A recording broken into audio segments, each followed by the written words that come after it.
Hey guys, welcome back to the channel. This is part 1 of our story. If you like this what if story and want to see part 2, let me know in the comments below. Before we start, don't forget to like, subscribe, and share this video with your friends. Also, check the description for more great content and my playlist.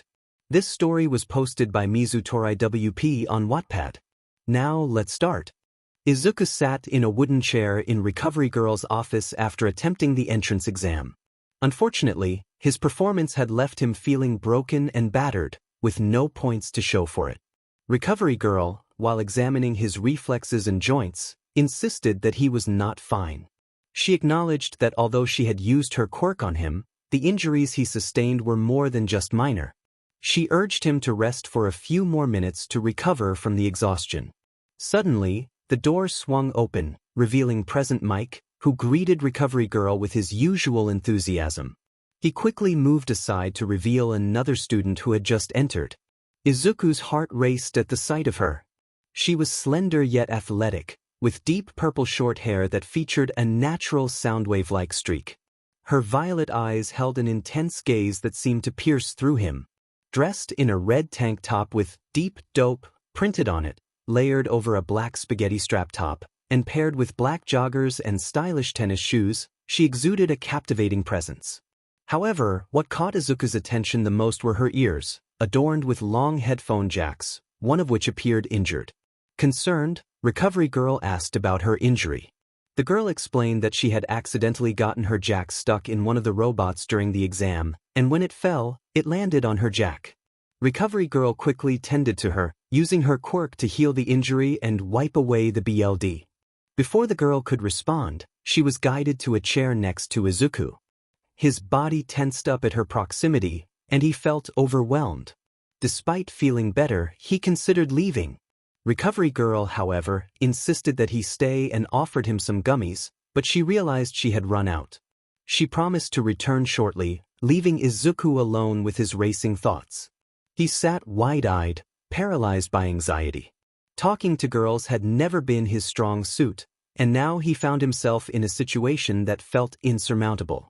He reflected on his past interactions with girls, realizing he had never truly spoken to one before.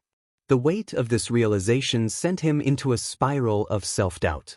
He thought about how he could simply remain silent until Recovery Girl returned, but then he noticed the girl testing her jack by plugging it into her phone to play music.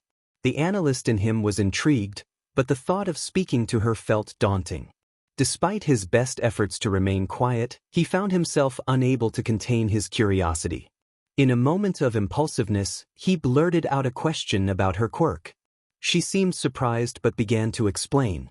Her quirk allowed her to channel the sound of her heartbeat through her jacks, creating vibrations and sound waves.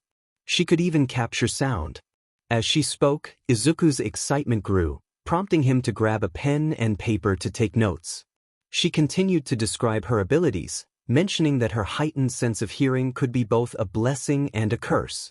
Izuku listened intently, realizing how her quirk could be advantageous in various situations, especially against sound-based villains. In that moment, he felt a spark of connection, realizing that perhaps talking to her wasn't so impossible after all. Izuku pondered the potential power of vibrations and whether she could enhance them with speakers similar to present mix equipment. He was lost in thought when he noticed the Purplet staring at him in surprise as he began to mutter to himself. Having lived with vocalists, she recognized that Izuku possessed remarkable breath control. He snapped back to reality and apologized for his rambling, acknowledging that he often went off on tangents. She teased him about his sudden shifts in speech, likening him to a cartoon character one moment and a rapper the next. He appreciated her patience and returned to his own thoughts, feeling a mix of excitement and anxiety. Inside, Izuku was ecstatic. He had actually conversed with a girl, a real conversation. He couldn't wait to share the news with his mother. Yet, he quickly realized why girls might hesitate to talk to him. He needed to keep the momentum going and engage in small talk, but he was unsure how to initiate it. Reflecting on his past, Izuku acknowledged that he had never truly had a friend, especially not since his childhood. Katsuki had never seen him as anything more than a follower, and Izuku had always felt the weight of being quirkless. Even after gaining one for all, doubts lingered. But perhaps this girl could be his chance at friendship, especially as he prepared for high school. He shook off his nerves, reminding himself to think of something to say.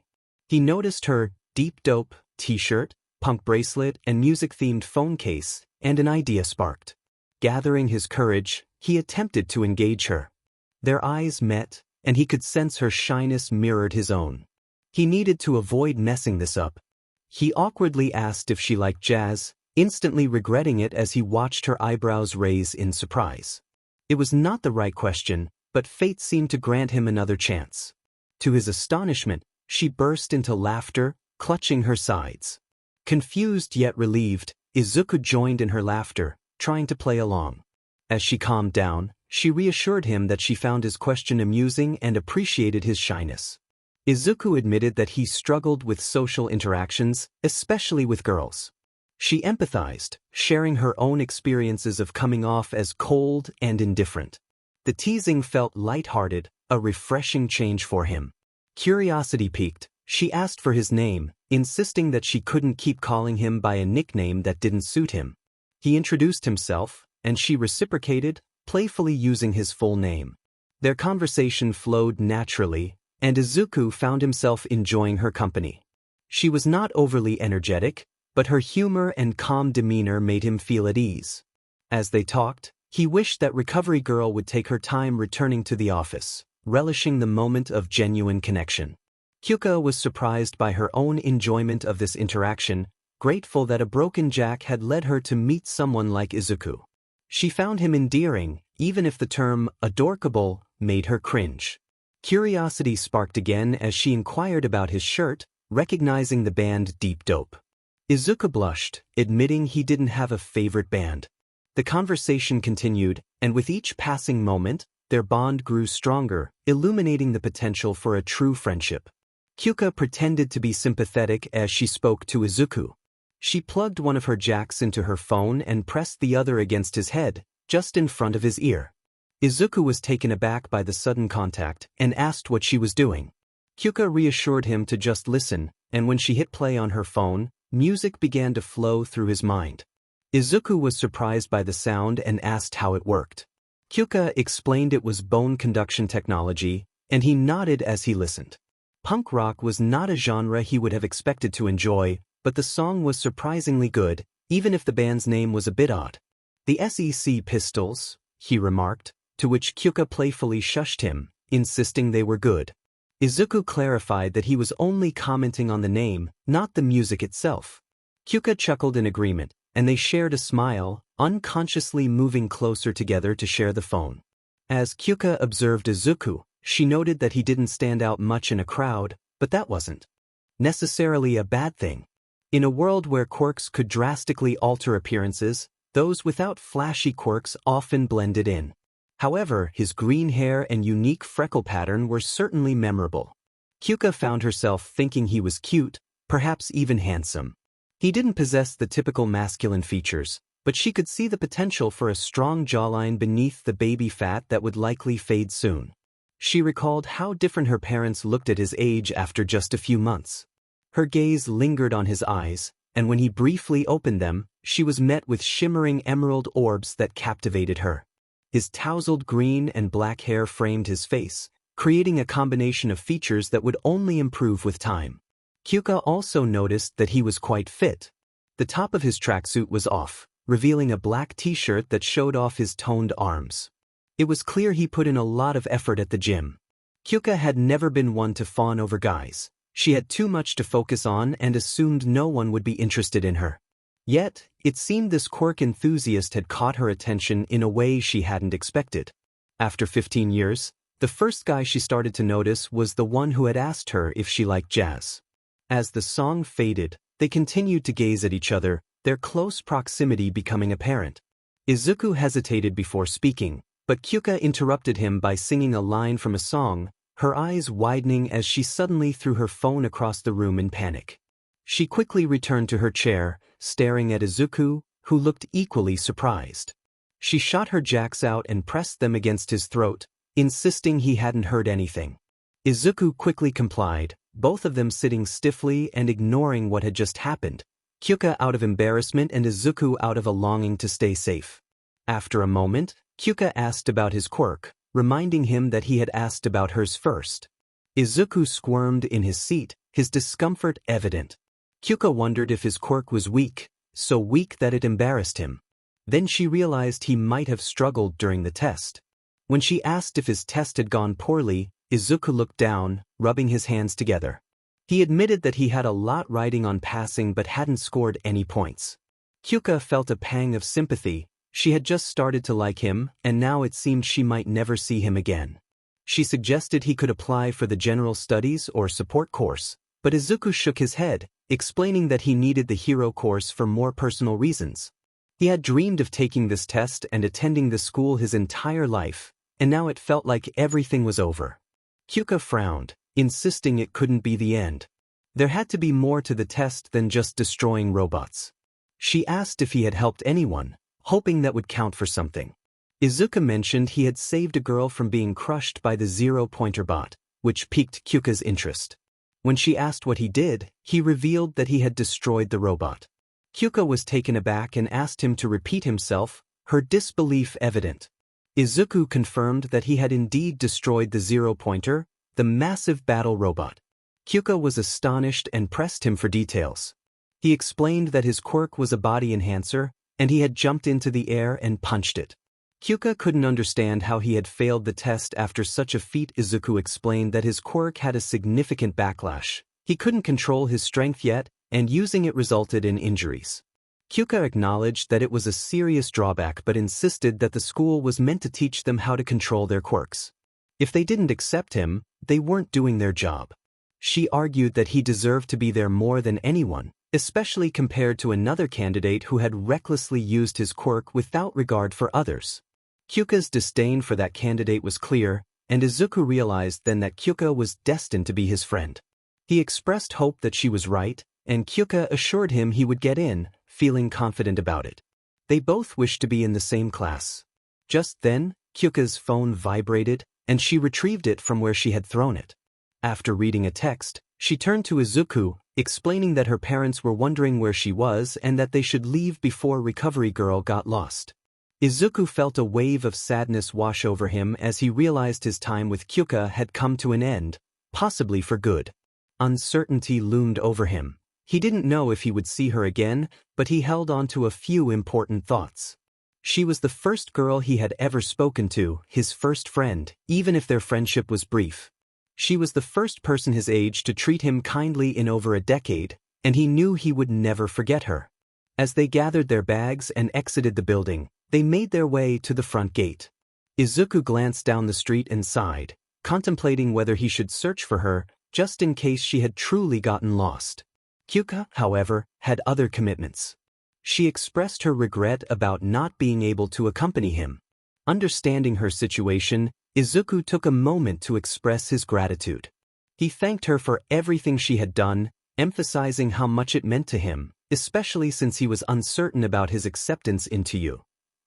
Suddenly, Kyouka moved a piece of paper into his hands, catching him off guard. He looked down, puzzled, and asked what it was. With a teasing tone, Kyouka revealed that it was her phone number. She had no intention of letting him go after their time together, especially since he had discovered a song on her playlist that she loved. Izuku chuckled, but Kyouka's serious demeanor reminded him that she was not joking. She continued to express her appreciation for him, noting that there was something special about him.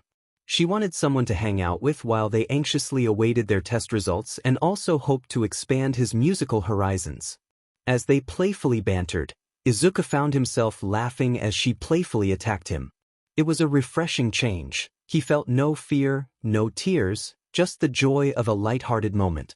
It was a feeling he could easily get used to. Eventually, Kyouka caught him and playfully shook him, warning him not to regret giving him her number. He promised to try his best. Kyouka then asked if he would join her at the karaoke club that Saturday. Izuku, feeling bold, declared that he would walk 1,000 miles just to be with her. Kyouka playfully told him to stop, but he retreated with laughter, promising it would be the last time he made such a statement. As she walked away, he called out to her, apologizing. She continued on her path, but he quickly suggested they could hang out at a karaoke place where he would sing all the songs she chose for him. She paused, turned around, and smirked, giving him the details of their meeting. As she disappeared from view, Izuku couldn't help but smile. Even if he didn't pass the exam, Kyouka had made everything feel much brighter. For the first time, he had a friend, a girl he was going to hang out with, just the two of them. The realization struck him. Was this a date? Meanwhile, at the Midoriya residence, Inko noticed her son staring at the piece of paper for an extended time, looking somewhat dazed. Concerned, she asked what was on it. When Izuku hesitated to share, fearing her reaction, Inko's curiosity only grew. She gasped when she realized it was a phone number, and her excitement escalated upon learning it was a girl's number. Inko's joy was palpable as she embraced Izuku tightly, celebrating this new development in his life. It had been years since she had seen him make a friend, and the fact that it was a girl made her heart soar. She eagerly encouraged him to call her, insisting he do it right away. Izuku, feeling the pressure, retreated to his room, pulling out his phone and the piece of paper once more. As he sat at his desk, he marveled at the significance of the moment. He had received a girl's phone number, and it was from someone he found truly special. After confirming he wasn't dreaming, he entered the number into his phone, his heart racing with each keystroke. The contact name, 𝐒𝐭𝐲, stared back at him, filling him with both excitement and intimidation. At the same time, Kyouka was at her home, playing her bass guitar while glancing at her phone with a smirk, knowing Izuku was likely feeling overwhelmed. Back at the Midoriya residence, Izuku faced the blinking message bar, feeling the weight of the moment. It should have been simple, just a casual "hey" or "hello" would suffice. But the pressure of reaching out felt monumental. He had become quite skilled at conversing with her back at you. Where had that confidence disappeared to? Perhaps it was the fact that it was his first time speaking to a girl on the phone. Or maybe it was the realization that this could mark the beginning of a new chapter in his life. He shook his head and lightly slapped his cheeks, questioning his own thoughts. He was supposed to be focused on becoming a hero, yet here he was, caught up in sending a text. Izuku picked up his phone, typed his message and pressed send. Midoriya sent a message to Jirou, who quickly responded, expressing her surprise at how long it took him to reach out. He apologized, and she reassured him that it was fine, asking what he was up to. A smile crept onto Izuku's face. The conversation felt casual. The warmth and calmness he had experienced in the nurse's office returned, and the nervousness faded as he imagined Kyouka's smooth, unamused voice. He replied that he was doing nothing, to which Jirou responded that she was in the same boat, except for sending him a message. A notification chimed, and a picture appeared on his screen, showing Kyouka in a large blue and white striped shirt and black leggings, a bass guitar resting in her lap. Her expression was a blend of boredom and slight amusement. He found himself staring at a girl's picture on his phone and questioned if that was inappropriate. Jirou then suggested he needed a contact photo for her, which eased his mind. Izuku felt a bit embarrassed when she sent a picture of broccoli, and he playfully acknowledged her sense of humor. He found himself trying to decipher whether Kyouka was genuinely laughing or simply exhaling lightly while texting. She then asked if they were still on for Saturday, to which he confirmed, unless his mother had other plans. When she inquired why that might be, he shared a light-hearted story about his mother hugging him tightly upon learning about his new friend, wondering if that sounded lame. Jirou revealed that she also had overbearing parents, mentioning her dad's tendency to sing loudly during significant moments. Izuku felt relieved that Kyouka took his comment well. Social situations had always been daunting for him, requiring careful analysis of every sentence. Yet, with Kyouka, he felt free to express himself without the usual pressure. He had known her for less than a day, but it felt liberating. He shared a humorous story about his mother crying so much that they flooded the apartment below, and Jirou responded with a tale of her dad shattering windows when she received an A on a test. They discussed their families, and Izuku excitedly mentioned his collection of notebooks filled with information on quirks, which Jirou found impressive rather than weird. She pointed out that knowing about heroes and villains was essential for their future at 𝐒𝐻𝐢, and he felt grateful to have found such a supportive friend. As their conversation continued, Jirou mentioned that her parents were calling her for dinner, and while she would have liked to chat while eating, she preferred to avoid her father's interrogation. She signed off with a playful nickname for him, which made Izuku laugh despite his frustration at falling for it. He felt a sense of joy from their exchange, which contradicted his previous experiences. After their conversation ended, Izuku felt a sense of longing. It had been a while since he had wanted to talk to someone so much. He found himself eager to continue their dialogue and couldn't wait for Saturday to arrive. For days later, he found himself in a bit of a panic. He had already changed shirts 3 times due to nerves, having forgotten that he would be alone with Kyouka. Although he didn't think of it as a date, the thought of spending time with her was both exciting and daunting. He recognized that they hardly knew each other, and while dates were meant for getting to know one another, he felt uncertain about his own attractiveness. Just then, his mother, 𝗵𝗃, appeared in the hallway with a laundry basket, looking at him with concern. She asked if he was okay, noting his frantic movements and the multiple shirt changes. He assured her he was fine but requested her opinion on his outfit. He stood in a dark green zip-up hoodie with rolled-up sleeves, a t-shirt, black jeans, and red shoes, seeking her approval. Izuku had initially considered wearing nicer clothes, but he remembered that the event was meant to be casual. He had never really participated in something like this before. His mother, 𝗵𝗃, noticed him and commented that he looked just fine, asking if he was going somewhere. Izuku froze, realizing he hadn't informed her that he was going to hang out with Kyouka. He hesitantly mentioned Jirou, and 𝗵𝗃's basket dropped to the floor in surprise. She exclaimed that it sounded like a date, but Izuku quickly clarified that it was not a date. 𝗵𝗃's shoulders slumped, expressing disappointment. Izuku insisted they were just hanging out and hardly knew each other. 𝗵𝗃 reminded him that she hadn't known his father well before they started dating, suggesting that sometimes people just know when there's a connection. Izuku turned away, muttering about how one of them was across the globe while the other was raising him alone. When 𝗵𝗃 asked what he said, he brushed it off, stating he needed to leave to avoid being late. He hugged her goodbye and left the apartment, shaking his head as he descended the stairs, pondering where his earlier thoughts had come from. Meanwhile, Kyouka was in her room when her mother, Mika, entered and remarked on her wearing lipstick. Kyouka shrugged, explaining she wanted to try something different. Mika pointed out the eyeliner and red nails, teasing her daughter about going out. Kyouka insisted it wasn't a date, but Mika playfully acknowledged that she knew better. Kyouka rolled her eyes, stating they were just friends who had met a few days ago. Mika noted that Kyouka had never laughed or texted so much with a boy before, and Kyouka shot back that her mother was invading her privacy. Mika, sitting on the desk, encouraged Kyouka to embrace her feelings if she liked this boy. Kyouka stepped out of her closet, unimpressed, and questioned why her mother assumed she had feelings for him. Mika pointed out Kyouka's outfit, which consisted of a violet off-shoulder t-shirt, skinny black faux leather breathes, and combat boots. Kyouka defended her choice, but Mika teased her about bending down in front of him, suggesting it could speed up their relationship. Kyouka glared playfully, but her mother urged her to leave before she was late. Izuku stood outside the Songbird Karaoke Club, pacing nervously. He regretted suggesting karaoke, especially since he had agreed to let Kyouka choose his songs without any limits. He felt he was in for a challenging night.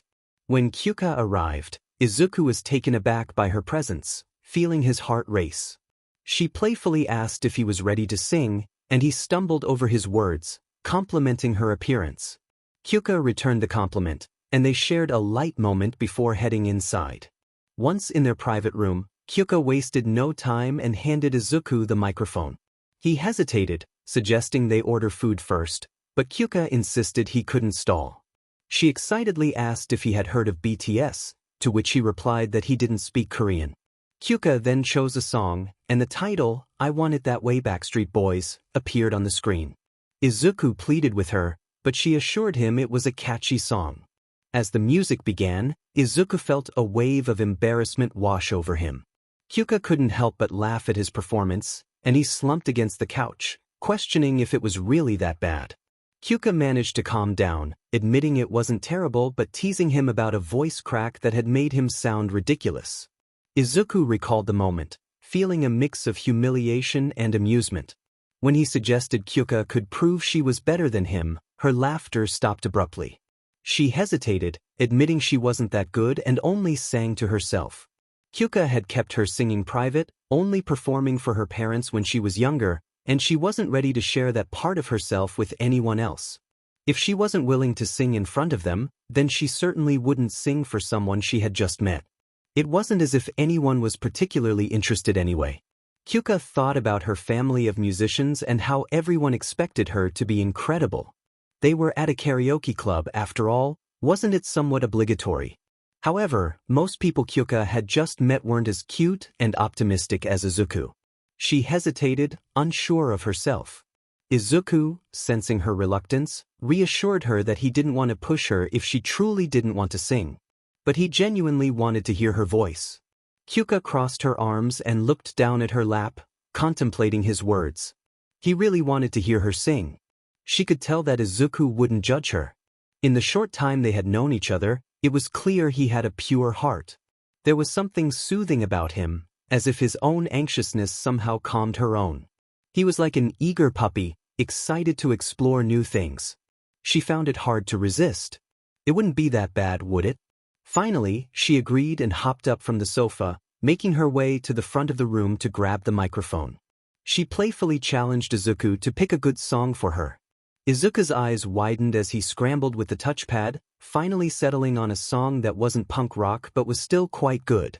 As the first notes of piano began to play, Kyouka smiled at the choice. Slowly, her nerves began to fade as Izuku flashed her a confident smile. Taking a deep breath, she started to sing. Her voice flowed smoothly, filling the room with warmth. The lyrics spoke of love and hope, and as she sang, the world around Izuku faded away, leaving only Kyouka in focus. He watched her intently, captivated by the way her throat moved with each note and how her eyes closed as she lost herself in the rhythm. As she finished the song, Kyouka returned to the couch, curious about his reaction. Izuku remained in a daze, staring at the spot where she had just stood. She leaned over, playfully cupping his chin and squishing his cheeks together, pretending to speak for him. She thanked him for his encouragement, but he was still in awe, insisting that she was the best singer he had ever heard. Kyouka blushed and looked away, feeling flattered yet humble. It was the second time he had showered her with compliments, and she suspected he was simply being genuine. Then, her stomach growled loudly, prompting laughter from Kyouka. They decided to order food, and as they waited, it became clear that more songs would not be sung that night. Instead, they found themselves engrossed in conversation, enjoying each other's company far more than the karaoke itself. Izuku shared that he had practiced a song, and Kyouka was amazed by his talent. She asked if his friends knew about his singing abilities, but he hesitated, looking down. He admitted that he didn't really have any friends, which surprised Kyouka. She quickly reassured him that he had her, revealing that she too lacked close friends outside of school. They had only known each other for a few days, yet they had already shared a special experience together. In fact, Kyouka revealed that Izuku was the first person she had sung in front of besides her parents. She smiled at him, declaring him her friend. Izuku's heart soared at the thought, but then Kyouka quickly added that they were best friends. This made Izuku's heart swell again, and he raised his glass to hers, affirming their bond. They shared a moment of joy as they clinked their glasses and took a sip of their drinks. However, Izuku's happiness was soon overshadowed by Kyouka's mischievous smirk. Kyouka set her drink down and playfully pulled Izuku to his feet, urging him to follow her. When he asked where they were going, she replied that they could go wherever they wanted, emphasizing that they didn't have to stay in one place all night. As they stepped outside, Kyouka held Izuku's hand, feeling a new excitement within her. She noticed the thrill on his face, which reassured her that this was a good thing. They arrived in the bustling center of the city, surrounded by crowds and illuminated by giant video billboards. Kyouka playfully asked Izuku where he wanted to go, but he admitted he didn't know. They both realized they needed to explore more. Kyouka smiled at him, noting that now they had friends to venture out with. As they wandered, Kyouka's attention was caught by a billboard featuring a model showcasing a dress. She scoffed at the idea of flaunting oneself like that, while Izuku suggested that Kyouka could be a model too. She was taken aback by his compliment, realizing he believed she was pretty enough for it. Kyouka pulled out her phone to take a selfie, questioning what he saw in her.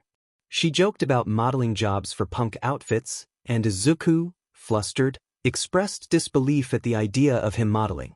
Kyouka playfully pointed out his impressive physique, but then noticed they were still holding hands, which made her heart race. She thought about her mother's advice regarding feelings, but decided to brush it off. As they walked through a music store, Kyouka saw an opportunity to expand Izuku's musical tastes.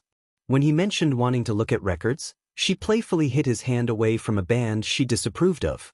Izuku, embarrassed, apologized, and Kyouka led him further into the store, hoping his lack of music knowledge wouldn't ruin their outing.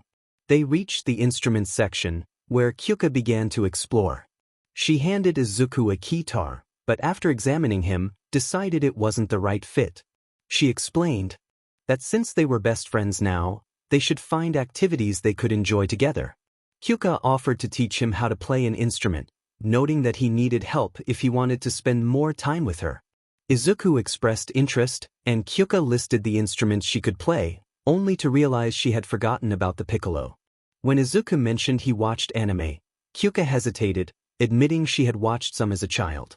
She felt a wave of vulnerability, as sharing her interests was not something she often did. She had always kept her passions close to her heart, feeling disconnected from others. Despite her reservations, Kyouka felt a sense of warmth in their growing friendship, hoping it would lead to more shared experiences and deeper connections. Kyouka had never felt a strong longing to connect with others. Her interests simply didn't align with anyone around her. As a result, she kept her doors locked, guarding her thoughts and feelings. This habit made sharing her interests feel awkward and private. Yet, here she was, excitedly revealing to Midoriya that she enjoyed cartoons. He responded with enthusiasm, expressing his surprise at her interest. Kyouka felt a rush of warmth at his excitement, and despite her reservations, she found herself agreeing to watch something together. The moment his eyes lit up, she knew she couldn't resist. They discussed their preferences, and Kyouka made it clear that they should avoid lengthy shows like One Piece. She appreciated the connection they were forming, even if she teased him about their friendship being by default. Izuku, though slightly deflated, maintained a smile, eager to deepen their bond. Kyouka then guided him to her guitars, explaining the differences between acoustic and electric.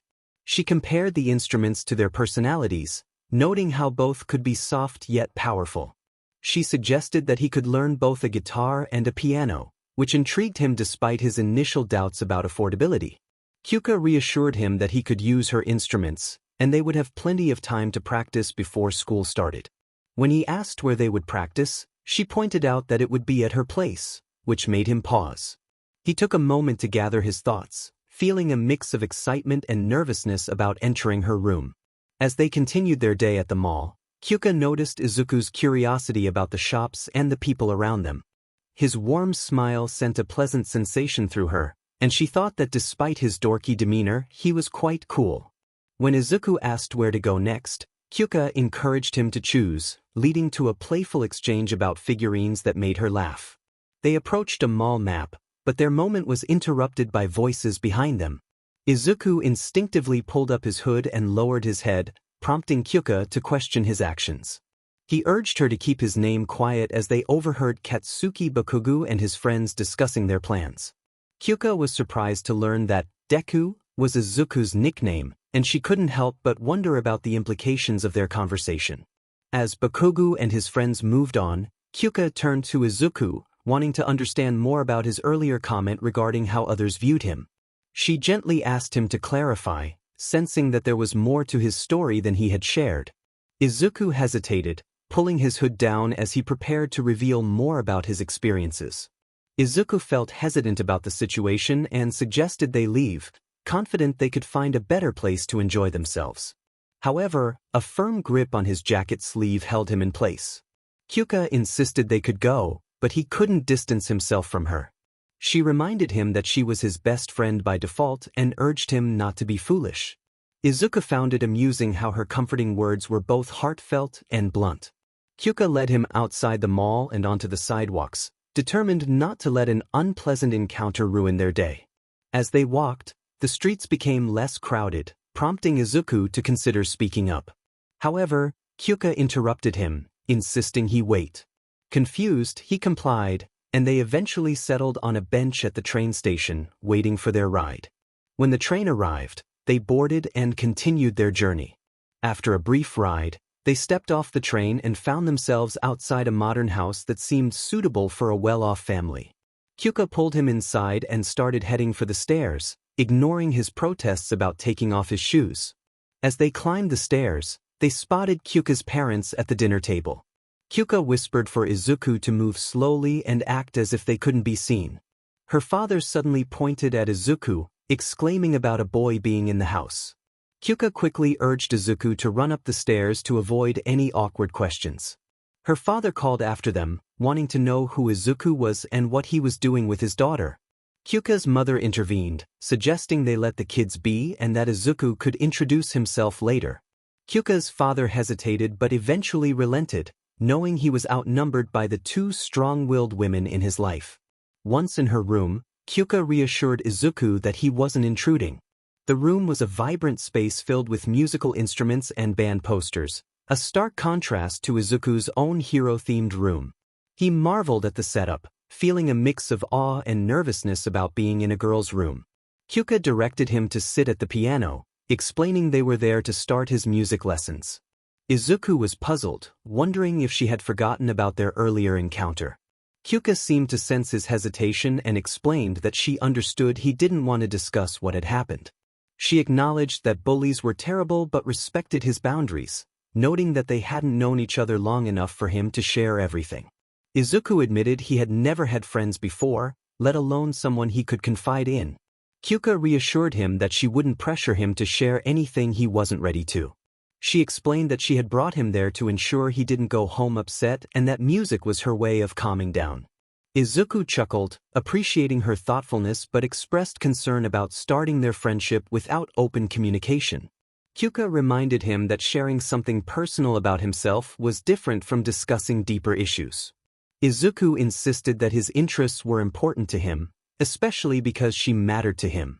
He awkwardly confessed that aside from his mother, Kyouka was the only person he felt close to. When she asked about his father, he explained that he lived far away and that he had a complicated relationship with his mother. He took a deep breath, feeling vulnerable as he shared his feelings with her. He turned to Kyouka, noticing her wide eyes. He apologized, explaining that sometimes his thoughts raced ahead of him, making it hard to stop talking. Kyouka playfully blew a raspberry and placed a hand on his shoulder, acknowledging that it was a lot to absorb. She admitted that she couldn't fully grasp his feelings, considering how unique his situation was. Izuku reflected on his life, from being quirkless to meeting All Might, to the moment he gained incredible power, and chuckled softly, realizing she had no idea of the full story. He then expressed that while he might not be much, he would be everything she needed. Kyouka teased him about making a big promise to a stranger, reminding him that they weren't strangers anymore. This brought a small smile to Izuku's face, and he reciprocated her sentiment.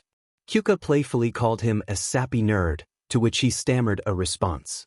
She nudged him, saying that being sappy was good, as it contrasted with her calm demeanor.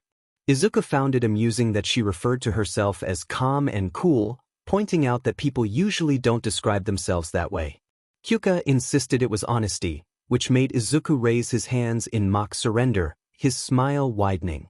She had a way of lifting his spirits. As the conversation shifted, Kyouka expressed her longing to know more about him, stating she had one question. Izuku anticipated what she would ask, knowing it would concern why Kaken had called him quirkless. Kyouka confirmed that it was a significant point in the hurtful comments directed at him and inquired about Kaken's identity.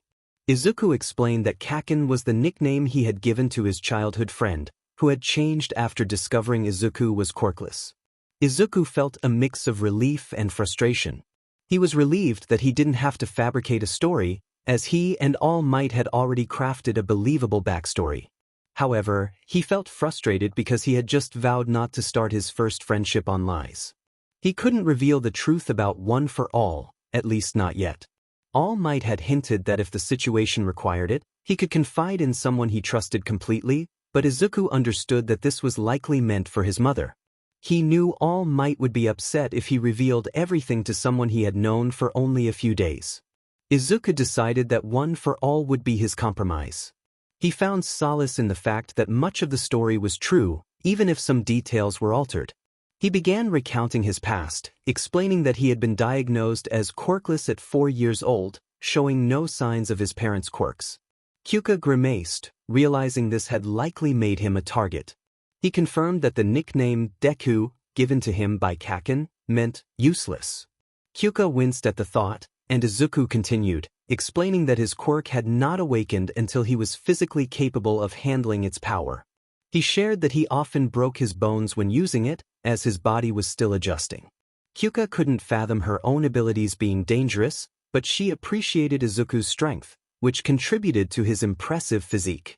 She asked if there was any way to stop the bone breaking, to which Izuku reassured her that with training he would be able to use more of his quirk without injury. Kyouka expressed her concern, emphasizing that he would be attending a hero course where quirks were frequently used. Izuku smiled at her worry, feeling grateful that someone cared about him. Curious, Kyouka wondered how he had managed to fight giant robots without powers. Izuku sheepishly admitted that he hadn't known there would be robots. Kyouka scolded him for being reckless, and he reflected on his frustration with feeling useless. He believed that if he could get into 𝐸, he could prove everyone wrong and shed the Deku label. Kyouka felt a pang of regret for her earlier comment, realizing how many people must have told him he couldn't be a hero. She quickly clarified that she didn't mean to imply it was impossible, sharing that she had seen a girl with the quirk of invisibility pass the entrance exam. Izuku was astonished, questioning if he could have passed without a quirk. Kyouka pointed out that he sounded as if he didn't believe in himself, to which he admitted he hadn't had anyone rooting for him. Kyouka admitted she had forgotten a part of their conversation, resting her head on her arms atop the piano. Izuku reassured her that it was fine, claiming he didn't let things bother him. Kyouka raised an eyebrow and turned to him, expressing her disbelief. She acknowledged that Izuku, having fought to get into 𝐸 without a quirk, was undoubtedly stubborn. However, she pointed out that negative thoughts could linger in one's mind regardless of their intentions. Izuku insisted he was all right, but Kyouka noted that he had referred to himself as Deku. She observed the discomfort in his eyes when certain individuals appeared, suggesting he wanted to escape. Kyouka emphasized that while he could try to cut out the negativity, unless he addressed the root of the problem, it would continue to resurface. Izuku offered a weak smile as he played random keys on the piano, clearly uneasy. Kyouka suddenly recognized a potential song lyric and quickly jotted it down on a sticky note, prompting a laugh from Izuku before he returned to a serious expression. He asked what he should do, and Kyouka suggested he confront the negativity head-on. She encouraged him to take ownership of what others said and turn it into a source of strength. By embracing the name Deku as a badge of honor, it would lose its power over him. Instead of being called useless, it would become a testament to his achievements. Izuku was taken aback by her perspective, realizing that if he accepted the name, it could transform into something positive. He found that the name sounded much better when Kyouka said it. Kyouka was surprised by his acceptance and celebrated the moment. She teased him about her various nicknames for him, including one she felt she should retire. When Izuku asked which one, she playfully laughed and suggested that she might stop calling him Midoriya in favor of using his first name. Izuku blushed at the thought of being on a first-name basis, realizing that they had already established a close friendship. Kyouka leaned on Izuku's shoulder, presenting him with a choice. They could start his music lesson or he could face her father's wrath. Izuku opted for the lesson, and Kyouka began teaching him how to read sheet music. As she searched for the materials, Izuku felt a sense of excitement about the changes happening in his life. Kyouka retrieved the sheet music, and Izuku focused intently on the keys, his fingers hesitating as he sought to play the correct notes. To his surprise, he successfully played every G key, and Kyouka praised him for being a fast learner. She encouraged him to practice pressing the keys in the right order and rhythm to create a song. Kyouka's laughter filled the room, but as she glanced at the clock, she realized how late it had become. Both teens felt a twinge of disappointment as they acknowledged that the day had passed quickly, filled with meaningful moments. Izuku reflected on their friendship, recognizing how much he valued having someone to confide in. He understood that their bond was still new, and he worried that he might have rushed things. He felt as though he had found a refreshing source of companionship after a long period of solitude. In a fleeting moment, he glanced at Kyouka, appreciating her presence and the way she carried herself. He felt a deep sense of trust in her, something he had never experienced before. Kyouka's acceptance of him and her longing to be friends demonstrated her incredible character. She had transformed the name Deku, which had once filled him with shame, into a symbol of pride. She had confronted the darkness that had lingered in his heart, helping him reclaim his identity and confidence. In that moment, he realized how much she had already done for him, solidifying his trust in her. Izuku felt grateful to have someone like Kyouka to embark on his new journey. It suggested that they could start learning something new together, like the guitar. Kyouka smiled at him, teasingly reminding him that he couldn't avoid her father forever. Izuku sighed and rose from the piano bench. As they reached the door, Kyouka placed a hand on his shoulder and gave him a quick warning about her father's quirk, voice box, which allowed him to change his voice for various effects. She mentioned that he often used a dramatic tone to intimidate others, just to prepare Izuku for what was to come. As Kyouka opened her room door, they began to descend the stairs. At the bottom, they were greeted by Kyotoku, Kyouka's father, who sat in a dark cloak surrounded by flickering candlelight. An eerie violin played in the background, adding to the atmosphere. He dramatically proclaimed that they had entered his home without permission, suggesting dire consequences. Kyouka quickly interjected, clarifying that she had already warned Izuku about her father's voice. Kyotoku expressed his frustration at their interruption, but the lights flickered on to reveal Mika, Kyouka's mother, holding the violin. She playfully apologized, reminding Kyouka that she had to introduce her friend. Kyouka crossed her arms and looked away, introducing Izuku as someone cool, while she dismissed her parents as not cool.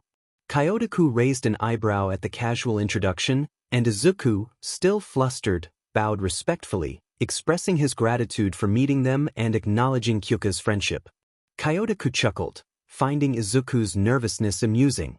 Mika approached Izuku with curiosity, inspecting him closely and playfully examining his features. She asked for her husband's opinion, and Kyotoku, crossing his arms, reluctantly admitted that Izuku was acceptable, but warned him to keep his intentions pure regarding Kyouka. Just then, Kyouka, sensing the tension, declared it was time for Izuku to head home before his mother grew concerned. She took his hand and led him toward the front door, prompting a humorous outburst from Kyotoku about their hand-holding. Kyouka turned to her father with a fierce look, brandishing her jacks, which made him reconsider his approach. She wished Izuku a good night as they stepped outside onto the porch, bathed in moonlight. Kyouka apologized for her father's protectiveness, and Izuku, understanding the sentiment, expressed his longing to meet them again. Kyouka assured him that he would have plenty of opportunities since he would be around often for lessons. Izuku was surprised by the prospect of spending more time with her and playfully questioned what else she had to do besides being with him. Kyouka responded with a light-hearted dismissal, and they shared a laugh. As they stood on the porch, Izuku hesitated, wanting to express how much the day meant to him, but Kyouka cut him off, suggesting they had enough sentimentality for one day. However, a small smile betrayed her serious demeanor. In a playful twist, Kyouka suddenly pushed him down a step, bringing them to eye level. She admitted that the day had meant a lot to her too and thanked him for trusting her. Overwhelmed by the moment, Izuku felt tears welling up. It was the first hug he had received from anyone other than his mother.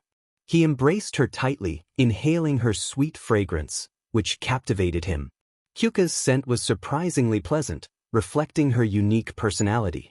As they shared this moment, Kyouka playfully warned him not to tell anyone about the hug, teasingly tightening her jacks around his neck but ensuring he knew it was all in good fun. Izuku laughed, asking if she was ashamed of him, to which she jokingly replied that she kind of was. After a light jab, she urged him to leave, and he stepped off the porch with a smile. Once on the sidewalk, he turned back to ask when they would hang out again. Kyouka shrugged, saying it could be whenever they were both free or bored. Izuku suggested the next day, but Kyouka playfully warned him not to push his luck before closing the door behind her. As Izuku walked down the street, a text from Jirou buzzed on his phone, asking what he was up to. He chuckled and shook his head, heading toward the train station. He plugged in his headphones and started listening to a song, but found himself skipping to the next track, realizing that Kyouka had overshadowed the music with her presence. Meanwhile, Kyouka smiled at the text she had sent him, pleased with her playful banter, before returning to the main room to rejoin her parents. Mika chuckled and assumed that her daughter hadn't mentioned her new friend to her father. She was curious to see how he would react, especially since she hadn't expected her daughter to bring him over so soon. It had been a spontaneous decision, and Kyotoku wanted to avoid any further embarrassment from the two of them. He pulled out 3 pairs of earplugs and handed 2 to Mika, who inserted them into her ears while he prepared the third. With a nod, he signaled for her to proceed. Kyotoku's voice rose in disbelief as he expressed his concerns about a boy entering their home and possibly dating their daughter. He was overwhelmed and frustrated, struggling to understand why she would bring someone like him into their lives. Mika and Kyotoku exchanged glances, knowing their daughter was typically quiet and reserved, especially when it came to sharing her feelings. It was a significant effort for her to express her longing to become a hero, but when she was angry, she found her voice. Eventually, Kyouka calmed down, and her parents removed their earplugs. Mika asked if she was finished, to which Kyouka reluctantly replied that she was. Mika explained that Kyotoku took his role as a protective father seriously, which included being wary of her romantic interests. Kyouka quickly corrected her mother, insisting that the boy was just a friend. Mika smiled and walked over to her daughter, holding her shoulders gently, and remarked on how cute she thought the boy was. Kyotoku jumped up in surprise, feeling betrayed by Mika's comment. He insisted that they should judge the boy with an overprotective bias, as any parent would. Mika countered that they hadn't even spoken to him yet, and Kyotoku questioned whether the boy played an instrument, which Mika dismissed as irrelevant. Kyouka, feeling overwhelmed, abruptly left the room, slamming her bedroom door behind her. Once Kyouka was gone, Mika turned to Kyotoku and asked how he truly felt about the situation. He slumped onto the couch, admitting that it was difficult to dislike someone who seemed so innocent. Mika reminded him that their daughter valued their approval, and they needed to ensure she didn't feel opposed by them. Kyotoku sighed, realizing that Kyouka was growing up, and he couldn't deny that the boy would likely become her boyfriend. Mika reassured him that they needed to support Kyouka's future, which included her romantic interests. Kyotoku raised his hands in defeat, promising to get to know the boy. Meanwhile, Kyouka listened from her room, feeling relieved that her family was already accepting of Izuku. She knew her father could be dramatic but had a soft heart. Now that the initial hurdle was cleared, she needed to address her own insecurities. Rushing to her mirror, Kyouka scrutinized her reflection, questioning what Izuku saw in her. She felt far from breathtaking or model-like, viewing herself as a flat-chested, boyish punk. The only thing she appreciated was her makeup, which she used to hide what she perceived as flaws. Frustrated? She removed her combat boots and wiped off her makeup, hoping to see something different in the mirror. After removing her makeup, she still felt dissatisfied with her appearance. Standing in just a tank top and briefs, she hesitated to remove her belt, realizing it wouldn't change how she felt about her body. Kyouka sat on her bed, her head in her hands, feeling a familiar ache in her chest. Izuku was the first person outside her parents to compliment her, and his words felt genuine. Yet, she struggled to believe him, feeling that her parents' compliments were obligatory. She recalled his kind words, but each time she looked in the mirror, she couldn't understand why he thought she was appealing. The pain in her chest tightened as she shook her head, trying to clear her thoughts. Eventually, she decided to shut down her mind and go to sleep. She kicked off her briefs and slipped under the covers, turning off the lights. Despite the darkness, her thoughts kept her awake, and she hated nights like this. Kyouka was supposed to be tough and resilient, but she found it difficult to escape her own insecurities. She could handle external challenges, but the struggle with her self-image was relentless. Just as she began to feel uncomfortable in her own skin, her phone buzzed on the bedside table. Reluctantly, she reached for it, pushing herself to confront whatever awaited her on the screen. She squinted at the light, and as her eyes adjusted, Izuku's name appeared on her screen. He expressed his gratitude, acknowledging that while they had shared their general thoughts, he still felt the need to say something more. He thanked her sincerely, emphasizing that he didn't want his past to be a source of pity. He appreciated that she accepted him without judgment, something he had never experienced before. He promised that even if he didn't make it into you, and she went on to achieve great things, he would still be the best friend she needed. He doubted he could ever be as remarkable as she was, but he would certainly try. Kyouka read the message, and the tightness in her chest eased a little. It was still there, but it felt less constricting. She wondered how that cute, awkward, and kind-hearted boy always managed to lift her spirits. The adjectives she used to describe him made her smile. She scoffed softly to herself, reminding herself that having crushes was not her style. After all, who would be attracted to her? Yet, Izuku seemed to appreciate her looks. A flicker of hope ignited in her heart, only to be quickly extinguished by her own doubts. Surely he was just being polite. He wasn't the type to comment negatively on someone's appearance. She resolved to be content with their friendship. Kyouka hugged her phone to her chest and buried herself under her blankets. Meanwhile, Izuku arrived home, greeted his mother, 𝗵𝗄, who was watching TV in her pajamas. She noticed he was home later than expected and expressed her concern. He explained that he had stopped by Kyouka's house for a bit, which made his mother perk up with interest. When she mentioned Kyouka's name, Izuku felt a rush of nervousness. 𝗵𝗄 teased him about using her first name and inquired about his time with her. Izuku hesitated, feeling a bit flustered, and tried to downplay their outing, but 𝗵𝗄 was curious and persistent. As he retreated to his room, he reflected on the evening. Kyouka was truly remarkable, and everything felt right when he was with her. After years of waiting for a friend, he felt rewarded. She was not only appealing but also talented, funny, and someone he could genuinely talk to. The feelings he had for her were undeniable. He liked her a lot. He couldn't shake the image of her expressions from his mind, from her bored look to her smile. She made him laugh and feel good about himself, and her aspirations to be a hero only added to her allure. To avoid any awkwardness the next day, he decided to watch light-hearted videos before bed. However, he couldn't shake the thought of being Izuku. There was one thing he needed to find out about her. He quickly booted up his computer and searched for popular sweet perfumes, wondering if it was strange to be curious about what she smelled like. Despite his reservations, he continued typing and eventually found a flower-based perfume that caught his eye. The description mentioned violets, and he realized he had never thought he would have a favorite flower. The following week, Kyouka texted him, playfully threatening to be impatient if he didn't arrive soon. Izuku hurried out of the train station, clutching an envelope from 𝗂𝐴 that had arrived that morning. They had promised to open their acceptance letters together, though he feared his would be a rejection. The thought of the 0-pointer still weighed heavily on his mind, and he considered calling all might to find out his fate. However, he remembered his promise to Kyouka, who had initially thought the idea was cheesy but had agreed to it. They had managed to see each other every day that week, even if only for a few hours after school, until the sun set and the moon rose. During school hours, he noticed people looking at him differently. As the quirkless outcast, he was used to strange stares, but this was different. He realized it was because he had been smiling. He had been thinking about Kyouka constantly and sneaking in texts during class. His newfound happiness confused his classmates, especially since he had rarely smiled before. Even Bakugo had looked at him oddly. Kyouka's influence on his life was already profound. It was almost unsettling how quickly everything unfolded.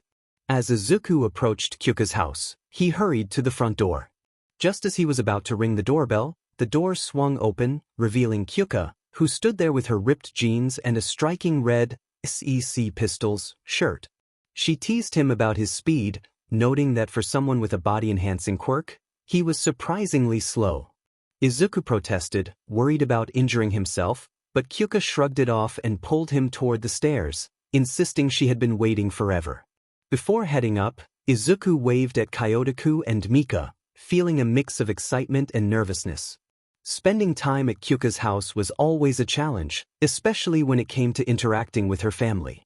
Once inside, Izuku was abruptly pulled into the living room and seated on the couch, where Kyotoku stared at him with an intense gaze. The silence was palpable, and Izuku felt a wave of anxiety wash over him. Just then, Kyouka's voice echoed from upstairs, asking if Izuku was there. Kyotoku remained unfazed, continuing to scrutinize Izuku. Feeling the pressure, Izuku gestured toward the stairs, suggesting he should leave. However, Kyotoku's glare intensified, and a high-pitched tune began to play, adding to the tension. Confused, Izuku turned to see Mika playing her violin behind the couch. She greeted him and explained that Kyotoku liked to create an intimidating atmosphere. She encouraged him to go up to Kyouka, as Kyotoku was determined to scare him away. Izuku, determined to stay as long as Kyouka was around, made his way past Kyotoku and up the stairs, feeling a mix of relief and apprehension. Kyouka soon joined him, exclaiming her disbelief at the situation. Entering her room, Kyouka led him to her desk, where they both took out their envelopes. They exchanged glances, and Kyouka asked who should go first. Izuku, wanting to spare her the anxiety, pushed her envelope toward her, but she playfully insisted on opening his first, confident he had succeeded. Suddenly, a large image of All Might appeared before them, announcing his presence in a promotional video. Izuku's eyes widened in shock, realizing he had never been informed of All Might's new teaching role at U. Kyouka, equally surprised, noted how incredible it was that All Might was settling down to teach. As the video continued, All Might delivered the news that Izuku had scored 0 hero points on the written exam, which meant failure. Izuku felt a wave of despair wash over him, tears threatening to spill. Just then, Kyouka erupted in frustration, expressing her anger at the school and its unfair standards. She grabbed her guitar, raising it in a dramatic gesture, ready to smash it down in protest. However, the video continued, revealing a girl Izuku had saved during the exam. She spoke up, advocating for Izuku and requesting that he be awarded some of her points for his heroic actions. Kyouka felt a pang of guilt for her earlier thoughts about Izuku. The video revealed that true heroism was valued, and to Izuku's astonishment, he was awarded 60 rescue points, granting him a passing grade. The moment was overwhelming, and as the image flickered off, Kyouka turned to him with a teasing smile, ready to say, "I told you so." Izuku stood up, wiping his tears away, and embraced Kyouka tightly, grateful for her support. In that moment, he realized that someone truly believed in him, and it felt different from the admiration he had for All Might. Kyouka's faith in him was a turning point, one that filled him with hope and determination. With All Might, Izuku had to demonstrate heroic actions that nearly put him in danger just to earn the hero's approval. With Kyouka, it was simply about being himself. For once, someone believed in him, and finally, it became a reality. Kyouka playfully asked if hugging was going to be a regular thing, and Izuku, feeling a bit embarrassed, pulled his arms back. However, Kyouka immediately wrapped her arms around him, indicating she wanted the embrace to continue. She was just as thrilled as he was. A hug felt comforting, and whenever Izuku held her close, everything felt right, as if two puzzle pieces had finally found their match. A week later, Kyouka expressed her disappointment over the phone, feeling guilty that Izuku had likely missed training time to be with her. She understood he needed to focus on his training to avoid further injuries.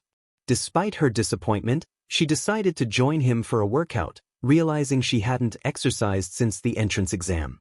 Izuku suggested they train together, and Kyouka found the idea appealing. She knew she needed to stay in shape for U, and training with Izuku, who was clearly experienced, would be beneficial. As Kyouka prepared to leave, she hesitated at the sight of a yellow bikini her mother had bought her, which she had no intention of wearing. She felt it wouldn't suit her, and swimsuits in general made her uncomfortable. Shaking off her thoughts, she grabbed her bag and headed out after informing her parents of her plans. Upon arriving at Dagobah Beach, Kyouka was surprised to find it pristine, unlike the pictures she had seen. Izuku was already doing push-ups in the sand, and she couldn't help but admire his dedication.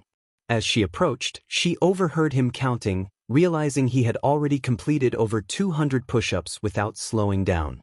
She teased him about his choice of location, wondering if it was inspired by a movie, and he responded with a light-hearted joke.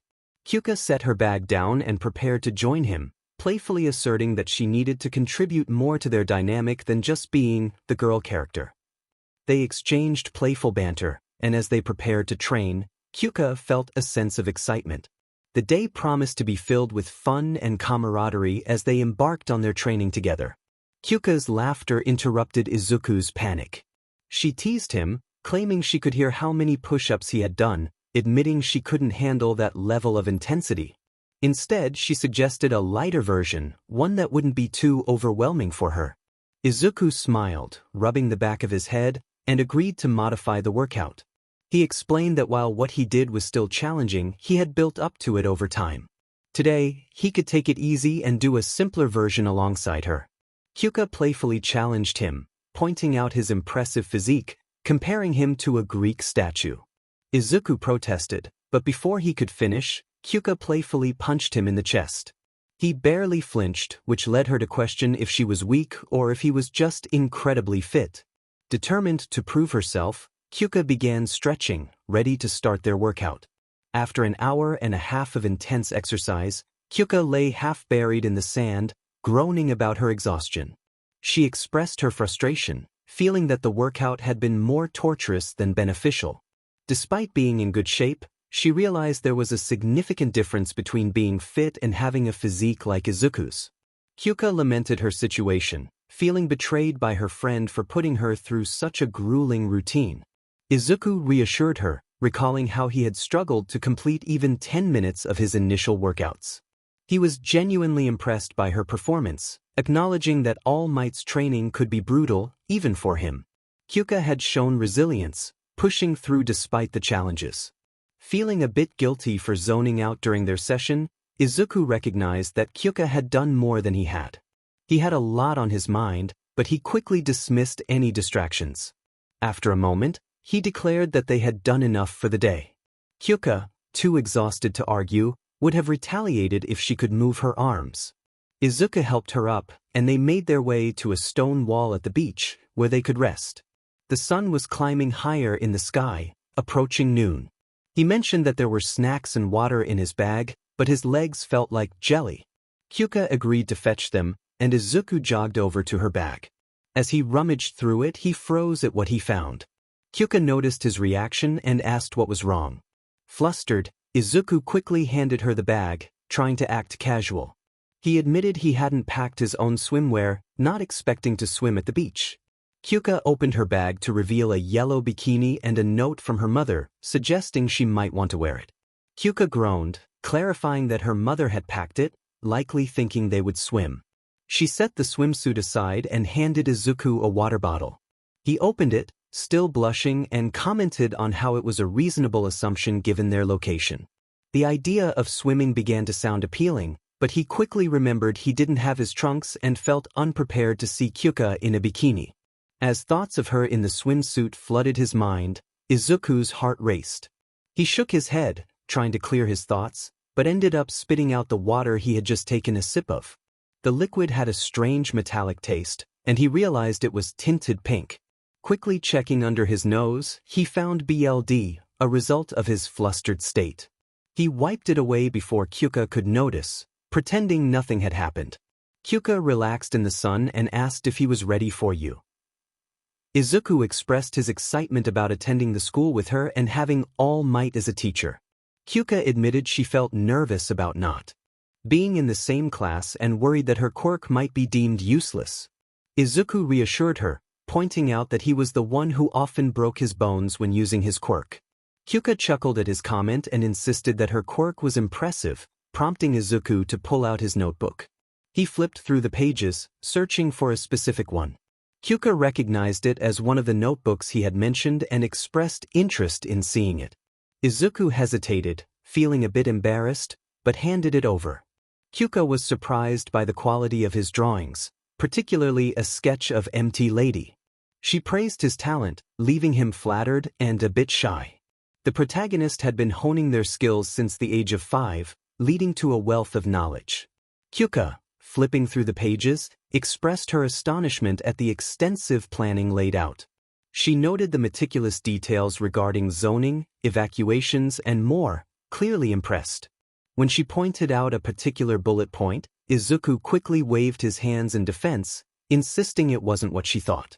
Kyouka teased him about his opinion of MT Lady, leading to an amusing exchange where Izuku stumbled over his words, trying to clarify his admiration for her hero work rather than her looks. Kyouka found his embarrassment hilarious, her laughter echoing across the beach, and Izuku couldn't help but join in, realizing the humor in his own phrasing. As they shared a light moment, Kyouka found herself captivated by a sketch of herself in Izuku's notebook. She questioned whether that was truly how he saw her, and Izuku, confused, affirmed that he thought she looked great. Kyouka felt a blush rise to her cheeks, appreciating his perspective. She then discovered notes on gear ideas, which intrigued her. Izuku explained that he had come up with concepts that were feasible, even if he wasn't an expert in design. Kyouka excitedly shared her own hero costume design, which impressed Izuku. They discussed the functionality of her costume, particularly the speakers in her boots, which would enhance her sound waves. As they delved deeper into the details, Kyouka pondered the potential of her quirk in various situations, and Izuku encouraged her creativity. They engaged in a lively discussion about the effectiveness of her jacks in combat, with Izuku emphasizing their potential as extra appendages. Kyouka had never considered that angle before, intrigued by the idea of using her quirk in a fight. Izuku shared a story from his childhood about how he had once struggled to control his jacks, leading to a humorous mishap. Kyouka found his experiences relatable and asked if he could help her with combat training. Izuku, having learned some basics from All Might, agreed, though he admitted he couldn't afford extensive martial arts classes. Kyouka decided to combine everything they knew, including online resources, to enhance her skills. She expressed her gratitude for Izuku's support, and he smiled warmly, happy to assist. As they continued their brainstorming, they noticed the time, realizing it was almost noon. Should they go eat something? Izuku considered it but noted that they were all sweaty and he needed to shower. Ignoring the thought of Kyouka in the shower, he shifted his gaze. Kyouka narrowed her eyes at him and insisted on feeling his forehead. Before he could protest, she pressed her forehead against his, her hands moving around him. The closeness made him flustered. She exclaimed that he wasn't sweating at all and accused him of just watching her struggle for 2 hours. Izuku defended himself, saying she had asked for it. Kyouka feigned annoyance and began packing her things, suggesting they head back to her place so she could shower. As she attempted to stand, her legs wobbled, and she leaned against the wall. Izuku quickly realized what was happening and recalled how tough that workout routine could be. He shared a memory of his first week of training when he had to roll home on a skateboard because his legs felt useless. He offered her help. Kyouka initially insisted she was fine, but when she tried to stand again, she stumbled. Izuku caught her before she could fall, and they both felt the heat of their bodies pressed together. She asked if he still had that skateboard, but he apologized, saying he didn't. After a moment of thought, he suggested she hop on his back since he knew she wouldn't get far on her own. Kyouka hesitated, shaking her head, but he reassured her that he didn't mind helping. She finally relented, easing herself onto his back, wrapping her arms around his neck as he lifted her up and began walking off the beach. Izuku found it challenging to focus with Kyouka's warmth against him. She felt the strength in his back and the way he held her securely. To distract herself, she mentioned that now that he had helped her with her quirk, she needed to help him with his. Izuku chuckled, jokingly asking if she had a way to stop a quirk from being too powerful. She replied that he was on his own with that one. He assured her he would eventually manage it, explaining that he trained hard to make his body strong enough to handle his quirk. Kyouka was curious about his training, asking what had happened when he started at the beach. He proudly told her he had cleaned it all up as part of his training, which surprised her. When she inquired about his mentor, Izuku hesitated before mentioning Mr. Yagi, the man who first encouraged him to pursue being a hero. Kyouka acknowledged that he sounded like a good guy, and Izuku smiled, affirming that he was the best. She then jokingly remarked on the intensity of the workout routine, and they both laughed as they continued walking toward the city.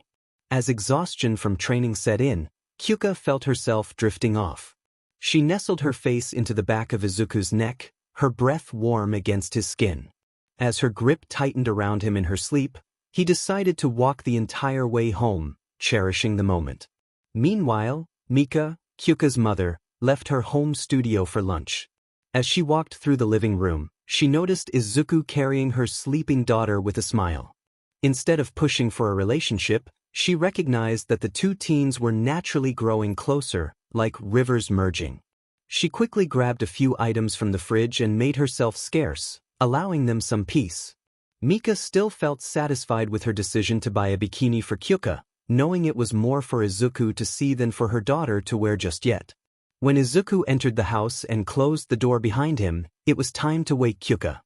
He gently shifted his shoulders to rouse her from slumber, announcing their arrival. Kyouka groaned, complaining about being shaken awake. After he set her down, she thanked him for the lift and stretched, causing Izuku to avert his gaze. She noted that her legs were starting to feel better and announced her intention to shower, inviting him to help himself to anything in the fridge while she got ready. As Kyouka wobbled up the stairs, Izuku sank onto the sofa, allowing his heart rate to slow. The workout had been the best of his life, igniting a fire within him that filled his mind with emotions. He longed to say something to her but held back, knowing he had to focus on one for all and you. All Might wouldn't want any distractions, and he was Izuku Midoriya, after all. Kyouka might be open to being friends, but feeling attracted to him was another matter entirely. Even the girl who had tried to give Izuku her points during the entrance exam had said it. He was plain, forgettable, uninteresting, and dull. Perhaps his mind was just making excuses because he was scared. He preferred to remain friends rather than risk rejection and alter their friendship. Yet, wasn't part of being a hero facing one's fears, no matter how daunting. Like telling a stunningly appealing girl that he liked her, and that he couldn't stop thinking about her in her yellow bikini. Izuku shook his head, trying to dispel the thoughts. Being antisocial for most of his life had made 𝗵𝗃 less embarrassing. He didn't speak much, so he avoided voice cracks, and he was largely invisible to others, which spared him from their scrutiny during awkward moments. However, he had never interacted with girls or developed crushes on them, mainly because they either avoided him or didn't know he existed. He often spent his school days staring at his feet or his notebook. But now that he had developed a strong attraction to someone, all the feelings he had missed out on came rushing back, hitting him hard. He knew vivid dreams would come. He had experienced them before, usually about some female hero he had seen. But he never felt anything significant towards them. They were just fleeting fantasies. But Kyouka was different. He didn't have enough time in a day to describe all the dreams he had about her. The biggest difference was that when he woke from a dream about Kyouka, his heart felt peculiar, leading him back to the same thoughts he had just moments before. It was a relentless 𝗧𝗍. He knew he would eventually give in. It was only a matter of when. Izuku chuckled to himself. He would face physical challenges without hesitation, yet he couldn't muster the courage to express his feelings to a girl. Two situations he didn't know how to resolve. Moments later, he heard Kyouka call from upstairs, urging him to come up. He quickly bounded up to the second floor and entered her room, where she was dressed in black sweatpants and a deep blue shirt. Her hair was shiny and wavy, still damp from her shower. Izuku found himself captivated by the sight, but he quickly punched his chest to dispel the pleasant sensation. He took a seat next to Kyouka on the piano bench. After a few minutes, Kyouka instructed him to repeat her movements for the first verse of a song. As she began to play the piano, Izuku watched intently. She sang about opening one's mind and letting love in, encouraging him to sing the lyrics in his head to help maintain the rhythm. Izuku nodded and started playing, but some notes sounded off.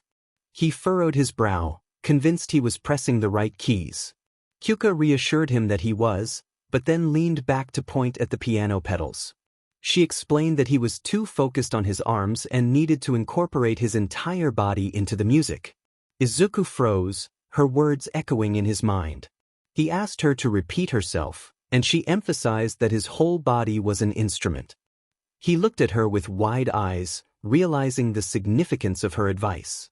As he processed this, he stood up and began pacing the room, excitedly connecting the dots.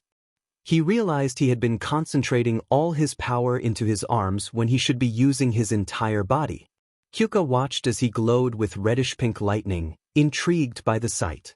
She had never seen him use his quirk before, and while she found it fascinating, she hoped it wouldn't cause any damage in her room. Izuku pulled back his fist, ready to test his newfound understanding. He took a small percentage of his power and delivered a punch. A gust of wind rushed through the room, but his arm remained unharmed. He couldn't believe it, he had done it. Kyouka stared at her untouched room in shock, impressed by his achievement. He thanked her profusely, expressing how much her guidance had helped him. Kyouka thought Izuku was incredible, one of the most remarkable people she knew. Yet, he was still an enigma to her. Here he was, solving his quirk problem and thanking her for it. Even after achieving something significant, he was directing his gratitude toward her. She recalled his notebook and how he had drawn her, seeing her potential.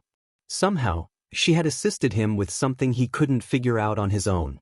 Izuku had a way of making everything better. Kyouka smiled warmly, wrapping her arms around him and resting her head on his chest, expressing her appreciation.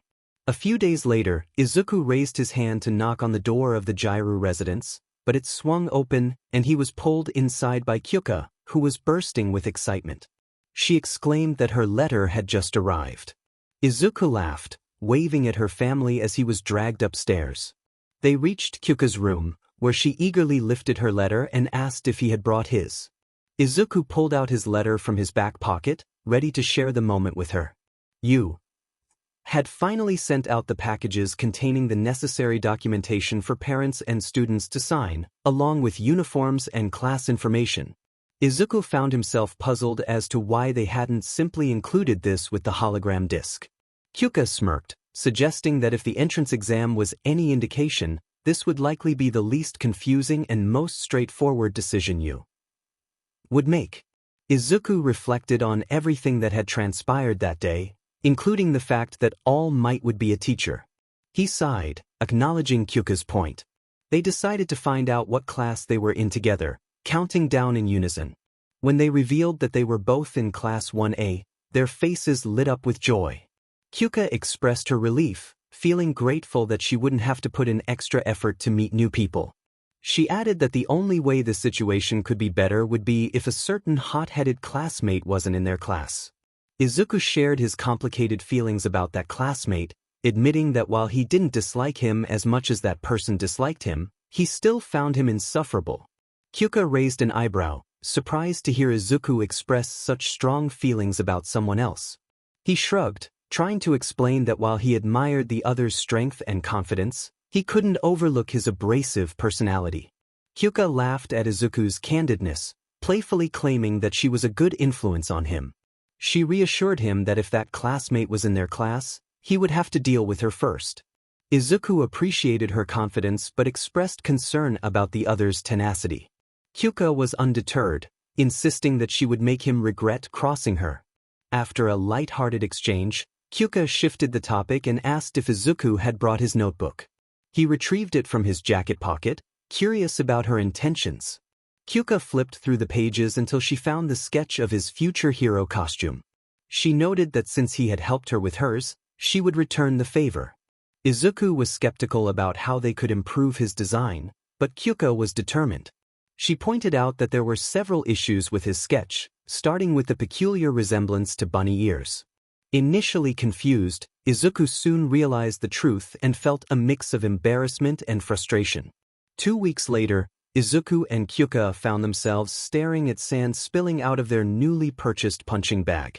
They had bought it for Kyouka to practice her fighting style, but neither had considered that her jacks would puncture it.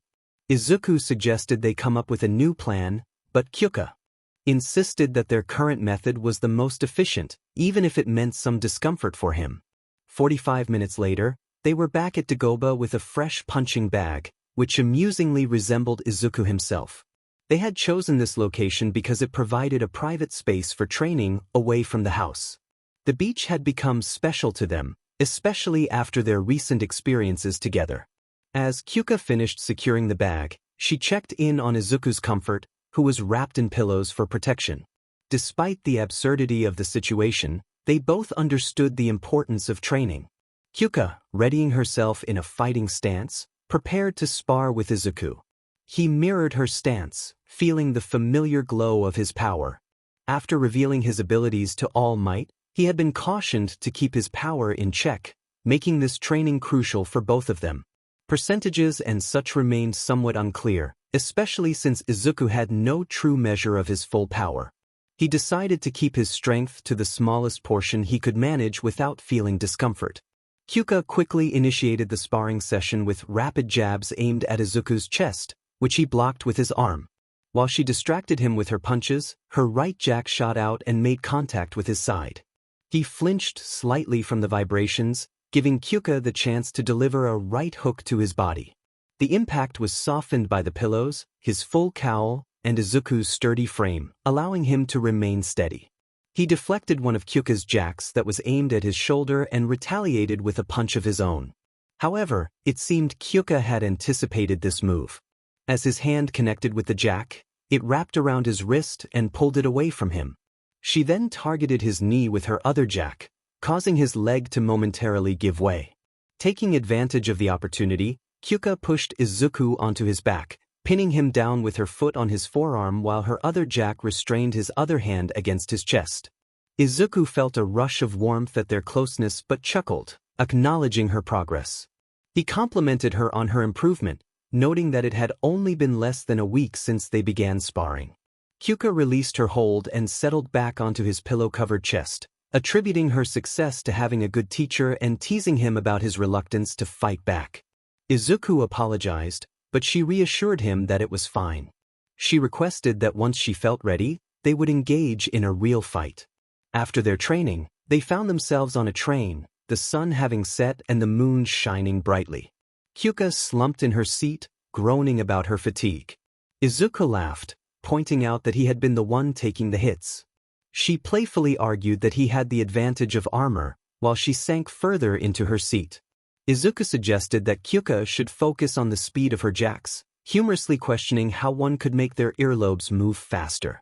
Before he could continue with his curious musings, one of her jacks pressed against his lips, silencing him. Kyouka explained that she wanted to prevent him from rambling throughout the train ride.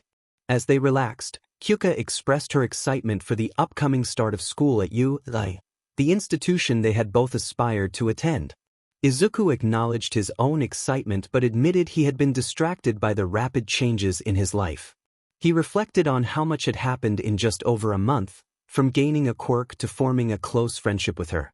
Kyouka playfully nudged him, noting how much of his recent experiences involved her. Izuku smiled warmly, affirming that she was a significant part of his journey. Kyouka blushed at the compliment, but before she could deflect it, Izuku expressed how he couldn't envision his dream without her. Kyouka smiled back, appreciating his words but feeling unaccustomed to such praise. Izuku continued, sharing his relief at having her by his side, especially considering his earlier missteps during the entrance exam. He felt fortunate to have her support as they embarked on this new chapter together. Kyouka responded with her own affirmation, but Izuku playfully teased her about her brief reply. Kyouka's surprise turned to playful annoyance as she called him a little jackass, to which he sheepishly admitted she was a bad influence on him. They both laughed, enjoying the light-hearted banter. As they settled into their seats, Kyouka expressed concern for Izuku's mother, hoping she wasn't worried about their late return. Izuku reassured her that it was fine. His mother was used to him being out late with her. He mentioned that as long as he checked in with a text, she wouldn't fret too much. Kyouka laughed at his comment about confirming he was alive, but Izuku's expression shifted momentarily to something more serious before returning to normal.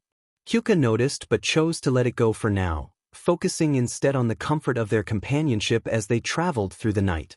The subject at hand, however, was intriguing. Izuku felt a slight tension as he pondered when he would finally meet Kyouka's mother. He was uncertain and hesitant, unsure of how to respond to her question.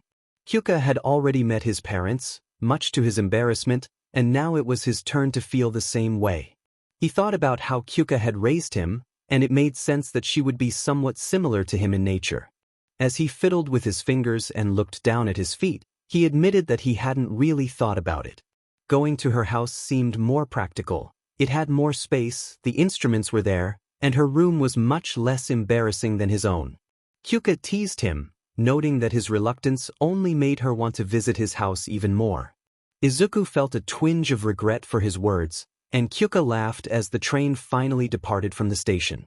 The compartment was mostly empty, with a few passengers scattered about, absorbed in their phones or music. Kyouka acknowledged that sharing personal things with her mother was challenging for Izuku, but she was determined to meet her eventually. She pulled out her phone and plugged in her headphones, playfully placing one jack against his temple, reminiscent of their first meeting at Recovery Girl's office. The energetic music began to play, and Izuku was taken by surprise at the intensity of the lyrics.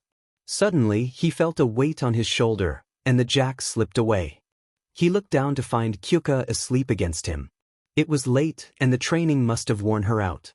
He marveled at how she could fall asleep to such loud music, but there was no response from her.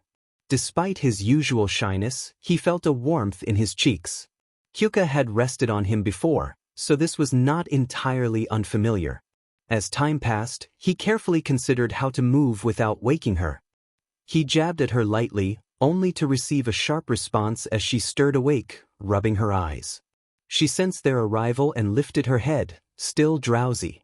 Izuku stood up, stretching his arms and confirming that they had reached their destination. He offered to walk her home, knowing she was tired and it was late. Kyouka insisted that he didn't need to accompany her, but Izuku wanted to. He expressed concern for her safety, even if it was just a short walk.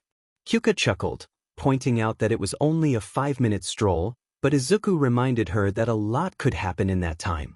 As they walked, Kyouka yawned and wrapped her jacket tighter around herself.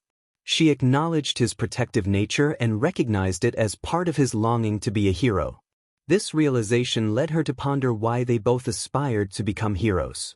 Izuku was taken aback, realizing they had never discussed their motivations. Kyouka decided to share first. She spoke about her longing to bring smiles to others, especially during tough times. Unlike Izuku, she didn't consider herself optimistic, but she wanted to make people happy, just like he was making her feel in that moment. Izuku found her words inspiring and admired her resolve. She recounted her experience of telling her parents about her dream, fearing they would be disappointed since she didn't want to follow in their musical footsteps. To her surprise, they were supportive, which encouraged her further. When it was Izuku's turn, he shared that his motivation was somewhat similar. He admired All Might not just for his powers, but for his ability to save people while maintaining a reassuring smile.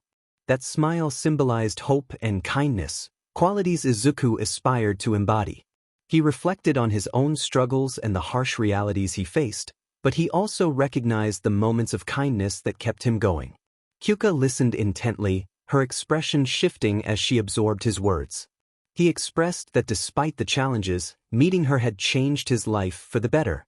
She was astonished by his resilience and optimism, marveling at how he remained hopeful despite everything he had endured.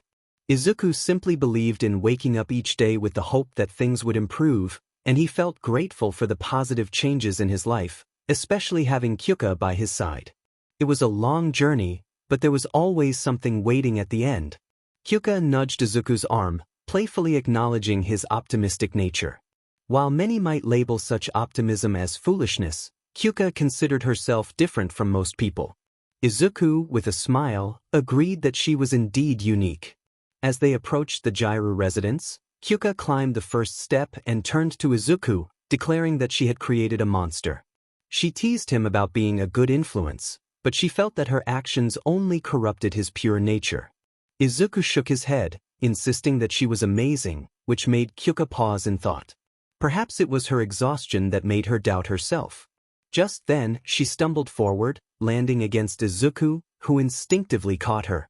Kyouka chuckled, explaining that she knew he would catch her, further proving his purity. She complimented him, saying he was a great guy.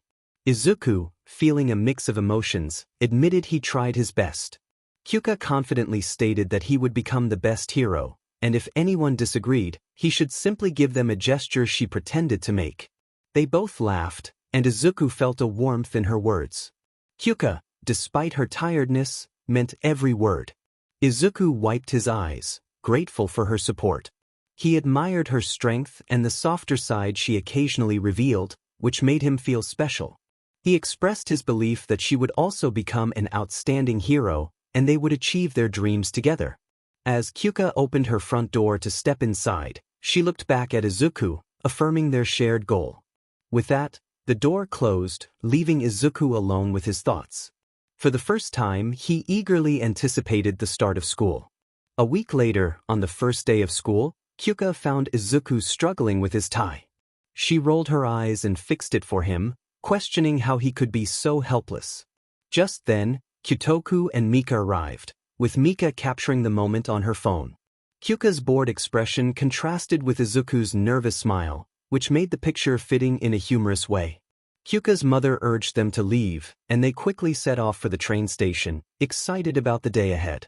As they approached high school, Izuku felt a sense of wonder.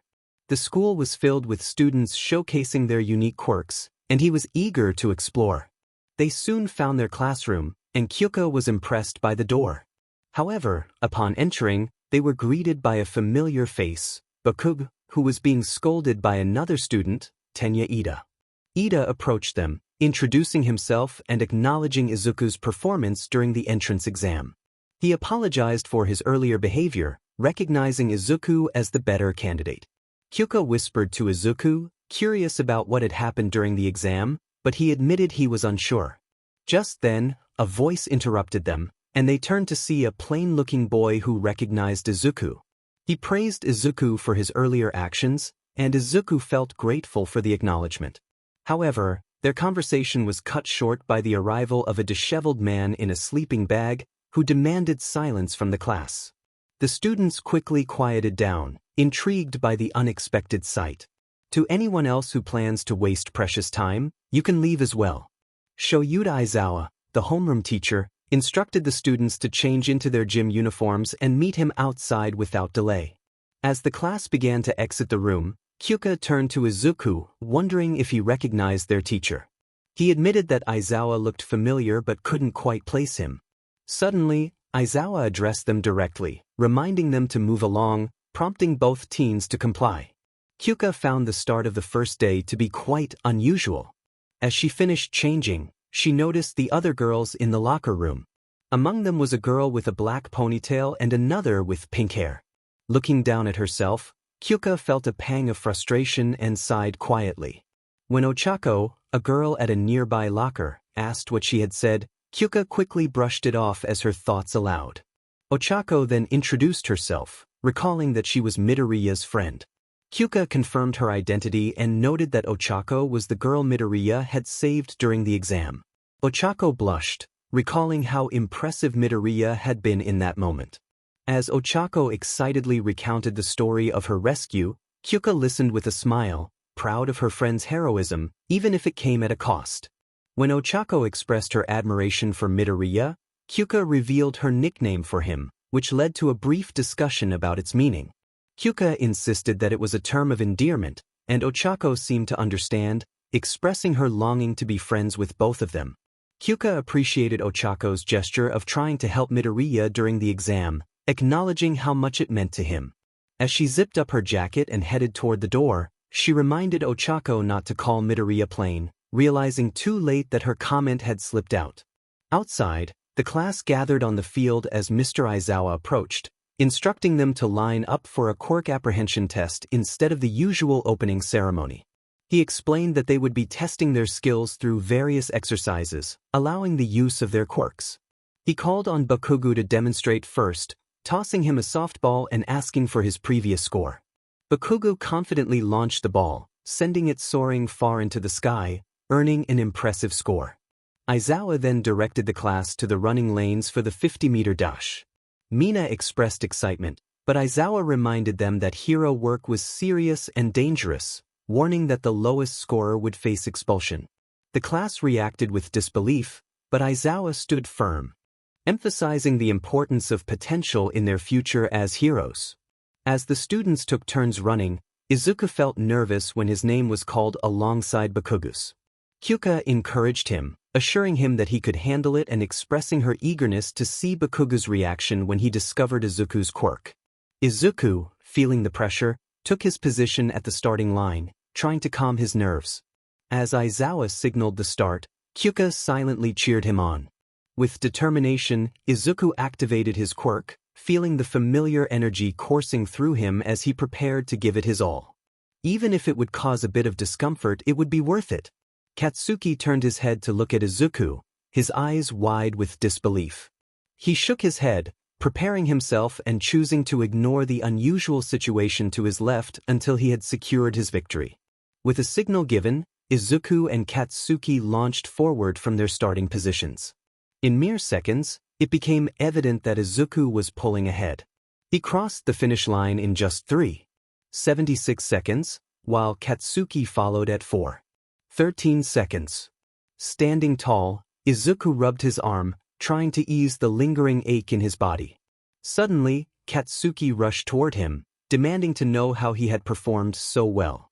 Izuku struggled to find a response, but before he could say anything, Aizawa intervened, ensnaring Katsuki in his scarf and binding him.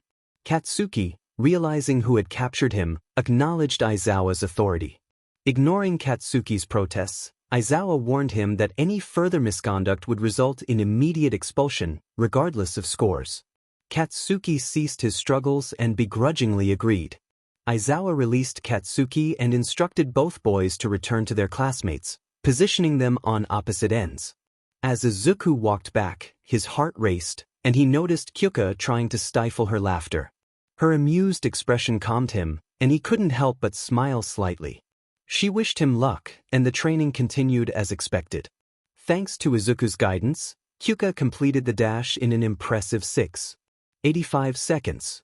Izuku scored 79 kilograms on the grip test, while Kyouka achieved 38 kilograms. They both passed the sandbox challenge, and the remaining events went smoothly. Izuku excelled in every activity, except for the toe touch, where he struggled a bit. Kyouka was thrilled to see her hard work paying off, her scores significantly higher than at the beginning of her final year in middle school. As they approached the softball throw, Kyouka had already achieved a distance of 82 meters using her jacks effectively. Izuku felt nervous about his turn.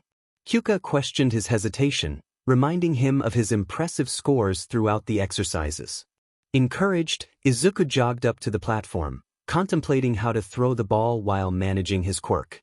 Mr. Aizawa, observing Izuku, pointed out that he was holding back. Izuku attempted to explain his quirk's limitations, but Aizawa insisted that he needed to demonstrate control over his full power without becoming a liability. Izuku reflected on Aizawa's words, realizing the importance of using his strength wisely in critical situations. A sudden idea sparked in Izuku's mind. He pulled back his arm, channeling his power through to his finger. With all the strength he could muster, he threw the ball, using his powered finger to propel it. The impact sent dust and wind swirling around, and when the commotion settled, the class saw Izuku standing with a broken pointer finger. He glanced at Aizawa, who revealed the impressive distance of 705.3 meters. Izuku felt a surge of pride, believing he had demonstrated his potential. For the first time that day, Aizawa smiled and instructed him to visit the nurse's office to get his injury treated. Izuku wanted to see the scores first, and after receiving permission, he returned to his classmates. They began to compliment him, which made him blush.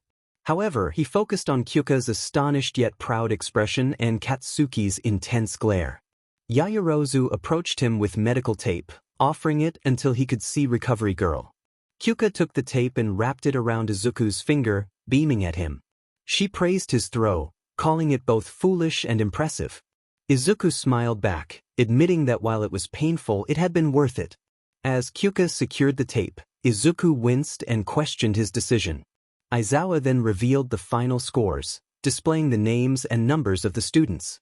Izuku Midoriya Momo Yaoyorozu Shoto Todoroki Katsuki Bakugutenya Ida Fumikage Tokoyami Mizo Shoji Mashireo Ojiro Ejirkurishima Ashido Kyukajiro Ochako Uraraka Koji Koda Rikido Sato Tsu Azui Yuga Aoyama Hanta Siro Denki Kaminari Toru Hagakure Mineta Minoru. Izuku's jaw dropped when he saw his name at the top of the list. Kyouka was pleasantly surprised by her own score, while Katsuki's frustration was evident. Mineta, overwhelmed, dropped to his knees in disbelief. Aizawa then revealed that no one would be expelled, explaining that it had been a strategic move to motivate everyone. With that, he declared the training session over. Izuku had some forms to complete back in the classroom, and the teachers for his other classes would arrive soon. Aizawa instructed him to take care of his injured finger before leaving the grounds. For a brief moment, Izuku thought he spotted All Might at the gate, but when he glanced back, he was gone. His attention was drawn to Kyouka when she placed her hand on his arm, urging him to get his finger fixed quickly before Katsuki lost his temper. Izuku glanced back at Katsuki, who appeared ready to explode. Realizing the situation, he suggested they run, and the two dashed into the school. With his finger taken care of, Izuku found himself at lunch. He had successfully avoided Katsuki since the tests, and he hoped the blonde wouldn't act out in public after Aizawa's warnings. After leaving the lunch line, he scanned the room for Kyouka and finally spotted her. However, before they could meet, Kaminari pulled Izuku toward a different table, while Mina dragged Kyouka to another. Izuku ended up at a large table with most of the 1A boys, excluding Katsuki and Shoto. He glanced back at Kyouka, who was similarly seated with the 1A girls. Confused, he asked why he had been brought there. Mineta, sitting at the head of the table with Kaminari and Jirou, declared they had an important matter to discuss regarding the 1A girls. The other boys exchanged puzzled looks, and Sato raised his hand to inquire about the topic. Mineta boldly stated they needed to discuss how attractive the girls were. Most of the boys groaned and stood up to leave, expressing their disinterest in the conversation. Izuku, Jirou, Kaminari, and Ida remained seated, with Izuku unsure of what to do and Ida determined to reprimand Mineta. Mineta's comments were labeled as vulgar and inappropriate by Ida, who insisted they should not engage in such discussions. Kaminari argued that they were merely complimenting the girls, which Ida countered by stating it was harassment. The debate continued, with Mineta asking who the boys thought was the most attractive. Kaminari pondered, mentioning several names, while Jirou added his thoughts. Ida shook his head in disapproval, urging Izuku to leave with him. As Izuku stood to gather his tray, Kaminari asked about a girl with purple hair, seeking their opinions. Mineta dismissed her, commenting negatively about her appearance, which caused Izuku to freeze in anger. Ida noticed Izuku's reaction and called out to him, but Izuku was momentarily lost in his thoughts. When Ida pointed out that his tray was broken, Izuku looked down to see the mess and quickly excused himself, heading toward Kyouka's table. A few minutes earlier, Kyouka had been taken aback by Toru's suggestion to discuss the boys. Mina insisted it would be fun and lighthearted, prompting Kyouka to stand up in protest. Momo joined her, but Mina pleaded with them to stay, assuring them she wouldn't mention Izuku. Kyouka hesitated, but Mina and Toru's confusion about her relationship with Izuku led to a flustered response from her. Suddenly, a loud snap drew their attention to Izuku, who was standing at his table with his tray broken. The girls watched as he awkwardly disposed of his food and made his way outside, gesturing for Kyouka to follow him. She picked up her food and followed him, insisting that the situation wasn't what it appeared to be. Outside, Kyouka found Izuku sitting against the wall. He greeted her, and she joined him, leaning her head back in frustration over the day's events. They shared their thoughts on the boy's behavior, agreeing that it was uncomfortable. Kyouka offered to share her food, and Izuku hesitated but accepted when she insisted. As they ate together, they discussed their experiences and the challenges of socializing. Kyouka suggested they walk to the train station with Ida and Uraraka, feeling they were the closest friends they had made so far. Izuku agreed, feeling grateful for the new connections. They shared a laugh, and soon Izuku felt Kyouka lean against him, surprised to see her eyes close as she drifted off to sleep. "Is this all right?" "Yes, definitely." Overall, It had been a good first day. A really good one. Izuku opened the door to begin his second official day at U. The first day had been unusual. Not bad, just unusual. He had actually made friends. Granted, it was only 2 people, but that was a significant improvement for him. He was relieved they liked Kyouka. If either Uraraka or Iida had shown any dislike toward her, Izuku would have struggled to maintain their friendship. He would have done his best to ensure everyone got along, but if it came down to a choice, it was clear which side he would choose. It was a bit strange, though, because Izuku sensed that Kyouka might not be as fond of the other 2. It wasn't Iida who seemed to make her act differently, it was Uraraka. Whenever the brunette was around, even if it was just a little since they had only known her for a day, Kyouka appeared slightly more tense. This was especially noticeable during their walk to the train station after school. Instead of resting casually on her shoulders, her jacks were constantly in motion. Izuku had no concrete evidence to support his feelings, but he decided he would ask Kyouka about it directly. If Uraraka had said something, he wanted to understand what it was and why it made Kyouka uneasy. Was it a threat? Uraraka certainly didn't seem threatening. If there was an issue, Izuku would do everything he could to resolve it. How difficult could it be to mend the relationship between 2 people who barely knew each other? Oh, Izuku. Before you go, a letter from your father arrived in the mail. That made things a bit more complicated. Izuku sighed and rolled his shoulders back, deciding he would read it later. From her spot on the couch, Inko could sense her son's disinterest without needing to see his face. Her heart ached at the thought, but she knew he would keep his feelings to himself. Being overly emotional was a trait in her family, but Izuku could be as closed off as a vault. There were some things he simply didn't want to share, and they would remain unspoken unless he chose to voice them. However, Izuku rarely changed his mind. Alright, I'll leave it on your bed. Be safe. Love you. Love you too, he replied as he stepped outside, closing the door behind him. Leaning against it, he ran a hand down his face. He didn't need to read the letter. It was the same generic questions with money attached, just like every time. Izuku had a passion for many things, but he felt empty whenever he received a letter from his father abroad. He appreciated everything his father did for them, but he couldn't pretend to feel the same love for him as he did for his mother. As he descended the steps of his apartment building, he made his way to Kyouka's house. It was strange. He had known Kyouka for barely 2 months, yet he felt a deeper connection with her than with his father. True, he had latched onto Kyouka out of social awkwardness and attraction, but their friendship was so strong that it was impossible not to compare it to his relationship with his dad. His relationship with Kyouka was entirely different from what he should have had with his father. He didn't have a father figure, well, except for All Might. Izuku paused his thoughts and shook his head. That was a different topic he didn't want to delve into right now. Clearing his mind, he focused on the train station ahead. He needed to concentrate on the relationships he could actually improve, like his newfound friendships with Uraraka and Iida, or perhaps getting Kyutoku to ease up on his overprotective tendencies, or maybe even finding the courage to confess his feelings to Kyouka. Amend his low self-esteem. Kyouka closed her eyes as the hot water cascaded over her one last time before she turned it off. Showers were a mixed experience for her. On one hand, she loved the sensation. The only thing more relaxing was listening to music. One could only imagine how long she lingered in the shower when she played her favorite songs from the speaker on the sink. On the other hand, she dreaded when they ended. It meant she would have to face her worst enemy. Kyouka slid the glass door open and glanced at her nemesis, the mirror. Ugh. Fortunately, she took hot showers with the door closed, so steam obscured the reflective surface. She quickly grabbed her towel and dried herself off. Once finished, she wrapped the towel around herself and picked up her moisturizer as she walked into her bedroom. Spotting the mirror on her makeup table made her grimace. Averting her gaze, she walked over to her bed and picked up her uniform. Suddenly, her phone vibrated. Picking it up from her nightstand, she didn't even need to guess who was texting her. The one I have far too many nicknames for, on my way over. That certainly brightened her mood.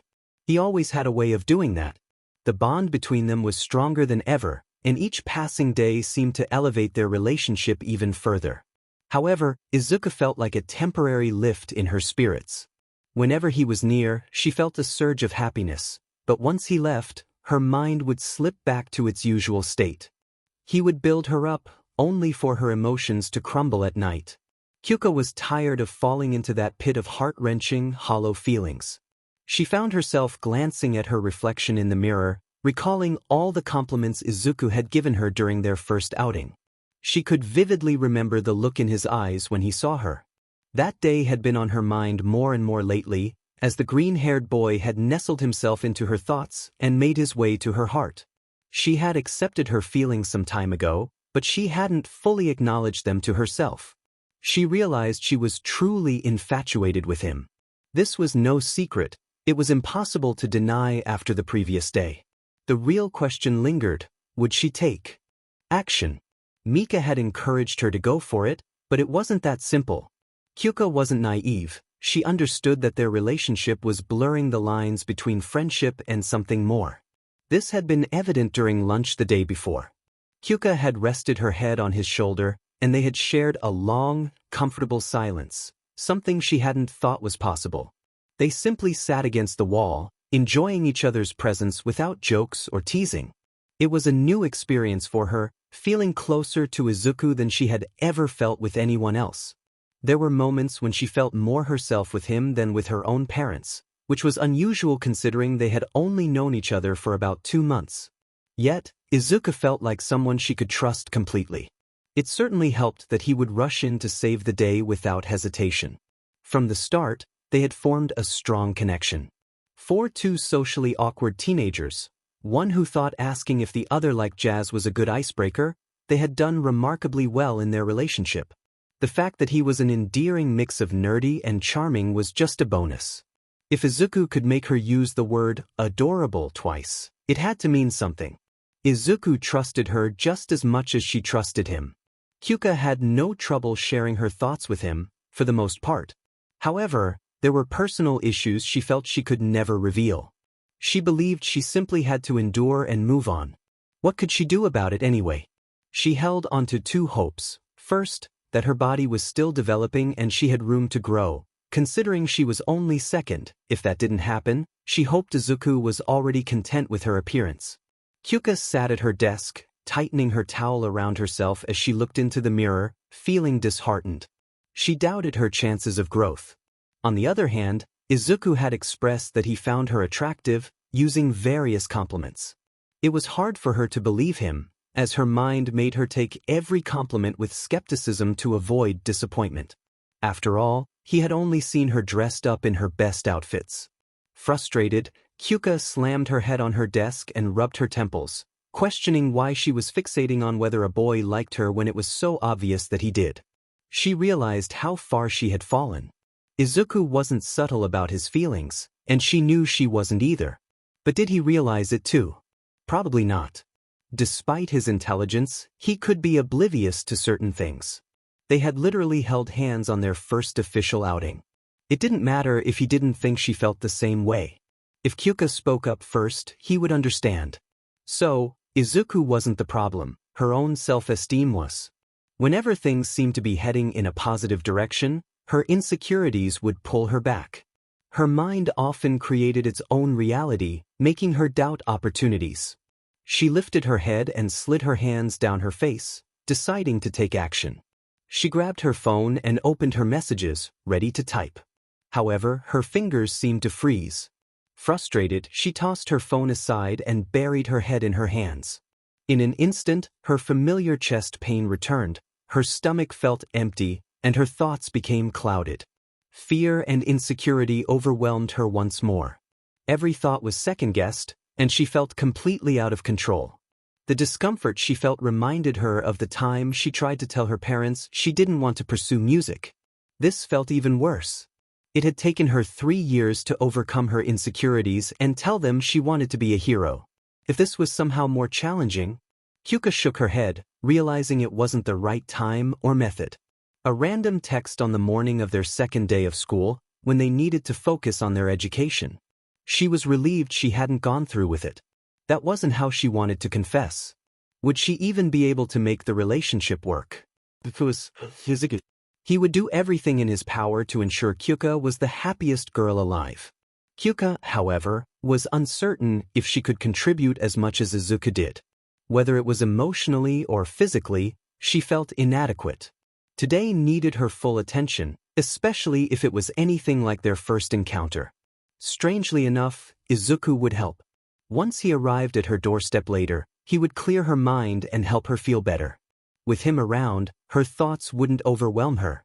She plugged her jack into her phone, turning up House of the Rising Sun. Kyouka cracked her knuckles and stood up, making her way toward her uniform. She encouraged herself to push through. As they walked through the front doors of U, Kyouka asked Izuku what he thought they would do that day.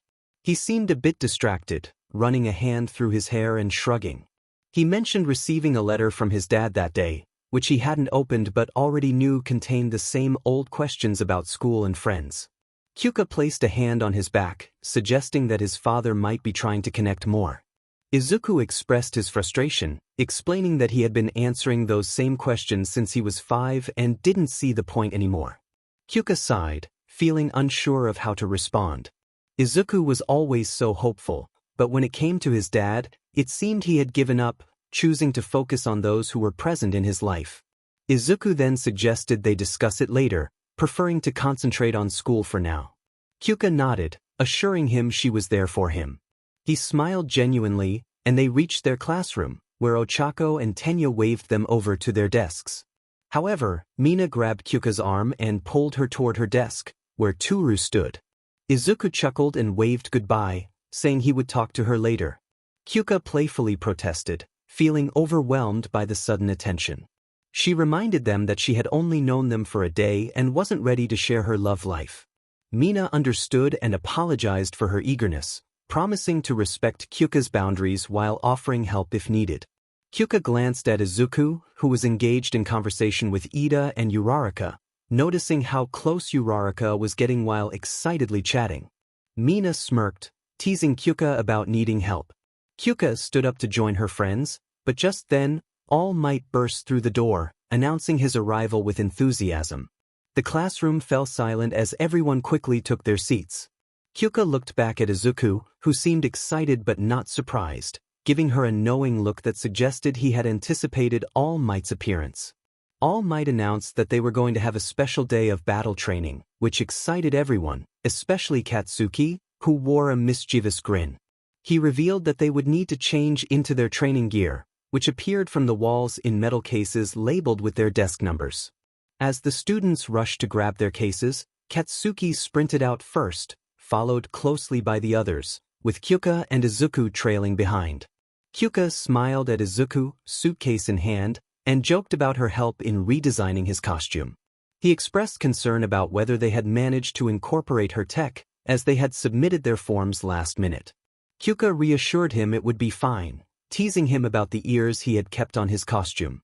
Upon entering the locker room, Kyouka was taken aback by the sight of the other girls in their skin-tight outfits. She felt out of place in her loose-fitting breathes and oversized shirt. While she appreciated her costume, especially since Izuku had helped design it, she couldn't shake the feeling of inadequacy as she compared herself to the others. Shaking her head, Kyouka rolled her shoulders back and closed her eyes, reminding herself that Izuku liked her costume, and that was what truly mattered. Kyouka felt a mix of confidence and disbelief as she closed her locker and walked out the door, securing her gear. She turned to see her friend approaching from the entrance tunnel, who exclaimed how amazing she looked. Kyouka chuckled, teasing her friend about resembling a rabbit. Izuku stood before her, his outfit still reminiscent of his original design. He wore a green jumpsuit with white lines running down the arms and torso, complemented by red shoes and white pads at his neck and shoulders.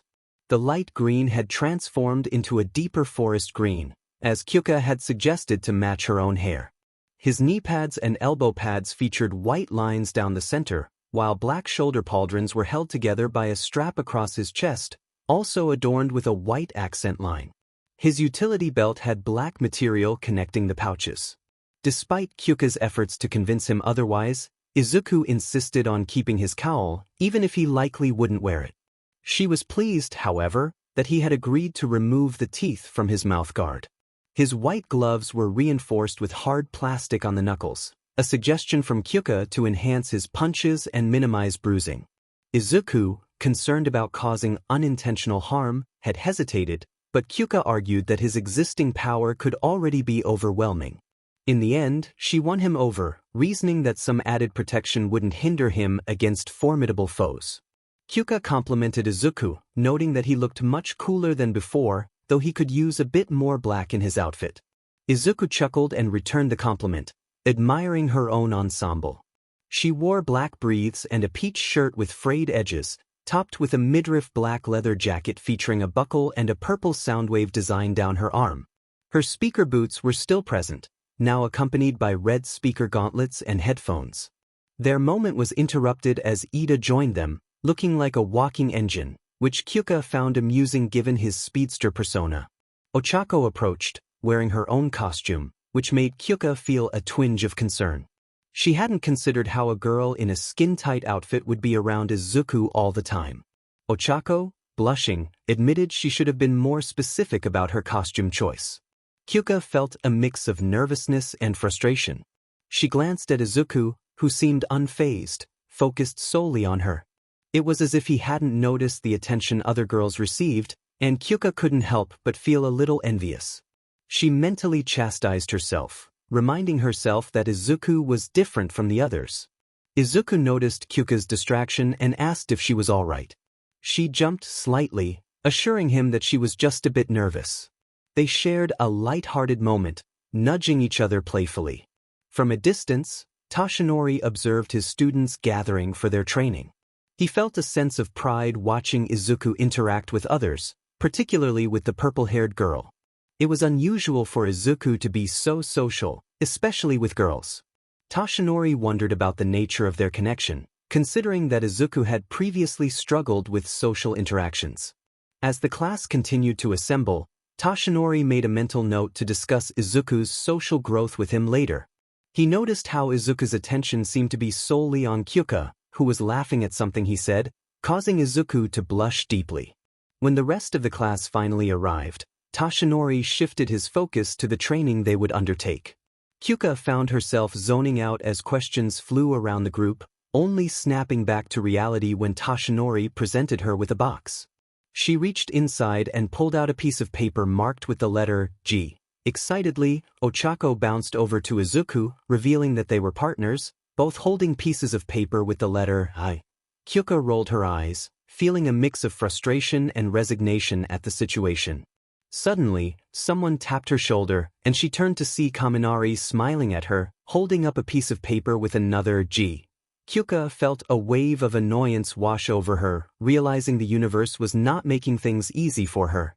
Izuku glanced back at Kyouka, feeling uneasy about Kaminari's presence, especially given his reputation for being overly flirtatious. However, Kaminari had not been the one to make any disrespectful comments about her. But he didn't exactly disagree. Although he didn't know Kaminari well, yesterday had been enough for Izuku to feel uneasy about Kyouka being around him. At least it was better than her being paired up with Mineta. Izuku felt genuinely sorry for Momo being matched with him. He wondered what could possibly happen next. The announcement came that Team A would be the heroes and Team D would be the villains. Izuku found himself facing Katsuki. While his classmates were oblivious, Izuku was silently panicking. He felt a hand on his shoulder and turned to see Ochako, her face filled with concern. They were outside the test building, using their preparation time to memorize the blueprints. He assured her he was fine, though he admitted to feeling nervous about going up against Kaken, knowing Iida would also be a formidable opponent. They needed to be cautious. Ochako asked if he meant Bakugo, the one who had been unpleasant to him and everyone else, but especially to him. Izuku nodded, acknowledging that while Kaken could be difficult, his skills and determination were undeniable. He was stronger and more confident than Izuku. Ochako tilted her head, suggesting that his confidence might actually be a disadvantage. Izuku agreed but felt that it only fueled his longing to surpass him. Ochako encouraged him, asserting that they would win, and Izuku smiled back, putting on his cowl as he headed into the building. In the observation room, Kyouka watched the interaction between her friends with narrowed eyes. She knew there was no real threat from Ochako, but it was hard to ignore the twisting feeling in her stomach. Kyouka wasn't usually prone to jealousy, she had many things others lacked, and she was grateful for them. Izuku was one of those things, but she hadn't considered how much she would have to share. Kaminari interrupted her thoughts, asking if she and Midoriya knew each other before you. Kyouka confirmed that he was her best friend, sensing a hint of nervousness from him. He then inquired if Midoriya had mentioned why he left the cafeteria the previous day. Kyouka grew suspicious, recalling that he had mentioned not liking the conversation about boys and girls. Kaminari seemed to fumble for words, and Kyouka smirked, revealing her quirk gave her heightened hearing, allowing her to detect when someone was lying. Just then, she noticed Katsuki attempting to sneak attack Izuku and Ochako. Izuku dodged skillfully, removing his now partially torn cowl and standing tall. He knew Katsuki would come for him, just as he had anticipated. Katsuki approached with a menacing grin, questioning how Izuku had even made it into Ue. He vowed to take him down just enough to avoid disqualification. Katsuki threw a punch, but Izuku activated full cowl, slipping into Katsuki's opening. He seized Katsuki's arm, lifting him effortlessly and throwing him over his shoulder. The surge of speed and strength from his powered-up state allowed for a decisive takedown, and Katsuki hit the ground hard, gasping for air. In the observation room, Kyouka cheered, drawing attention from her classmates, including Denki, Mina, and All Might. She crossed her arms, trying to hide her blush. Back at the fight, Izuku urged Ochako to move, and she sprinted towards her goal. He turned back to Katsuki, who was struggling to rise. Izuku noted that Katsuki always led with a right hook, having studied his moves. Katsuki's glare intensified as he declared he wouldn't be anyone's punching bag anymore. He was determined to show what he was capable of, embracing the meaning of Deku as a compliment. Kyouka watched him with a proud smile, even as Katsuki taunted him about being scared. Izuku took a deep breath, recalling Kyuka's encouragement and the new meaning she had given to Deku. He squared his stance, declaring he was no longer afraid. Katsuki demanded to know what he had said, and Izuku admitted he had lied about not wanting to compete. He crouched, ready to leap, and charged at Katsuki with newfound speed. Katsuki jumped to blast him, but Izuku dove to evade. Katsuki propelled himself back, and Izuku barely managed to cross his arms in defense as he was struck midair, landing hard against the wall. Katsuki rushed toward him, preparing for another attack. Izuku jumped to meet him, blocking a kick. Suddenly, Katsuki felt something wrap around his leg, realizing it was capture tape. He yelled in disbelief, questioning what was happening. The voice over the intercom confirmed that Bakugo had been captured, prompting Katsuki to shout back in frustration. He looked down to see the tape binding his ankle, recalling the earlier skirmish. That freckle-faced rival had managed to tie the tape around him in an instant. Izuku smiled to himself, realizing that without his newfound speed, he would never have been able to restrain Katsuki. All Might's voice echoed through the chaos, instructing Katsuki to exit the building. But Katsuki remained still, his expression fierce. Izuku felt the tension rise as Katsuki suddenly charged at him, propelled by explosive bursts. The impact sent them crashing through the wall, tumbling through the debris until they landed, Izuku on his back and Katsuki looming over him. Struggling against Katsuki's grip, Izuku felt the heat radiating from the blonde's hands. He questioned what Katsuki was doing, but the response was a torrent of anger, with Katsuki insisting that Izuku could never win and labeling him as useless. Izuku, despite the pain, managed to retort that being called Deku was a compliment. In a moment of defiance, Izuku struck Katsuki, sending him backward. Rising slowly, he winced from the pain of the tackle and the burns. Katsuki's rage intensified as he accused Izuku of hiding his quirk for years, claiming he was nothing more than a nuisance. All Might's voice cut through the noise, reminding Katsuki that he was captured and no longer allowed to fight. But Katsuki dismissed the warning, and Izuku, fueled by determination, challenged him to come at him. Katsuki, with a grin, prepared to escalate the conflict, but All Might warned him of severe consequences if he proceeded. The tension in the air was palpable as Katsuki paused, His gaze locked on Izuku. Eventually, he lowered his arm and walked away, leaving Izuku to exhale a sigh of relief. He couldn't shake the feeling that this confrontation had not ended as it should have. 15 minutes later, the battle against Iida unfolded smoothly, with Izuku and Uraraka working together effectively. Upon returning to the observation room, Izuku faced three immediate realities. Katsuki was absent, his peers were congratulating him, and Kyouka was approaching him with a fierce expression. She delivered a swift slap to his face, followed by a jab that made him wince. Kyouka was furious, questioning his decision to provoke Katsuki. Izuku attempted to defend himself, but her glare silenced him. All Might cleared his throat, redirecting their focus to the grading of the simulation. Concerned, Izuku asked about Katsuki's whereabouts. All Might explained that he had given Katsuki a warning since it was his first infraction, though he had stormed off claiming he needed to use the restroom. Kyouka pointed out that this was not Katsuki's first outburst, recalling a previous incident where he had attacked Izuku. All Might expressed his concern, acknowledging that he lacked the authority to punish Katsuki and would need to discuss the matter with Aizawa later. He then shifted the conversation to the MVP of the match. As Momo began to speak, Kyouka nudged Izuku, whispering an apology for hitting him, albeit a reluctant one. Izuku noted her lack of sincerity but appreciated her pride in him. Kyouka admitted that while she didn't condone his actions, she was proud of how he stood up to Katsuki. Izuku chuckled, acknowledging that Katsuki would likely be angrier than ever. Kyouka teased him about his bad luck, but Izuku countered that his luck had led him to her, which made him grateful. Kyouka rolled her eyes at the sentimentality, and Izuku explained that expressing feelings was one of the few ways he knew how to communicate. As the discussion shifted back to the match, Izuku prepared to take notes on the next group. Kyouka then asked about something that had upset him at lunch the previous day, prompting curiosity about the events that had unfolded. This concept could still be applied at the sports festival, but it might be more fitting if it occurred earlier, purely from a timing perspective. At this point, both characters are aware that their relationship could develop further. The decision leans toward waiting for the sports festival to maintain coherence. Kyouka had a pressing question on her mind. She wondered about a movie that others loved but she disliked, or perhaps one she adored that others found unappealing. For example, she had never been fond of Tim Burton's Batman and was curious about others' opinions. Izuku paused, contemplating his next move. He had mentioned that others had talked about Kyouka and the girls.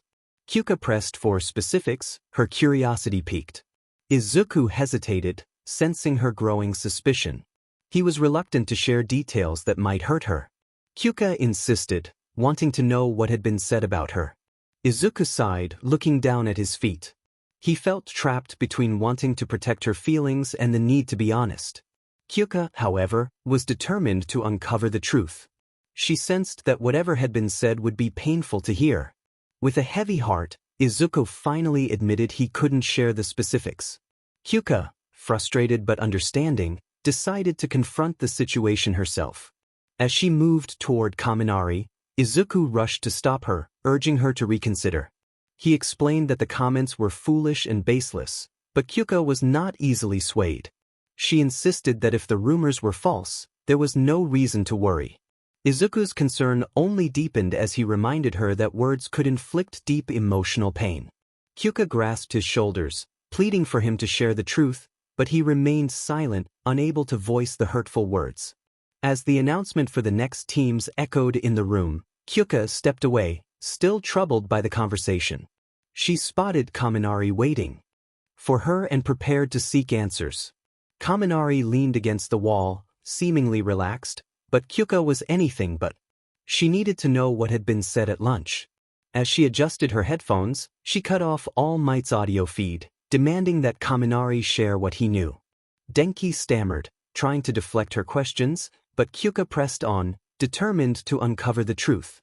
She reminded him that she was aware of the conversation and that it was beginning to frustrate her. She also hinted at Izuku's protective nature, referencing his impressive feats during their training. Finally, Denki relented, admitting that it wasn't him but Mineta who had made the comments. Kyouka's frustration grew as she demanded to know why he hadn't just told her the truth. Meanwhile, in the observation room, Ochako and Tenya watched the scene unfold on the screen, puzzled by the tension. Izuku, however, was consumed with anxiety, fully aware of the implications of the conversation happening before him. Kyouka's expression was unreadable as she absorbed Denki's words. The atmosphere was thick with anticipation until, in a sudden burst of emotion, Kyouka struck the wall, sending shockwaves through the room.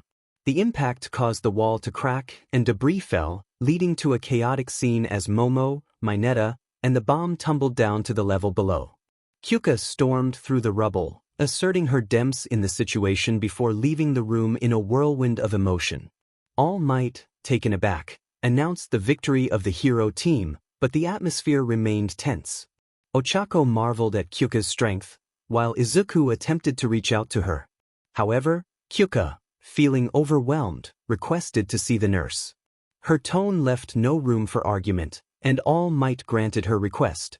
As she exited, Izuku tried to catch her attention, but she skillfully evaded him, offering a reassuring squeeze of his hand as she passed, silently conveying that she didn't hold him responsible for the turmoil. Only then did she take her leave. Izuku gazed at the door she had exited through, torn between following her and staying put. He wondered if she wanted to be alone and if he might get in trouble for pursuing her. Ultimately, he decided that she was his priority. However, it was evident that she didn't want him interfering. Having never dealt with an emotionally hurt Kyouka before, he felt uncertain about how to approach the situation. All Might, who was organizing the next team, called out to him. Izuku turned to face him, and All Might suggested that he could check on her if he wished. Grateful, Izuku thanked All Might and turned to leave, only to be interrupted by Kaminari, Momo, and Mineta returning from the test. Denki caught Izuku's eye and appeared anxious. Izuku turned away and made his exit. Denki rushed over, attempting to apologize, but Izuku brushed off his hand and continued out the door. While he didn't blame Kaminari, he wasn't in the mood to engage with anyone connected to the situation. His focus was on Kyouka, who needed immediate attention. He jogged down the hall, hoping to catch up with her, but she was nowhere in sight. Eventually, he arrived at Recovery Girl's office, where he found only the nurse. She greeted him with a teasing remark, and Izuku quickly clarified that Kyouka had come down to see her. Recovery Girl hadn't seen her, and just then, Aizawa entered the room. He informed Izuku that Kyouka had asked to go home early, clearly not in the right mental state to stay. She had refused to explain what had happened but mentioned that Izuku would be there. Aizawa asked if she had left because of him, to which Izuku hesitated, explaining that it was complicated and private, assuring Aizawa that Kyouka could handle combat. Aizawa interrupted, stating that he had seen students who couldn't manage combat before, and that wasn't how Kyouka had been acting. He expressed confidence that she would be okay and suggested that Izuku let her cool off for now. Aizawa also pointed out that Kyouka had left her uniform and backpack behind, which Izuku needed to take to her. Sighing, Izuku followed Aizawa out of the room, contemplating whether giving Kyouka some space would be beneficial. He understood that too much time alone with negative thoughts could worsen her feelings. When the final bell rang, Izuku sprang from his seat, eager to leave. Momo had retrieved Kyouka's uniform, and he grabbed her backpack from her seat. With both items in hand, he hurried out the door, only to be reminded by Tenya to walk, not run, in the halls. Once outside, Izuku sprinted toward the train station, his mind racing with the various issues he needed to address the next day. He had to deal with Katsuki, Kaminari, and find a way to explain things to Uraraka and Ida. He also contemplated how to protect Mineta from Kyouka, realizing it was more about whether he could protect him at all.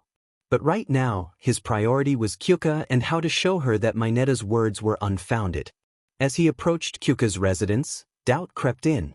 He questioned whether he was making a mistake. Just as he was about to knock, the door swung open, and Kyutoku, Kyouka's father, grabbed him by the collar, demanding to know what he had done to her. Izuku quickly protested his innocence, and Mika, Kyouka's mother, intervened, questioning whether he would harm their daughter. Kyutoku reluctantly released Izuku, who straightened his blazer and asked if he could speak with Kyouka. The parents exchanged glances before Kyutoku informed him that Kyouka hadn't come home. They had seen him approaching without her and assumed the worst. Izuku, deep in thought, suddenly had an idea. He handed the backpack to Mika and dashed down the street, leaving the confused parents behind. When Izuku reached Dagoba Municipal Beach Park, the sun was just beginning to rise. He spotted Kyouka at the water's edge, still in her hero costume, her jacket and boots set aside, and her breathed legs rolled up. He wished she would wear the sleeveless peach-colored shirt outside of school. It suited her well. Removing his blazer and tie, he folded them neatly and placed them on the steps with his shoes before rolling up his breaths and sleeves to approach her. Kyouka's eyes weren't red, indicating she hadn't been crying, though her expression reflected a sadness that came from acceptance, an emotion Izuku recognized but felt distant from. He sat beside her, propping his elbows on his knees. Kyouka mirrored his position, resting her head on her arms and offering a faint smile. He informed her that he had brought her backpack and uniform, which he left at her house. She thanked him quietly, almost as a whisper. Izuku hesitated before addressing the issue with Mineta, but Kyouka interrupted him, asking him to stop. She turned her gaze back to the ocean, signaling that she needed space. Understanding the silence that lingered between them, Kyouka realized why he had chosen not to share his thoughts. She often struggled with listening, and this time was no different. As she stood up and began to pace on the sand, she expressed her feelings of hurt. She acknowledged that she was meant to be strong, yet the pain in her chest was undeniable.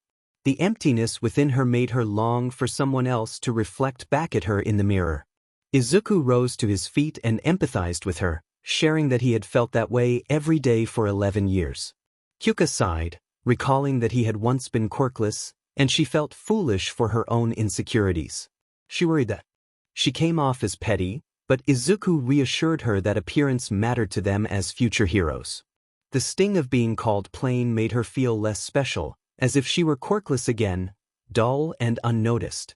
Kyouka shook her head, insisting that his feelings weren't true. Izuku acknowledged that he had come to terms with his appearance long ago, recognizing that those negative thoughts were merely tricks of the mind. Kyouka moved closer, expressing her frustration with how others perceived him. She revealed that she had sensed his discomfort around Uraraka, but he reassured her that she was wrong. To him, she was the most appealing girl he had ever seen, and he was in awe of her. His heartfelt words resonated deeply with Kyouka, allowing her to finally believe in his sincerity. She embraced him tightly, burying her face in his neck as tears fell. The sunset cast a warm glow over them, and the sound of the waves provided a calming backdrop. As they stood together, Izuku gently caressed her back, and Kyouka shifted her arms to wrap around his neck. As they began to lift their heads, Kyouka placed her hand on his cheek and leaned in, pressing a soft kiss to his skin. Izuku felt a rush of warmth, and when their lips finally met, it was a gentle connection that felt profound. It was not an explosion of fireworks, but rather a warm fire igniting within them, spreading to one another. When they finally pulled away, Kyouka rested her head on Izuku's chest, and he laid his head atop hers. They remained in silence, processing the significance of what had just occurred. As the sun disappeared, Izuku attempted to speak, but Kyouka silenced him with another kiss, suggesting they figure things out later. He nodded, pulling her back into his embrace, marveling at the moment they had just shared. Kyouka laughed at his excitement, acknowledging the significance of their kiss. Izuku realized why she had felt uneasy around Uraraka, and Kyouka asked if she had any reason to worry now. He assured her that she never did, and she tightened her hold on him, finding comfort in his presence. As the night deepened, Kyouka expressed her reluctance to leave, though she remembered her parents might be concerned. Izuku understood the predicament, and they both knew it was time to face the reality awaiting them. Kyouka held Izuku's hand and looked at him with determination. She was ready to face whatever awaited her at home. She urged him to go back before his mother grew worried. Izuku nodded, but a question lingered in his mind about their relationship. Kyouka hesitated, fearing the uncertainty of their feelings and the potential impact on their friendship. They both shared concerns about whether they could truly meet each other's expectations. Izuku suggested they keep things casual for now, like a test drive. Kyouka's eyes lit up at the idea, Realizing it allowed them to explore their feelings without the pressure of commitment. They agreed to see how things developed, promising to return to their friendship if it didn't work out. Kyouka smiled, feeling a rush of excitement, but asked him to keep their budding relationship a secret from others, not wanting the attention at school. As Kyouka watched Izuku dash down the street, she felt a mix of joy and anxiety. Once inside her house, she quickly navigated through her parents' questions and retreated to her room, locking the door behind her. She sank to the floor, overwhelmed by the reality of what had just happened. For the first time in a long while, her heart raced with hope instead of doubt. She reminded herself to stay true to who she was and not to overthink things. Meanwhile, Izuku stood outside his apartment, battling his own worries. He entered to find his mother waiting for him, and he felt a rush of warmth at the thought of Kyouka. He decided to seek advice, retreating to his room to call 𝗨𝗏𝗏. When he asked for dating advice, he was met with surprise, as 𝗨𝗏𝗏 admitted he wasn't very experienced in that area. However, he expressed concern for Kyouka, wanting to ensure she was okay after seeing Izuku's behavior in class. Izuku explained their friendship and how it had developed over the past couple of months. 𝗨𝗏𝗏 was surprised he hadn't mentioned her sooner but was glad to hear about their connection. He reminded Izuku of the importance of keeping one for all a secret, especially now that he was starting a relationship. Izuku confessed they had just begun exploring their feelings, and 𝗨𝗏𝗏 congratulated him, offering support despite his limited experience. After their conversation, 𝗨𝗏𝗏 gazed out at the night sky, feeling a mix of happiness for Izuku and concern about the challenges that lay ahead. He knew the weight of one for all and the potential dangers it posed, especially with Kyouka now involved. He resolved to protect Izuku's happiness and find the right moment to share the truth about the risks associated with his quirk.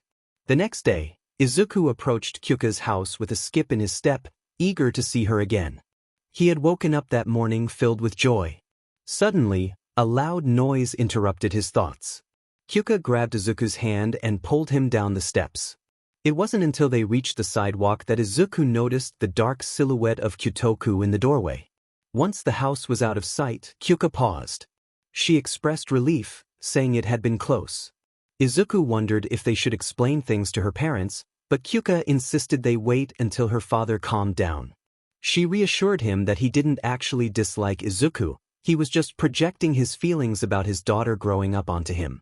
Izuku felt uncertain, questioning if that should comfort him. Kyouka's response was vague but encouraging.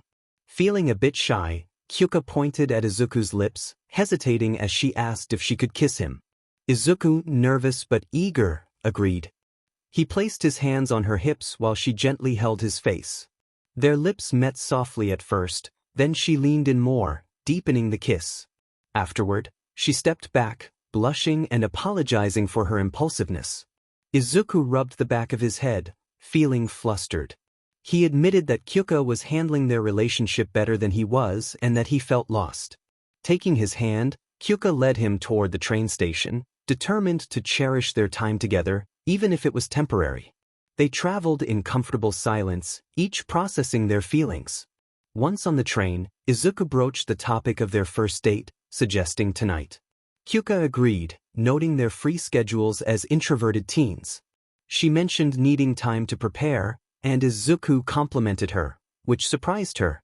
Kyouka teased him about his unintentional charm, and they both laughed, recalling their first outing together. Upon arriving at 𝐸, they reluctantly released each other's hands, not ready for the attention that came with being seen together. Inside the classroom, Izuku noticed Katsuki's troubled expression and heard Kaminari whispering anxiously to Minato about a potential problem.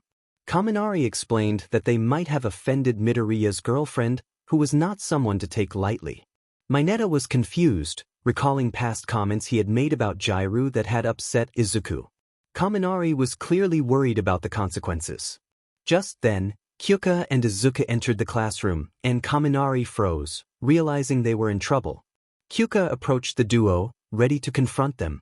She reassured Kaminari that she wasn't angry with him but turned her attention to Minato, warning him about his inappropriate comments.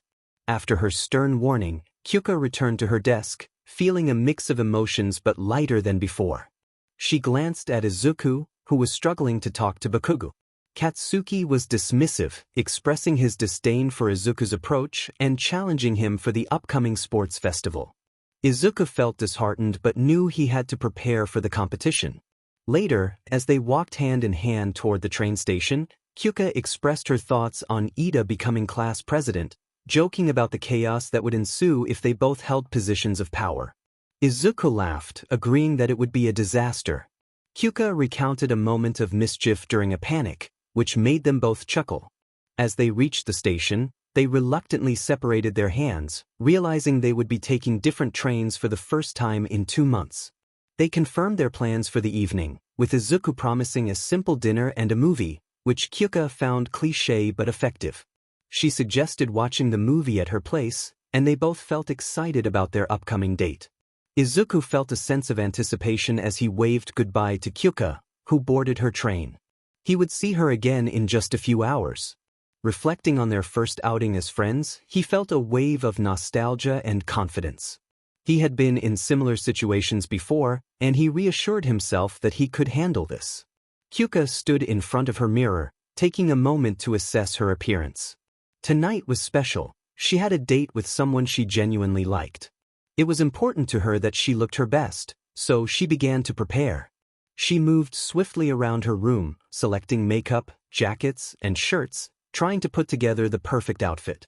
Izuku had mentioned that the occasion wasn't particularly fancy, which relieved her since she didn't have a formal dress.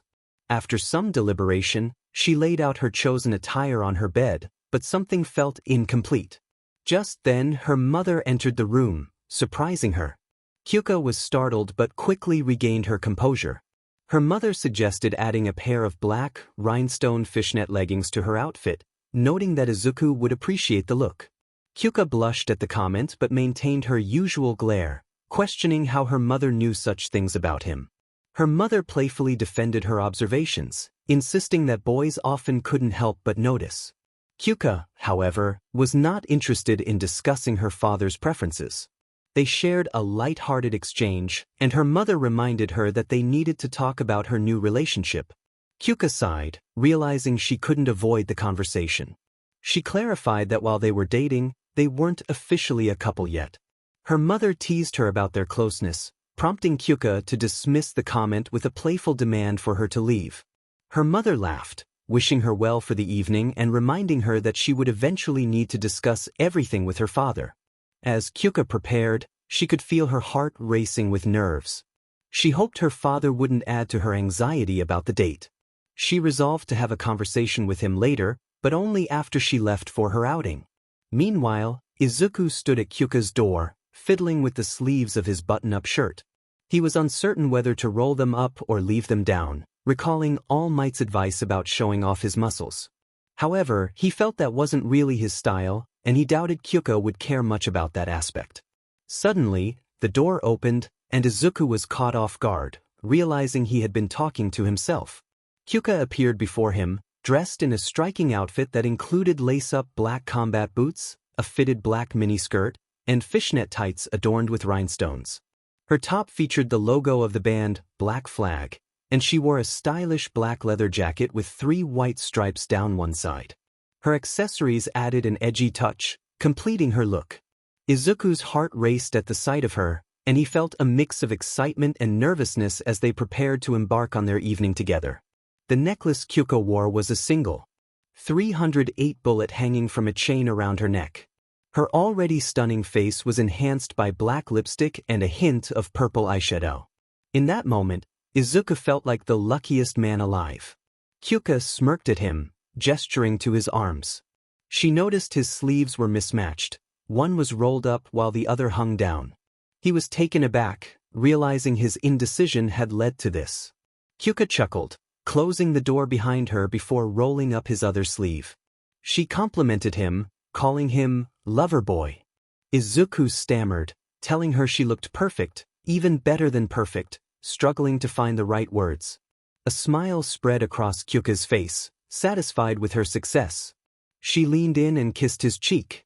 Suddenly, they were interrupted by Mika, who was taking pictures of them through the window. Kyouka quickly raised her jacket to hide her face and grabbed Izuku's hand, urging him to walk quickly away from the house. She apologized for the unexpected situation. Izuku reassured her that he didn't mind, humorously suggesting that if the roles were reversed, they would be escaping his apartment by boat due to his mother's tears. He preferred a picture over that scenario. Kyouka hoped there wouldn't be any more surprises like that. She looked up at Izuku, who was awkwardly avoiding her gaze. She asked him what was wrong and he hesitated, hinting at the surprises. 15 minutes later, Izuku smiled, a blush creeping onto his cheeks as he admitted he had done something unexpected. Kyouka acknowledged that she hadn't answered his earlier question, expressing her appreciation for all forms of music but admitting she didn't particularly like jazz. They arrived at the Ruji Twilight Jazz Club, and Kyouka eagerly took Izuku's hand, pulling him inside. As soon as they entered, she flinched at the sound of free-form jazz playing from the stage. She groaned, expressing her disdain for the chaotic music, while Izuku laughed at her spirited criticisms. He had chosen this place with care, knowing it held significance for them both. Jazz was related to Kyouka's love for music, and it provided her an opportunity to critique and judge. After speaking with the greeter, they were led to a booth at the back of the dimly lit venue, adorned with dark wood paneling and maroon leather seating. The lighting was soft, with colors shifting above each table, while the stage at the front illuminated the room. Izuku had requested a booth in the back, anticipating that the other patrons would be there to enjoy the music, not to hear Kyouka's playful commentary. As they settled in, facing the stage, a new band prepared to perform. After ordering their drinks, the music began. Kyouka groaned again but also chuckled to herself, commenting on the drummer's apparent confusion. Izuku watched her, amused by her reactions, even as he felt somewhat perplexed by the music. He asked her why jazz had such a bad reputation. Kyouka paused, trying to articulate her thoughts. She explained that while jazz itself wasn't inherently bad, freeform jazz lacked the structure and emotional depth she sought in music. She wanted music to convey a message and evoke feelings, rather than just be a showcase for musicians trying to impress themselves. Izuku nodded, grasping her perspective. Inquired about her deep connection to music and why she hadn't pursued a career as a musician. Kyouka reflected on her journey, revealing that she had realized her longing to be a hero around the age of 10 or 11. Unlike Izuku, she hadn't had a hero obsession. Instead, she was drawn to the idea of saving lives and inspiring hope. She shared how her parents had helped her see that her passion for music and her aspirations as a hero were not mutually exclusive. They encouraged her to follow her heart, explaining that their love for music had evolved into something that could impact others. Kyouka concluded that being a hero and a musician were intertwined, as both sought to share messages and invoke emotions in people. Izuku listened intently, captivated by her insights. Kyouka blushed, realizing she had rambled on. He assured her that her thoughts were incredible and that he had never considered musicians in that light before. Pro-heroes had always defined heroism for Kyouka. There had never been any other concept for her. She smiled, leaning against Izuku, feeling a warmth in their connection. She expressed her happiness at being able to expand his perspective. Izuku felt a blush rise at their closeness but gradually wrapped his arm around her. He inquired about her parents, curious if they were heroes too. The thought made Kyouka chuckle, as the idea of her overprotective father and laid-back mother as heroes seemed amusingly strange. Yet she acknowledged the truth in it. She confirmed that they were indeed heroes and then asked Izuku when he realized he wanted to be one himself. Izuku hesitated, recalling a video of All Might he had seen as a child. Kyouka laughed, teasing him about his reaction when All Might announced he would be their teacher. Izuku defended himself, insisting he wasn't that obsessed. Kyouka found it debatable but encouraged him to continue. He reminisced about the video of All Might saving people, carrying them on his back, and how he had watched it repeatedly. He shared how he would plead with his mother to play it for him, captivated by the idea of saving others with a smile, feeling invincible and bringing hope while fighting against evil. It was a dream he found truly amazing. Kyouka then asked about his current motivations. Izuku looked puzzled, unsure of what she meant. She explained that reasons for wanting to be a hero often evolve over time. She shared her own journey, how her longing to save lives transformed into a deeper understanding of what she could offer through her music. She nudged him playfully, prompting him to reflect on his own reasons. Izuku fell silent, contemplating her words. He admitted he had never really thought about it, especially not in depth. He connected it to his quirklessness, a topic he found uncomfortable. Kyouka listened intently, sensing the weight of his thoughts. She understood it was best not to delve deeper into that subject tonight, as it was still early in their relationship. To lighten the mood, Kyouka took his hand, shifting his focus from his shirt to her fingers. She joked about how being quirkless might have been easier than enduring the music they were listening to. Izuku's eyes sparkled with joy, and they shared a laugh, enjoying the light-hearted banter. As the night continued, their conversation flowed seamlessly, with neither of them shifting from their comfortable positions. Kyouka playfully crossed her legs, noticing Izuku's brief glance before he quickly looked away, a small victory for her. Their discussions ranged widely, and after a while, Kyouka expressed disbelief at Izuku's revelation about his shoes, questioning if he bought the same pair in different sizes each year. He faltered, unsure how to respond. She teased him about the potential of the shoes being discontinued, and he reacted with mock horror. Later, Kyouka responded dryly to Izuku's question about her ears, pointing out that she couldn't pierce them. He suggested other areas of her ear could be pierced, leading to playful accusations about hidden attractions to piercings. They both avoided admitting their true feelings, shifting to another topic. After a while, Kyouka realized they had been at the restaurant for 2 hours without receiving any food. They both laughed at their oversight, realizing they had only been given a drink menu. Izuku was taken aback, and Kyouka found humor in their shared ignorance. As they prepared to leave, Kyouka suggested a plan for their next move.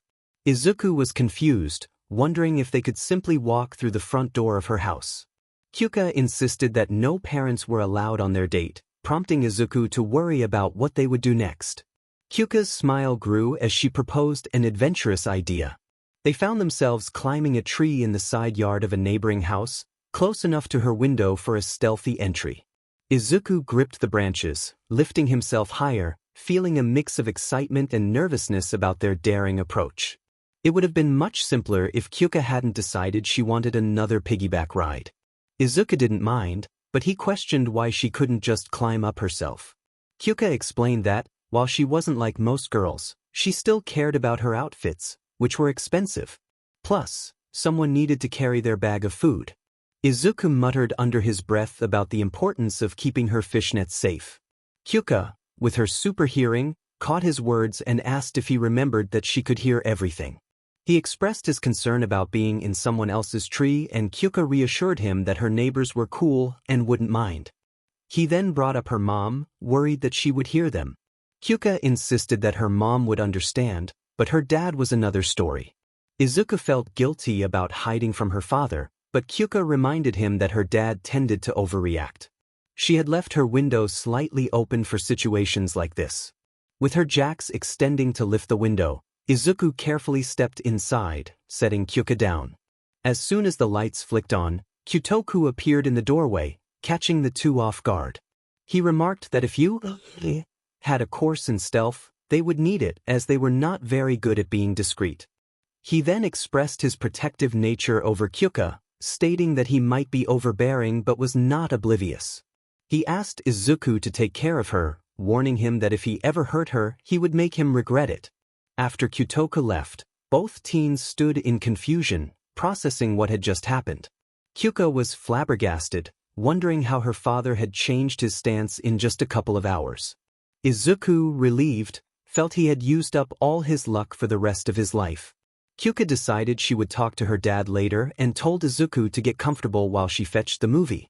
She found the film Ishido had recommended and turned back to see Izuku staring at her bed. She asked if he was okay, and he hesitantly asked where he should sit.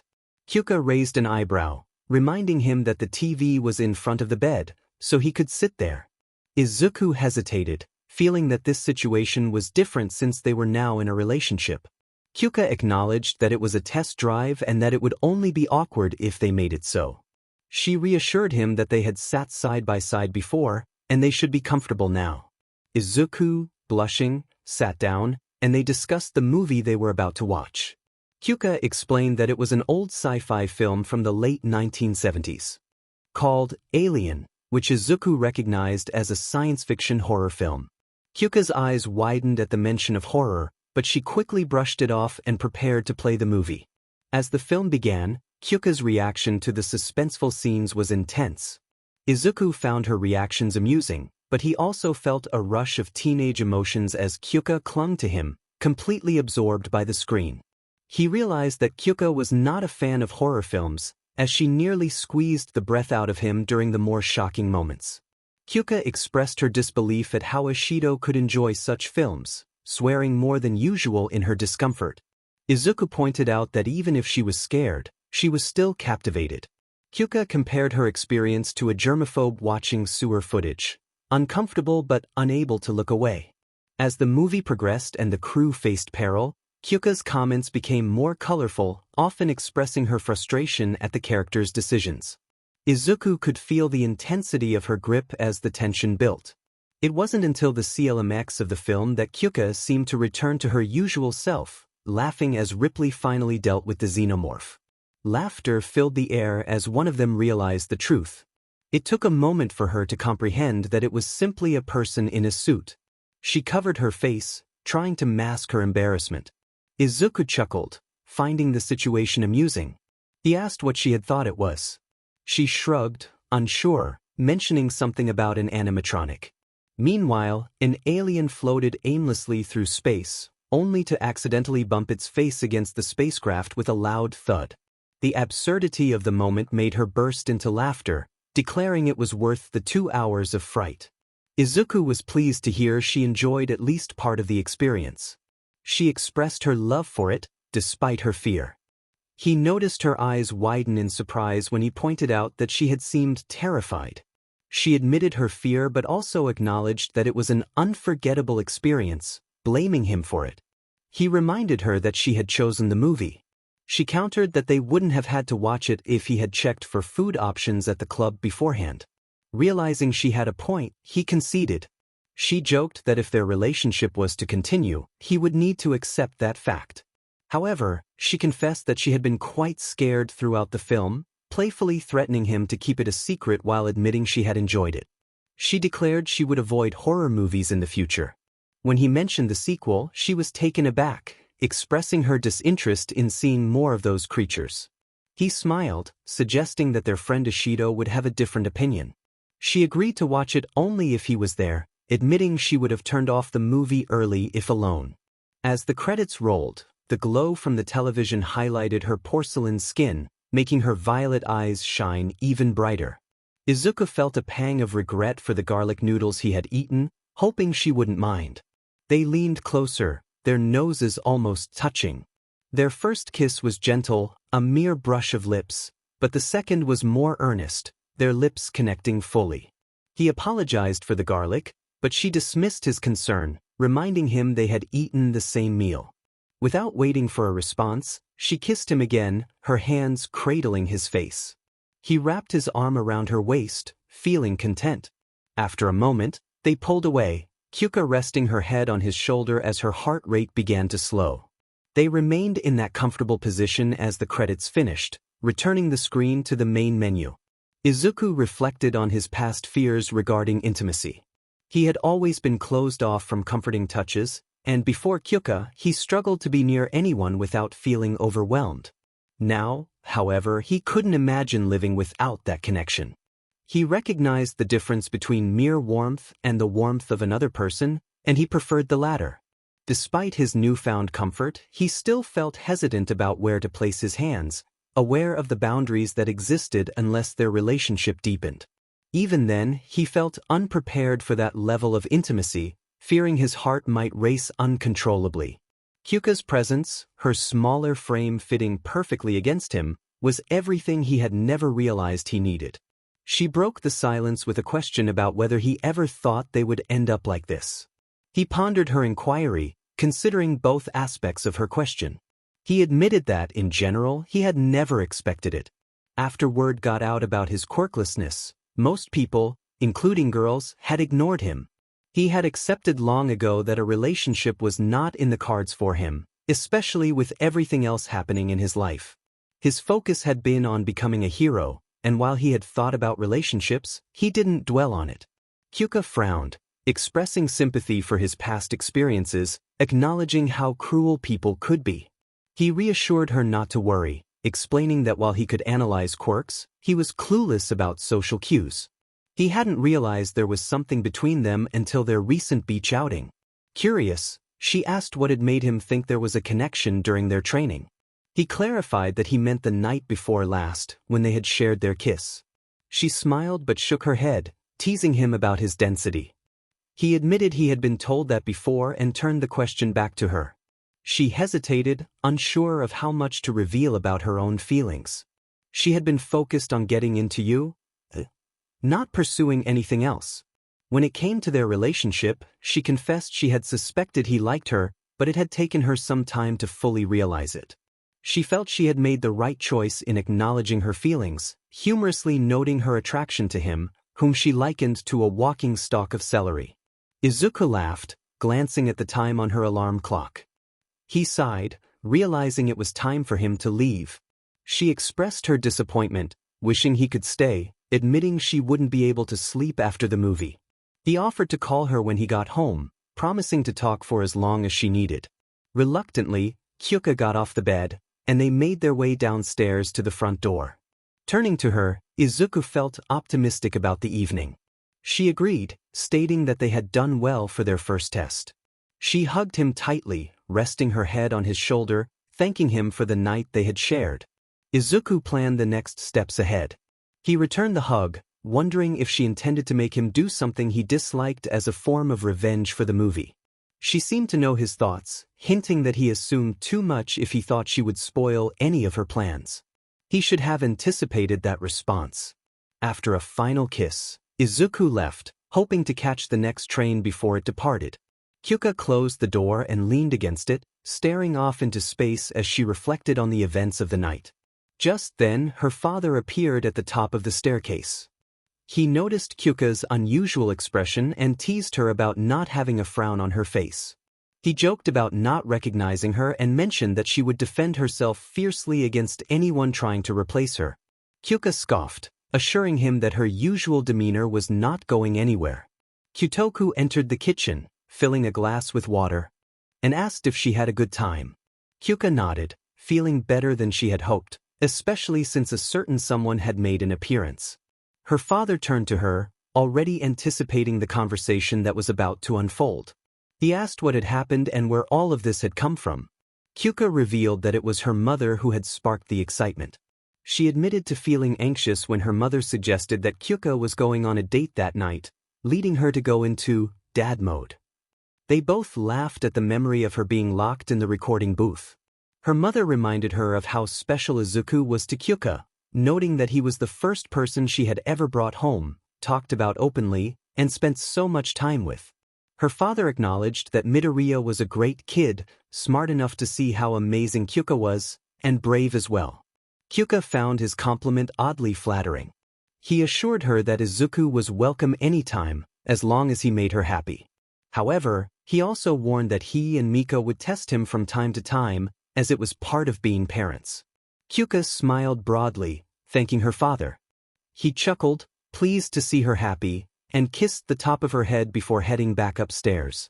Kyouka pulled out her phone, following him to the second floor as she awaited a call from Izuku. In Jirou's personal recording studio, Kyutoku entered, and his wife looked up from the mixing table, asking if he felt better. He replied that he felt only a little better, but she reassured him that he would feel much better once he saw their daughter's relationship blossom. He sat beside her, taking her hand, and acknowledged that he couldn't have stopped Kyouka even if he had wanted to. Mika pointed out that while he couldn't stop her, he could have troubled her, as Kyouka cared about their opinions despite her indifferent attitude. She explained that Kyuka's feelings for Izuku would have taken precedence over their authority, which could have strained their relationship. Kyutoku admitted that he had patience, but Mika reminded him that Kyouka would now be more comfortable being open with them about Izuku. She expressed her fondness for him but emphasized the need to ensure their daughter received the best. Kyotoka's eyes lit up as he realized what she meant. Parental tests were on the horizon. The next morning, Izuku awoke still feeling elated from the previous night. His date with Kyouka had gone perfectly, and as he approached her front door, his excitement to see her again was palpable. He knocked, but the door swung open abruptly, revealing Kyouka. She quickly pushed him away and closed the door behind her, urging him to come up with an excuse to avoid dinner with her parents the following night. Izuku stammered, unsure of what to say, admitting he wasn't good at lying. Kyouka insisted they needed to think of something, but before they could, her parents appeared. Mika smiled at Izuku, knowing he was caught. Kyotoku asked if he would join them for dinner, and Izuku hesitantly agreed, feeling the pressure of the situation. Mika suggested that Izuku bring his mother along, but he interrupted, explaining that his mother was busy with work and suggesting they could meet another time. Kyouka narrowed her eyes at him but remained silent. They decided to leave, and as they walked to the station in silence, Kyouka turned to Izuku, asking if his mother knew about their relationship. Izuku sighed, fiddling with his fingers, and admitted that she did not. Kyouka grasped his hands, reassuring him that it was okay. Izuku felt uneasy about sharing personal matters with Kyouka. He reassured her that he wasn't upset, but he wanted to clarify his feelings. He mentioned that his parents would have remained unaware of their relationship if they hadn't witnessed a kiss. Privacy was important to him. Kyouka was curious if he was truly not upset. Izuku confirmed that he was not angry, but slightly concerned about how long he intended to keep this from her. He shrugged, admitting that he struggled to find the right moment to tell her. Kyouka inquired if anyone else knew about their relationship, aside from her parents. Izuku sighed but nodded, revealing that only his mentor, Toshinori, was aware. Kyouka squeezed his hands, surprised that he felt more comfortable confiding in Toshinori than in his own mother. Izuku looked out the window, quietly acknowledging that this was indeed the case. Kyouka sensed that there was a deeper issue regarding Izuku's relationship with his mother. She realized that it was significant, especially since it was his first relationship, and he couldn't even share it with her. Determined to understand, she asked what had caused the distance between him and his mother. Izuku turned back to her, taken aback by the question.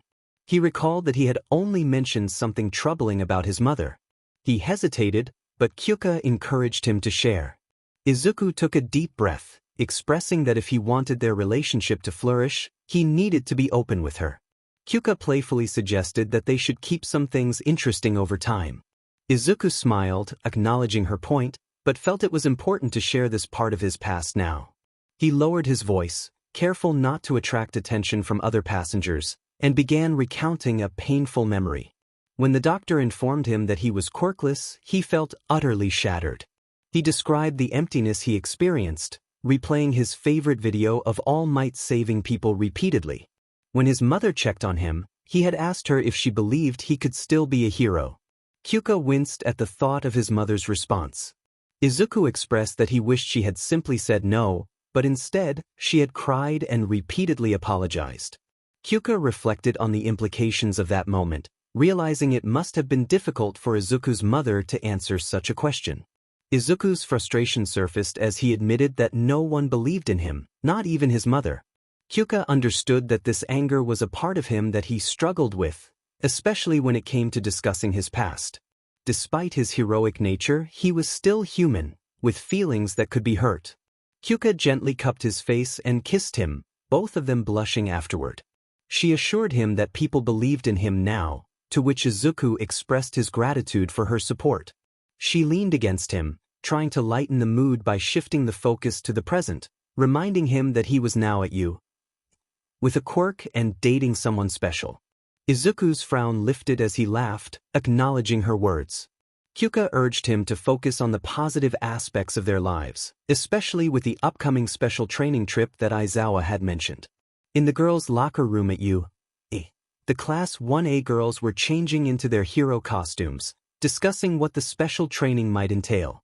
Toru expressed her hope that it would go better than her previous battle test, where she and Ojiro had been eliminated quickly. Mina chimed in, excitedly anticipating seeing Kyouka showcase her skills again. Kyouka was startled by the sudden mention of her past performance, but Mina praised her for her impressive solo victory. Momo, brushing her hair at her locker, acknowledged her unexpected loss. Mina teased that Kyouka might have been trying to impress Izuku, but Kyouka dismissed the notion, focusing on her appearance in the mirror. As she adjusted her outfit and hair, she felt the pressure of wanting to look good for Izuku. Being self-conscious about her appearance was challenging enough, but being in a relationship heightened her longing to impress him. In her mind, Kyouka felt that things could be better. Perhaps some changes were needed. She grabbed her jacket and left the locker room, heading toward the front entrance of the school where a bus awaited her and the rest of Class 1A. Some boys were already there, including Izuku, who waved at her with a small smile and a hint of blush on his cheeks. Kyouka couldn't help but think how adorable he was as she approached him. They leaned against the gate, away from the others. Kyouka teased him, asking about his hero suit, which had been patched up after their last training session. Izuku explained that a student from the support course, 𝗵𝗃𝗧𝗵𝗲, had requested to see him to discuss changes and upgrades to his costume. Kyouka was surprised at how quickly they were moving forward with their suits. She then asked Izuku if he thought she should grow her hair out. He hesitated but ultimately said he liked her current hairstyle, which intrigued her. Curiosity sparked, Kyouka pressed him about why he liked it. Izuku stumbled over his words, trying to avoid the question, which only made her more suspicious. She wondered if he had seen a character with a similar hairstyle before. Then, a realization hit her. Was it because her hairstyle resembled that of Ramona Flowers from a movie? Izuku's flustered reaction confirmed her suspicion, and Kyouka couldn't help but laugh, teasing him about his crush. As they bantered, the bus horn honked, signaling it was time to board. Kyouka playfully patted his cheek as she walked past him, leaving him with a fluttering heart. He took a seat next to her, feeling grateful for the moment they shared. Kyouka ran her fingers through her hair, smiling to herself, but then her expression shifted as negative thoughts crept in.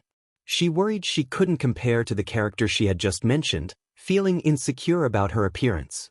Izuku noticed her change in demeanor and asked if she was okay, concerned that she looked pale. Kyouka reassured him, attributing her thoughts to dinner plans with her family. Izuku comforted her, reminding her that her parents had approved of him, which eased her worries. She found it strange how Izuku could make her feel secure yet also amplify her insecurities. Despite knowing he liked her, she struggled to understand why. Then, Izuku unexpectedly complimented her, saying he thought she was prettier than Ramona. Kyouka was taken aback but appreciated his words. They continued to navigate the conversation, with Izuku stumbling over his words, trying to clarify his feelings. Kyouka found his awkwardness endearing, realizing how unique he was. With him around, she felt a sense of reassurance. Later, at the USJ Mountain Zone, Kyouka faced a new challenge as villains surrounded her. It was unfortunate that trouble had found them so quickly. She was being used as bait to lure All Might, but she wasn't alone. Izuku stood by her side, and to her right was Momo, who was already creating a bow staff. Kyouka felt relieved to have strong allies with her. Momo asked if they needed weapons, and Kyouka requested a katana while Izuku opted for eskrima sticks. They prepared for the impending confrontation, and Kyouka admitted she had some knowledge of using a katana, having learned from anime. Izuku and Momo exchanged glances, acknowledging her unconventional training. As they stood back to back, ready to face the villains, Izuku's body began to glow with green lightning, signaling that they were ready for the fight ahead. Should they form a plan? Kyouka had one in mind. She connected her jacks to the hand speakers and declared her intention to take action. With a powerful punch to the ground, she unleashed sound waves that rippled through the landscape. The villains around them stumbled, their balance disrupted. Izuku couldn't help but smile at her fiery spirit. He agreed with her approach and leaped forward, striking a villain with his eskrima sticks. The impact, enhanced by a fraction of one for all, sent the thug flying into other villains, knocking them down. Izuku dashed toward more foes, sliding under them and sweeping their legs. He sprang back up, delivering swift blows to their heads, rendering them unconscious. Observing Kyouka and Momo effortlessly taking down their opponents, he felt a surge of confidence. A man with hooks protruding from his fingers attempted to sneak up on Kyouka from behind. Izuku quickly threw one of his 𝗧𝗵𝗲 sticks, hitting the man in the temple. He returned to Kyouka, resuming their back-to-back stance. He noted that if new hero students could defeat these villains so easily, they clearly lacked training and intelligence. Kyouka plugged in her boots, sending sound waves into the crowd, expressing relief at their advantage. They turned to check on Yaoyorozu, who was skillfully flipping over enemies, striking them with precision. Izuku remarked on her impressive skills, suggesting she might have been a ninja in another life. He hoped everyone else was managing as well as they were. In the flood zone, Denki clung to Mineta, urging him to stay focused. Mineta complained about the situation, feeling overwhelmed. Denki, desperate, suggested they might need to sacrifice someone. Tsu chimed in, advising Denki to threaten to shock the water. Denki hesitated but then charged himself up, sparks flying. The villains, realizing the danger, scrambled to escape the water. Denki was surprised at how well that tactic worked. In the mountain zone, a villain with a unique quirk launched his hands at Kyouka. Izuku leaped forward, grabbing the coil connecting the villain's hands to his body and yanking him toward them. Kyouka quickly plugged in her hand speakers, delivering a powerful punch to the villain's cheek, sending him crashing to the ground. Kyouka admired her own strength but winced in pain, realizing she needed better gear. Izuku scanned the area, wondering where Yaoyorozu was. Kyouka interrupted his thoughts, playfully covering his eyes and instructing him not to look. Momo explained that she had to create a shield to protect herself from the last villain. Izuku offered his jacket, but Momo assured him she could create another outfit. Kyouka sighed, reminding Izuku to keep his thoughts in check. Momo then announced he could look again, and Kyouka released her hands. They both felt relieved that the moment had passed. Kyouka suggested Izuku should consider changing his costume, but he defended its effectiveness. She urged him to think about it as they prepared to leave. Suddenly, a loud explosion caught their attention, revealing their homeroom teacher, Aizawa, in a vulnerable state. Izuku rushed forward, activating full cowl. Kyouka and Momo followed, with Kyouka jumping onto Izuku's back. He swiftly navigated the rocky terrain, allowing them to dismount safely. As Izuku stepped forward, he felt his power fade, leaving him confused. Kyouka pointed out Aizawa, who was barely able to look at them, his eye glowing red as he warned them to stay back. Izuku realized he might not be fast enough to save Aizawa from the approaching threat. Momo questioned the nature of the creature before them, while Kyouka expressed her fear of the various villains they faced. The grayish-blue-haired man turned to the teens, his unsettling presence making Izuku gulp nervously. Kurogiri appeared behind Shigaraki, reporting that one of the students had escaped. Tamura expressed his frustration, emphasizing their focus on capturing All Might rather than dealing with numerous heroes. Kyouka processed the information, understanding that someone was alerting the school and that help was on the way, but the villains were beginning to retreat. Izuku was taken aback by the thought that they might simply leave. They couldn't let them escape, they were after All Might. Momo's gaze shifted to Aizawa, his injured body evident. She then looked at the large creature pinning him down, untouched and imposing. It seemed they might not have a choice. Kyouka raised a hand, urging silence. She caught the tail end of Aizawa's words, something about wounding the symbol of peace's pride and leaving behind casualties. Her eyes widened as a dark portal appeared before her, an arm covered in severed hands reaching out toward her. Izuku's world slowed as the image of Kyouka in danger flooded his mind. His body tensed, a surge of colors igniting within him. He felt an overwhelming energy build up. He couldn't let anything happen to her. A powerful pulse erupted from him, electricity radiating outward. The force knocked everyone down, but it focused on Tamura, sending him skidding across the ground. As he came to a stop, he trembled from the residual energy. Tamura, still shaken, propped himself up and admitted that Izuku's move had caught him off guard, but it only fueled his anger. Momo crouched nearby, struggling to process how to assist her friends. Her mind raced, but she felt paralyzed by indecision. Tamura commanded his creature, ordering it to attack. Suddenly, a strong gust of wind swept through the facility. Dust swirled as a massive silhouette emerged from the clouds. All Might had arrived, and Izuku had never seen the pro-hero look so furious. 𝗵𝗲𝗄 chuckled to himself, recognizing the gravity of the situation. All Might had cut his meeting short after hearing troubling news from young Ida. He discarded his tie, warning the villains to surrender before unleashing his fury. Kyouka observed Nomu, which remained unresponsive to All Might's arrival. Its vacant eyes stared ahead, revealing it was no longer human. It acted solely on Shigaraki's commands, a mere tool. If it was just a mindless creature, then... Kyouka lifted her sword and struck down at the exposed part of Nomu. The creature let out a pained wail as it stumbled, trying to regain its balance. 𝗵𝗲𝗄 shouted at it, but Nomu no longer obeyed. It was clear that its regenerative abilities were struggling to cope with the injury. Izuku, Kyouka, and Momo found themselves near the entrance staircase, with Aizawa unconscious behind them. All Might stood protectively between them and the raging Nomu, which continued to lash out at anything in its vicinity. Kyouka marveled at how quickly All Might had moved them. Izuku, concerned, wrapped his arms around her, checking if she was all right. She reassured him, relieved that her plan hadn't backfired. As they regrouped, Ochako rushed down the steps, asking if they were okay. Izuku confirmed they were fine, thanks to Kyouka. She suggested they help wrap Aizawa's injured arm with his scarf. Izuku turned back to the chaotic scene. All Might was focused on the rampaging Nomu, while Shigaraki shouted commands to no avail. Izuku felt a sense of urgency. All Might was running out of time. Nomu charged at 𝗵𝗲𝗄, who vanished through a portal, leaving behind chaos. 𝗵𝗲𝗄, frustrated, ordered a retreat. All Might, seeing the threat, tackled Nomu, slamming it to the ground with a force that shook the area. The creature flailed, still out of control, and struck All Might, who grunted but maintained his hold. Toshinori prepared to retaliate, launching a powerful strike, but Nomu remained unfazed, continuing its erratic movements. 𝗵𝗲𝗄 observed with interest, noting that Nomu was designed to withstand such attacks.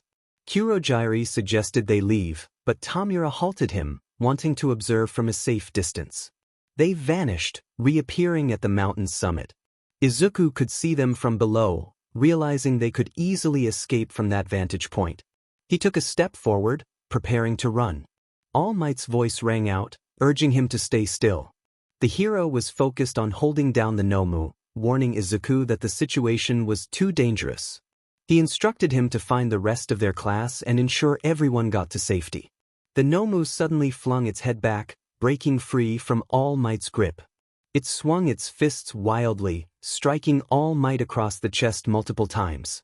The creature dashed toward the stairs with incredible speed, faster than anyone except All Might could perceive. The pro hero tackled the Nomu, sending them both crashing into the water of the splash zone. As they sank deeper, Toshinori struck down repeatedly on the Nomu's head, but his efforts seemed futile. The Nomu managed to escape, kicking All Might in the stomach before swimming up and grabbing onto the bottom of the boat, tearing through the wood effortlessly. All Might hit the bottom of the pool and used the ground to leap out of the water and onto the boat, where he found 3 of his students, Tsu, Denki, and Minoru, still trapped. The villains they had scared off surrounded the water, creating a standoff. The Nomu's arms smashed through the deck, shrieking as it tore through the wood like it was nothing. Toshinori quickly grabbed all 3 students and jumped back toward the entrance. Izuku rushed back from the landslide zone, bringing more of his classmates with him. The Nomu leaped from the boat, landing in the center plaza. It screeched and flailed, its movements erratic. All Might let the students step down and turned his attention back to the Nomu, realizing that its mind had become completely unstable. His strikes had no effect, and the creature seemed to attack anything that moved, including the students. With its wild behavior, the potential for collateral damage was immense. Toshinori felt a heavy cough coming on, tasting BLD in his mouth. He knew he was pushing his limits and that this needed to end quickly. He turned to his students, instructing them to evacuate. He assured them he could handle the situation and that help would arrive soon. As the class began to exit, carrying the injured heroes with them, Izuku hesitated, knowing All Might's limits. Toshinori nodded at Izuku, signaling that he would be all right. Reluctantly, Izuku followed Kyouka and the others outside. All Might cracked his knuckles and called out to 𝗓𝗵𝗲 at the top of the mountain, acknowledging the Nomu's shock absorption ability. He began to advance toward his opponent, expressing his determination. The villain had come with the monster, harmed his colleagues, and threatened his students. All Might admitted that this was the toughest opponent he had faced in years, but he would not accept defeat. The power of one for all surged through him, reminding him of his role as the symbol of peace. He zoomed toward the Nomu, his fist pulled back, and delivered a powerful punch to its face. While the creature remained standing, it lost its balance. The Nomu retaliated, but All Might ducked under the attack and countered with an uppercut. He noted that the Nomu had lost control, its movements becoming erratic. All Might unleashed a flurry of punches, moving with incredible speed. The Nomu continued to lash out, but All Might was focused on exploiting its weaknesses. He reminded himself that the Nomu's quirk was shock absorption, not nullification, meaning it had limits. If it was designed to defeat him, he would simply have to surpass his own limits. The Nomu wailed, opting not to use its limbs. It opened its mouth and bit down 𝐻RD on one of All Might's fists, breaking several teeth but still managing to grip the hero. Toshinori grunted in pain but seized an opportunity. He grabbed the handle of Kyouka's sword still lodged in the Nomu's head and yanked it free. The creature howled in agony, its regenerative abilities struggling to repair the damage. It was clear that whatever cognitive function it had was fading, and the potential for destruction in its remaining moments was too great to ignore. All Might declared that the Nomu would never have been able to defeat him, even at full strength. He pulled the creature down as he fell onto his back, placing his feet on the Nomu's stomach and kicking it straight up into the air. He rolled back and leaped with full power, channeling one for all through his muscles. As he soared past the Nomu, he prepared for his final strike. With a resounding shout, he punched the Nomu down toward the ground at blinding speed. The impact created a massive explosion, obliterating the lights and doors of the building. The center of the dome erupted, sending debris flying and causing the ground to shake for miles. Outside, Class 1A watched in awe as the dome began to crumble. All Might's strength was undeniable. Izuku regained his footing as the tremors subsided, anxiety creeping in as he wondered if the quake had come from All Might or the Nomu. He feared for his mentor's safety. Izuku locked eyes with Kyouka, who recognized the determination in his gaze. She warned him that she knew that look. His, "I'm probably about to do something reckless" look. Despite her protests, Izuku felt compelled to check on All Might and sprinted toward the door. Kyouka groaned and chased after him, instructing Ochako not to follow and promising to bring him back. Inside the USJ, All Might chuckled as he cracked his neck, acknowledging that he was indeed getting older. It would have only taken 5 punches if he were still in his prime. He turned his gaze back to 𝗓𝗵𝗲 and Kurojirai, who were still on the mountain watching him. He challenged them, asking if they were going to come down and finish what their creature could not. He would wait. Kurojirai turned to 𝗓𝗵𝗲, suggesting they could team up, but 𝗓𝗵𝗲 sighed, stating they were done here. He believed All Might was not weakened at all and ordered Kurojirai to get them out of there. Kurojirai hesitated but complied, a black portal appearing behind them. All Might frowned, realizing they were escaping. He felt immobilized, knowing that any movement would reveal his weakened state. He would have to save them for another day. Suddenly, he heard footsteps behind him. Toshinori craned his neck to see Izuku running down the steps toward him. The teen's eyes were fixed on the villains as their bodies vanished into the portal. All Might called out to young Midoriya, reminding him to wait outside with his classmates. 𝗓𝗵𝗲 locked eyes with Izuku, their gazes unwavering, and remarked that he would remember Midoriya's name. With those final words, they disappeared. All Might sighed in relief, returning to his weakened form when he suddenly heard Izuku call his name. He quickly flexed back into his hero form, feeling the strain return. Izuku, aware of what awaited him, braced himself for the reprimand. Kyouka had just smacked him on the back of the head, her glare intense as she scolded him for potentially endangering himself. Just then, another voice interrupted, suggesting that they should go back outside since the other pro-heroes would arrive soon. Young Jirou was handed back her sword, which was stained from the battle, but she declined to take it. Izuku eagerly reached out for it, explaining that it was a sword All Might had used in a significant battle, making it a collector's item. All Might shrugged and handed it over, watching as Izuku gazed at it in awe. He encouraged them to join their class. Izuku's eyes widened as he realized All Might was barely holding on. The dust from the shockwave concealed the steam rising from the hero's body. He quickly grabbed Kyouka's hand, urging her to leave the building with him. Once outside, Toshinori collapsed onto his back, blood pooling in his mouth. He spat it out and checked his wounds, startled by the approaching footsteps but calmed when he felt a familiar hand on his shoulder. Midnight crouched beside him, accompanied by other pro-heroes, asking if he was all right. Toshinori popped his neck, admitting he was as well as he could be these days. He groaned while standing up, with Nemuri assisting him. He explained that the creature they had fought was called Nomu, designed to kill him. Thankfully, he had not faced it at its full strength, as it had grabbed young Jirou, but she had managed to stab it in a vulnerable spot. Snipe commented on the creature's exposed brain being a significant design flaw. All Might noted that while Nomu lacked control over its actions, it also meant it could not control its strength. Every hit felt like being struck by a powerful force. Midnight pondered who could create such a being, and All Might frowned, knowing the answer left a terrible taste in his mouth. He feigned ignorance, saying it was uncertain. Izuku watched as Aizawa and 13 were loaded into ambulances, driven off for treatment. He, Kyouka, Ochako, and Tenya sat together on the ground near the entrance, waiting for a pro-hero to return and take them back to school. Suddenly, Izuku gasped, realizing All Might had not signed his sword. Kyouka shook her head, calling him a dork. Izuku pulled out his phone and saw a text from All Might, instructing him to meet in the teacher's lounge once they returned. Kyouka teased him about texting his mom, and he realized he should probably do that. Kyouka, whispering so the others wouldn't hear, expressed relief that this was the perfect excuse to avoid dinner with her parents. Izuku reminded her that they had agreed not to blow the situation out of proportion, and she playfully told him to stop being right. Despite the crisis, Izuku felt calm and happy in Kyouka's presence. He mentioned liking the sword and suggested they have another brainstorming session soon, as he had a new gear idea. Kyouka agreed, noting she had to deal with her mom after school but would come over later. Soon, Present Mike arrived to drive the bus, and the class boarded, the day's events lingering in their minds, though most did not fully grasp what it meant for the future.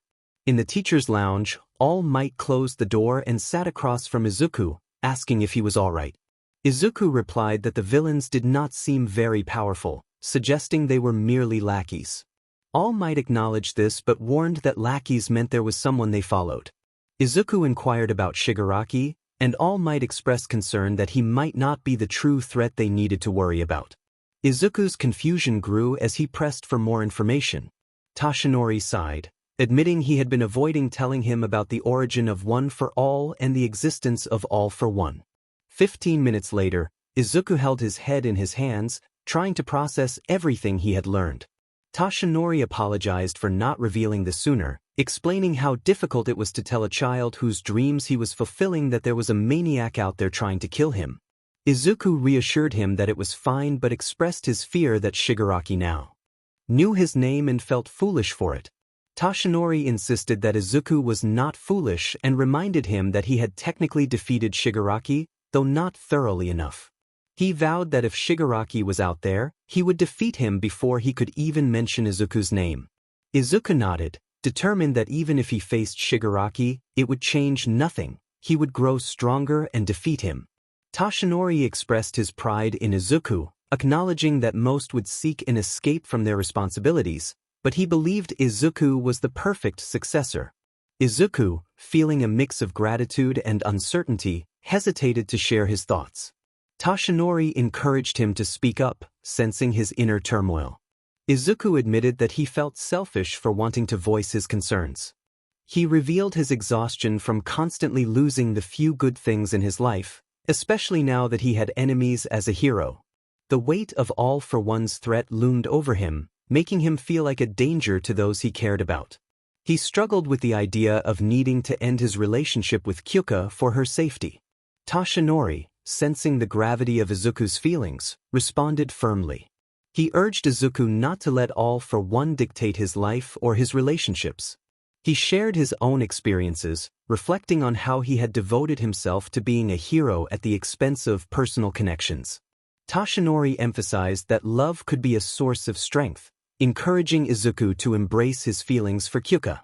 As Tashinori stood, he placed a reassuring hand on Izuku's head, reminding him that part of his role as a mentor was to guide him away from the mistakes he had made. He acknowledged that his own power would eventually fade, but he wanted Izuku to stand strong with Kyouka by his side. Izuku absorbed Tashinori's words, recalling the precious moments he had shared with Kyouka. He resolved not to give up on their relationship, promising to fight for their happiness. Tashinori smiled, hopeful for their future together, while a shadow of concern crossed his mind regarding 𝗓𝗏's potential return. He vowed to protect Izuku and those he loved. Izuku, wiping his eyes, complimented Tashinori's wisdom, even if he claimed to struggle with emotional matters. Tashinori joked about his headache from processing everything and mentioned the challenges of managing his responsibilities. As he left, Izuku reflected on his feelings for Kyouka, determined to embrace their relationship fully. He knew he wanted to ask her to be his girlfriend, and now he just needed to figure out the best way to do it. This story will explore the gradual progression of comfort between the main couple. They are already at ease with one another, but navigating the complexities of being a couple and the intimacy that comes with it is a journey. Their emotional and mental connection will deepen, eventually leading to a physical bond. Next, they will learn to be comfortable with others. There will be moments where they must communicate with their classmates and rivals, like Katsuki, which may not go smoothly at first. The focus will be on their journey to form friendships beyond their own relationship, as Izuku and Kyouka tend to become so engrossed in each other that they unintentionally neglect their friends once they officially become a couple. Ultimately, they will need to find comfort within themselves. Kyouka will face challenges related to body image, often trying to push aside her negative thoughts. However, bottling up emotions can lead to greater issues. For a time, she will feel most at ease with Izuku, especially during NTMT moments, as she senses his affection. Yet, as established previously, Kyouka tends to keep parts of herself hidden, which complicates her journey towards self-acceptance. This will be a lengthy process, but it is essential to the narrative. While some may be uncomfortable with the themes of intimacy, it is important to note that these elements are integral to the story and not merely included for shock value. Izuku sighed as he entered his apartment, quickly removing his backpack and blazer to hang them on the hooks by the door. He left his shoes on, knowing he would soon head to Kyouka's house. However, he anticipated a delay if his mother was home.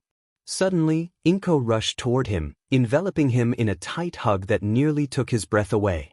She expressed her concern about a call from the school, worried for his safety. Izuku managed to gasp for air, reassuring her that he was fine and that everyone had come through the day without injury.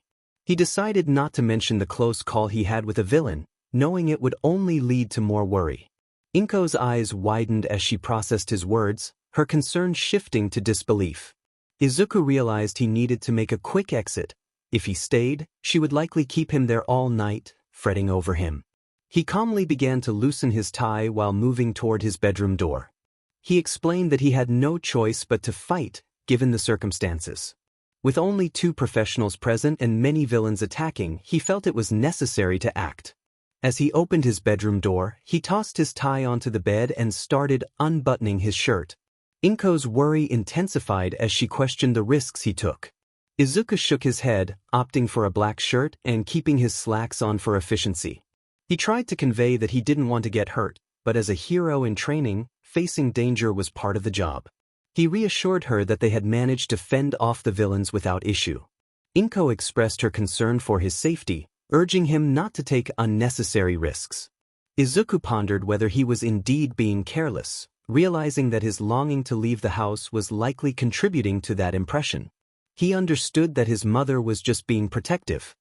He felt compelled to assert himself, stating that he was not fragile, despite her worries. The unexpected outburst surprised both of them, as he had never shown anger toward her before. It was a new experience for both mother and son. Realizing he needed to leave, he quickly grabbed a green hoodie, hurried past 𝗏𝗏, and exited the apartment before she could respond. Once outside, Izuku ran down the stairs, his heart racing. He paused on the sidewalk, placing his hands on his knees and taking deep breaths to steady himself. It was rare for him to feel overwhelmed like this. His emotions were something he had always kept under control, or at least that had been the case until now. With Kyouka by his side, someone he could confide in about personal matters, his emotions began to overflow. After 11 years of holding back, everything was now spilling out at an overwhelming pace. Izuku had initially planned to keep his feelings bottled up, thinking that one day he would simply fade away. It was a simple, effective, and painful strategy that had been necessary during his time of solitude. However, reverting to that old plan was no longer an option. The feelings of dread and loneliness still haunted him, but Kyouka had a way of keeping them at bay. He sensed that she wouldn't allow him to shut down again, especially since she could read him so easily. Even when he tried to keep his thoughts to himself, she could tell within moments if something was amiss. In Kyouka's room, just moments after Izuku entered, she turned to him and asked what was wrong. He raised his hands in exasperation, questioning how she could tell. Kyouka found it amusing. It hadn't taken long for her to notice just how unique Izuku was. Within a few months of their friendship, she had picked up on his habits, from his muttering tangents to his nervous stuttering. He often clicked his teeth together when lost in thought, but sometimes he would just stare blankly into space. It was a look that worried her, especially when she recognized it as the same expression he wore when his past was mentioned, a subject he clearly wished to avoid. Izuku appeared troubled as he walked through her door, and Kyouka sensed that something had happened while she was away. She swiveled in her chair to face him fully, dressed in black jeans and a long cardigan over a red t-shirt. She remarked that he was like a book she read every day, having memorized many of its chapters. Izuku scoffed lightly, closing the door behind him. He admitted that it was nothing major, but then added that it was a little significant. Kyouka, not convinced, pressed him for more information. He sighed and sat on the edge of her bed, revealing that he had gotten a bit upset with his mother. Kyouka recalled their earlier conversation on the train and asked if it was related. He confirmed that it was, albeit slightly. She moved closer to him, sitting beside him as she sought clarification. He explained that his mother had been frightened after hearing about their encounter with villains. While she was understandably scared, she had expressed her fears about him getting hurt, insisting that he shouldn't have fought. She believed he was becoming reckless now that he had a quirk, as if he thought he was invincible. Kyouka chuckled, reminding him that he had previously broken his bones without a second thought. Izuku defended himself, stating that his mother couldn't know about that, as it would only add to her worries. Kyouka pressed him, questioning why he didn't share such important information with her. He hesitated, struggling to articulate his thoughts. He finally admitted that if she knew, she would make him stop pursuing his dream of becoming a hero. Kyouka listened intently as he vented, recognizing that he was beginning to open up more frequently. She wondered if it was hypocritical to want him to express himself while she kept so much to herself. Izuku continued, revealing that he had been a shut-in for most of his life, both outside and at home.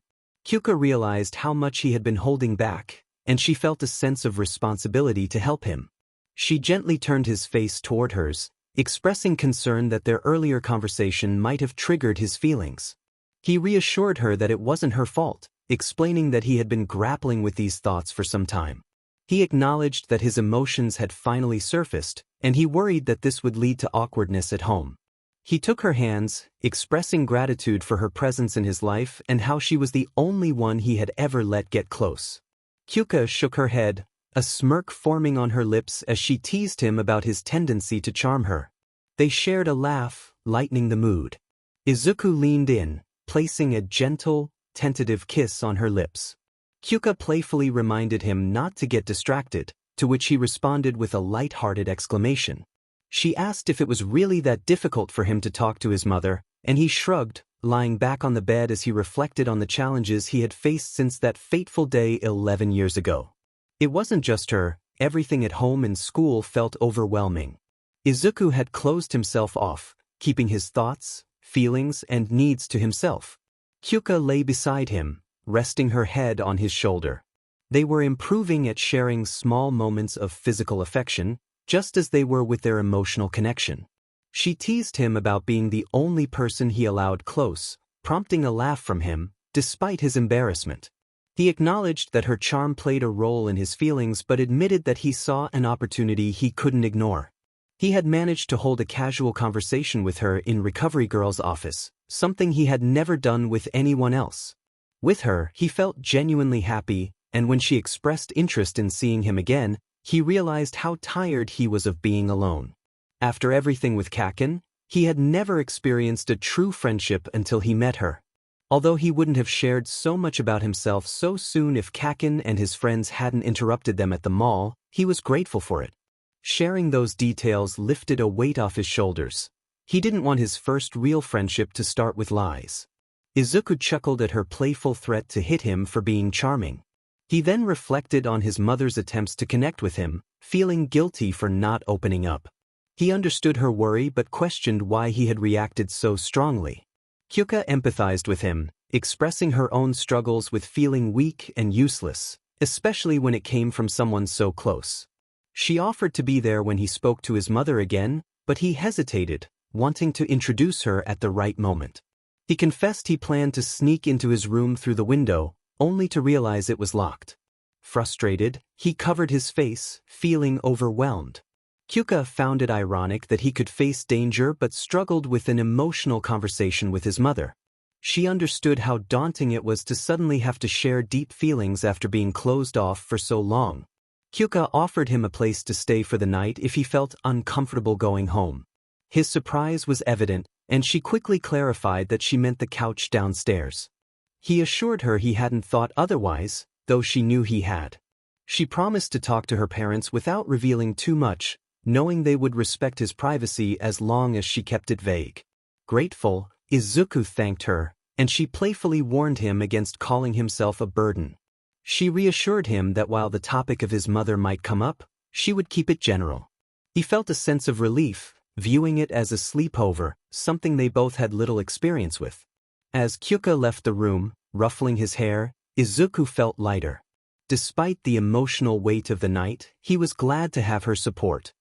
He knew that asking her to be his girlfriend would have to wait for a better moment. With everything going on, he couldn't risk bad luck affecting his first romantic experience. For now, he just wanted to be with Kyouka, who made him feel better about the situation with his mother.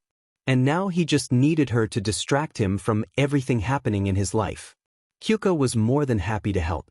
In the Jirou household's personal recording studio, Kyutoku scribbled on a piece of paper while Mika sipped her tea.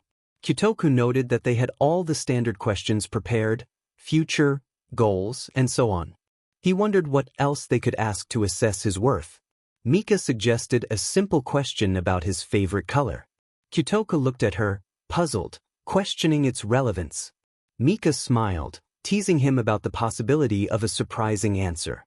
As they spoke, the door to the studio opened, revealing their daughter, her usual glare attempting to mask her nervousness. Kyouka announced that she had something important to discuss, insisting they couldn't refuse. Both parents exchanged glances, raising their brows and responding that they made no promises. Kyouka explained that Izuku was facing some personal issues and needed to stay over for the night. Concern washed over Mika as she bombarded her daughter with questions about Izuku's situation. Kyouka reassured her that it wasn't anything serious, no one was in danger, and it was more about Izuku needing some space. Kyutoku inquired if Kyouka was the only one Izuku wanted to be around, to which she acknowledged that they all knew her connection to him. Mika confirmed their support for Midoriya, expressing their affection for him and how he had positively influenced Kyouka. Kyutoku raised a finger to comment but was quickly silenced by glares from both women. Mika emphasized that if Izuku needed a place to stay, he was welcome. Kyouka felt a blush creep onto her cheeks, grateful for their understanding. However, Mika added a playful warning about boundaries, insisting that Izuku should not be in Kyuka's bedroom after a certain hour. Kyutoku humorously supported this notion, suggesting even earlier curfews. Kyuka's protest was met with laughter, and her parents playfully questioned Kyutoku's authority in the household. Mika instructed Kyouka to let Izuku know the guest room was available. Kyouka joked about offering him the couch instead, prompting Kyotoku to wince at the idea of putting Izuku in the doghouse so soon. Kyouka shrugged, leaning against the doorframe, but then realized her words implied a deeper connection with Izuku. Flustered, she quickly excused herself and hurried back to her room. Once inside, Kyouka flopped onto the bed beside Izuku, informing him that he could stay and had the option of the guest room or the couch. Izuku, slightly amused, noted that Kyouka hadn't intended to mention the guest room, but her parents had revealed it. Kyouka admitted it might have slipped her mind. Izuku chuckled and mentioned that she had some gear ideas earlier. Kyouka sprang up, rushing to her closet. As she rummaged around, Izuku took out his phone to text his mother about staying at a friend's house. Kyouka excitedly recalled using a sword during the recent attack, which Izuku recognized from her anime-inspired training. Suddenly, one of Kyouka's earphone jacks shot out from the closet, poking him, and he winced at the surprise. Kyouka's voice echoed from the closet, reminding him that it was crucial information to remember. She soon emerged, holding a small tuning fork, and proposed the idea of a tuning sword, an enlarged version of the fork, enhanced by her jacks to create vibrations that could cause destruction. She wondered if it was a silly idea. Izuku's eyes lit up as he expressed how incredible it sounded. Kyouka's smile widened at his enthusiasm. He jumped up, heading to her desk to grab paper and a pencil, eager to jot down ideas. Kyouka handed him the tuning fork, and he began sketching out concepts, asking for her input. Time passed as they collaborated on their creative project, both excited about the possibilities ahead. Kyouka gazed at their collaborative sketch, feeling a sense of accomplishment. She raised her hand for a fist bump, which Izuku returned with enthusiasm. She mentioned that she would send a request form to the support studio, hoping to get everything sorted after the festival. Then she indicated it was his turn to share. Izuku expressed confusion at her statement, prompting her to clarify that they needed to discuss the new power he had used to save her. He hesitated, explaining that he wouldn't exactly call it a new power, but rather a different reaction of his usual abilities. Kyouka pressed him, suggesting it was indeed a new power. He admitted that he didn't fully understand how he had done it, only that he wanted to protect her. Leaning against the chair he occupied, Kyouka wrapped her arm around his shoulders, expressing her gratitude and promising to make it up to him. He insisted that she was already doing enough by allowing him to stay over that night. She countered that it didn't compensate for preventing harm that could have come to her, especially after what had happened to Mr. Aizawa. Izuku felt that her agreement to go out with him added to the balance. Kyouka chuckled as she perched on the desk, suggesting they brainstorm ideas. Izuku raised a practical concern about creating gear for an ability he couldn't control. She acknowledged this but pointed out the potential of using 𝗧𝗵𝗲 sticks. He admitted he was more of a brawler but would consider it. Kyouka smirked, teasing him about his admiration for a certain hero. Izuku looked puzzled, prompting her to clarify that he had designed his costume as a tribute and was now trying to emulate that hero's fighting style. He shrugged, explaining that his quirk enhanced his physical abilities, which was why he fought that way. Kyouka playfully poked his forehead, suggesting that he could be more creative with his quirk.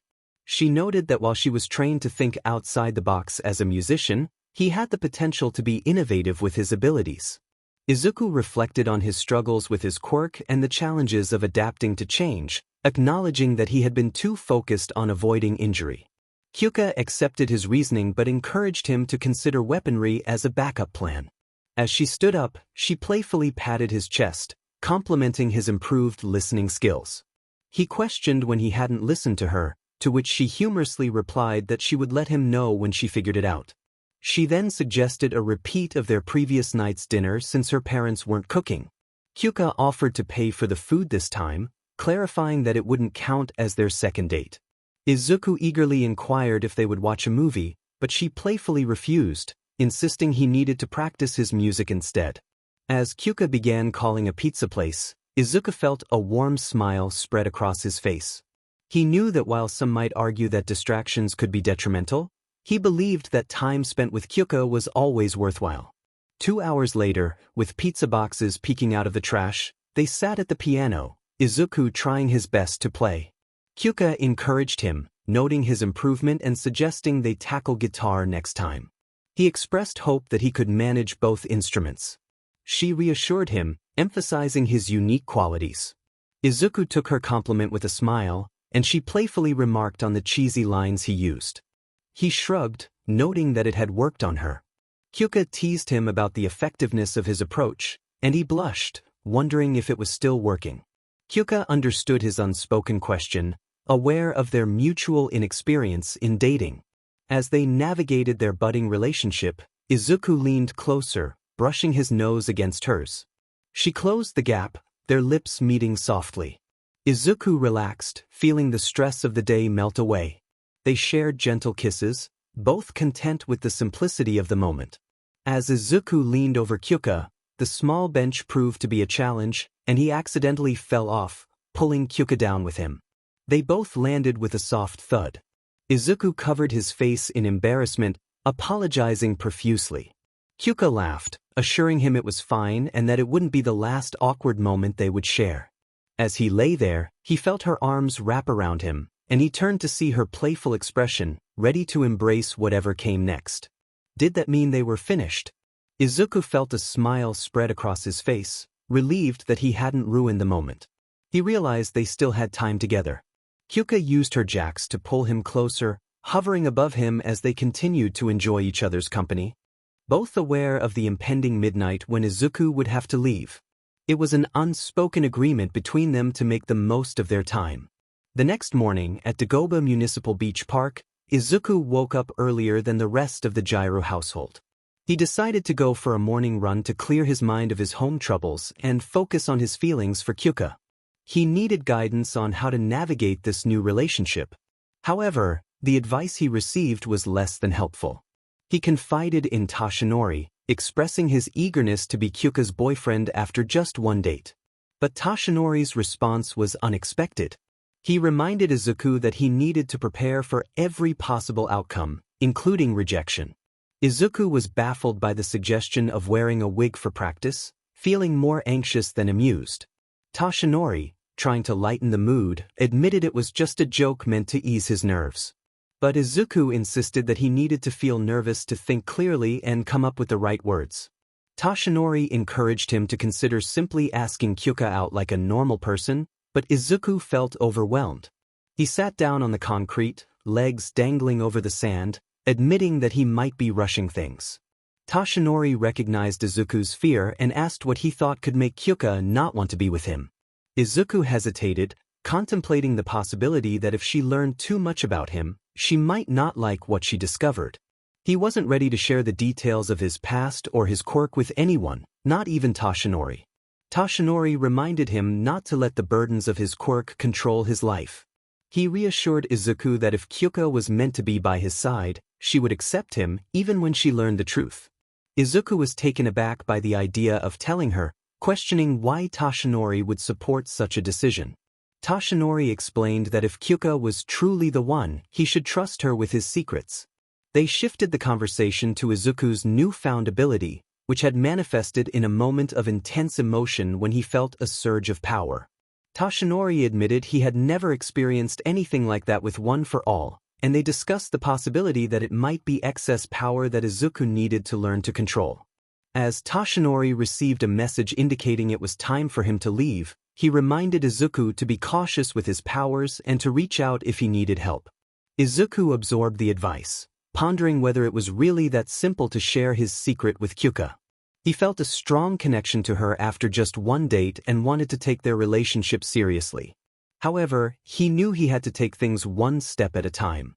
His first step would be addressing his situation with his mother. He couldn't avoid her forever or rely on Kyouka's parents indefinitely. He would need to keep the details vague, avoiding any major revelations about his past. He felt guilty about the situation but knew he couldn't take back what had happened. Even after Kyouka had helped him feel lighter the night before, he couldn't bring himself to open up to his mother. It was just too difficult. His phone buzzed with a message from Kyouka, asking where he was since he wasn't in the guest room. While working out at the beach, Kyouka mentioned that she would join Izuku. After their session, breakfast would be ready when they returned home. With his parents not working until later, they would be dining together, making it a practice run for the dinner with his potential girlfriend's parents. The thought of it added to Izuku's growing list of challenges, and he felt as if he might crumble under the pressure. Kyouka groaned as she rested on her stomach, her face supported by Izuku's torso as he lay on his back. She positioned herself perpendicularly to him, her head resting on his chest. Normally, such closeness might have felt awkward, but after their previous night's activities, they were riding a wave of confidence. The fatigue from their training made movement difficult, adding to the moment's tranquility. Kyouka questioned her decision to join him for the workout, her voice muffled against him. Izuku, eyes closed, enjoyed the warmth of the sun and Kyouka's presence, suggesting that perhaps she wanted to improve her physical fitness. Kyouka dismissed the idea, claiming it was not the reason. Izuku chuckled, wondering if it was simply to spend time with him, to which she also responded negatively. He accepted the playful blame for her strength, earning a light shove from her. As she sat up straight, Kyouka stretched, popping her back. Noticing Izuku's gaze on her, she playfully called him out. He stammered, caught off guard, but then jokingly asked if he could admit to it since they were dating. Kyouka rolled her eyes, contemplating how workouts might be helping her appearance. She struggled to understand why Izuku found her attractive, but she decided to accept his feelings rather than question them. He brought her joy and kept her negative thoughts at bay, even if those thoughts sometimes crept back in. Kyouka clarified that when she said often, she meant a few times a day. Izuku suggested that constant would be more accurate, causing a blush to rise on her cheeks. She teased him about his flirting skills, and he admitted he was still figuring it out. Kyouka leaned closer, touching their noses together, hinting at a longing for a repeat of their previous night, though she hesitated, acknowledging their fatigue. Izuku agreed, leaning in to brush his lips against hers. They enjoyed the gentle, tentative kisses, losing themselves in the moment. Their previous night had been filled with practice, leaving their lips slightly swollen from the effort. Time had slipped away unnoticed, and now, with her parents absent, they had the freedom to explore their connection without urgency. As they kissed, Kyouka felt Izuku's hands lightly graze her waist, a clear sign of his growing comfort. It was a significant improvement from the previous night when he had been completely still. Kyouka appreciated his touch, as it was one of the few things that made her feel right in her own skin. However, she was aware of the boundaries they needed to respect as teenagers navigating their feelings. With a mix of excitement and caution, she placed her hands over his, guiding them to rest fully on her waist, signaling her willingness to explore this new step in their relationship. His thumb gently brushed over her tank top as he wrapped his arms around her waist, drawing them closer together. Kyouka's hands rested on Izuku's chest, her fingers gliding over his pecs and collarbone. Eventually, they needed to breathe, pulling apart to catch their breath. Kyouka propped herself up on her arms, her face hovering just above Izuku's. They exchanged glances for a moment, Kyouka observing the thoughtful expression on Izuku's face. He hesitantly raised his hands, just inches from her face, as if seeking permission. Instead of nodding, Kyouka swallowed nervously and leaned her face into his palm, curious about his thoughts. Izuku struggled to articulate his feelings, stammering about how surreal it felt to be in that moment with her. He expressed his disbelief that he could share such an experience, especially with someone as appealing as her. Kyouka felt a rush of emotions at his compliment, unsure if her heart raced from the praise or from disbelief. Regardless, she knew she needed to respond to his heartfelt words. Clearing her throat, a small smile appeared on her face as she told him she couldn't imagine sharing this moment with anyone else and acknowledged that he was quite handsome himself. Izuku smiled back, calming her racing heart. They decided it was time to leave, as Kyouka's mother would be expecting them back soon. As they stood up, brushing off the sand, they made their way to the sidewalk. Their list of activities to explore before deciding on becoming an official couple was shrinking rapidly. What they had just shared might not be considered traditional by most, but for two shy teenagers, it felt just right. Kyouka playfully hopped onto Izuku's back, wrapping her arms and legs around him, and he confirmed he was ready to go. Since the first time Izuku had given Kyouka a piggyback ride home, it had become a cherished tradition. After their training sessions, Kyouka would often climb onto his back to rest after a workout she was still getting used to. Izuku understood this well, having experienced the intensity of All Might's training firsthand.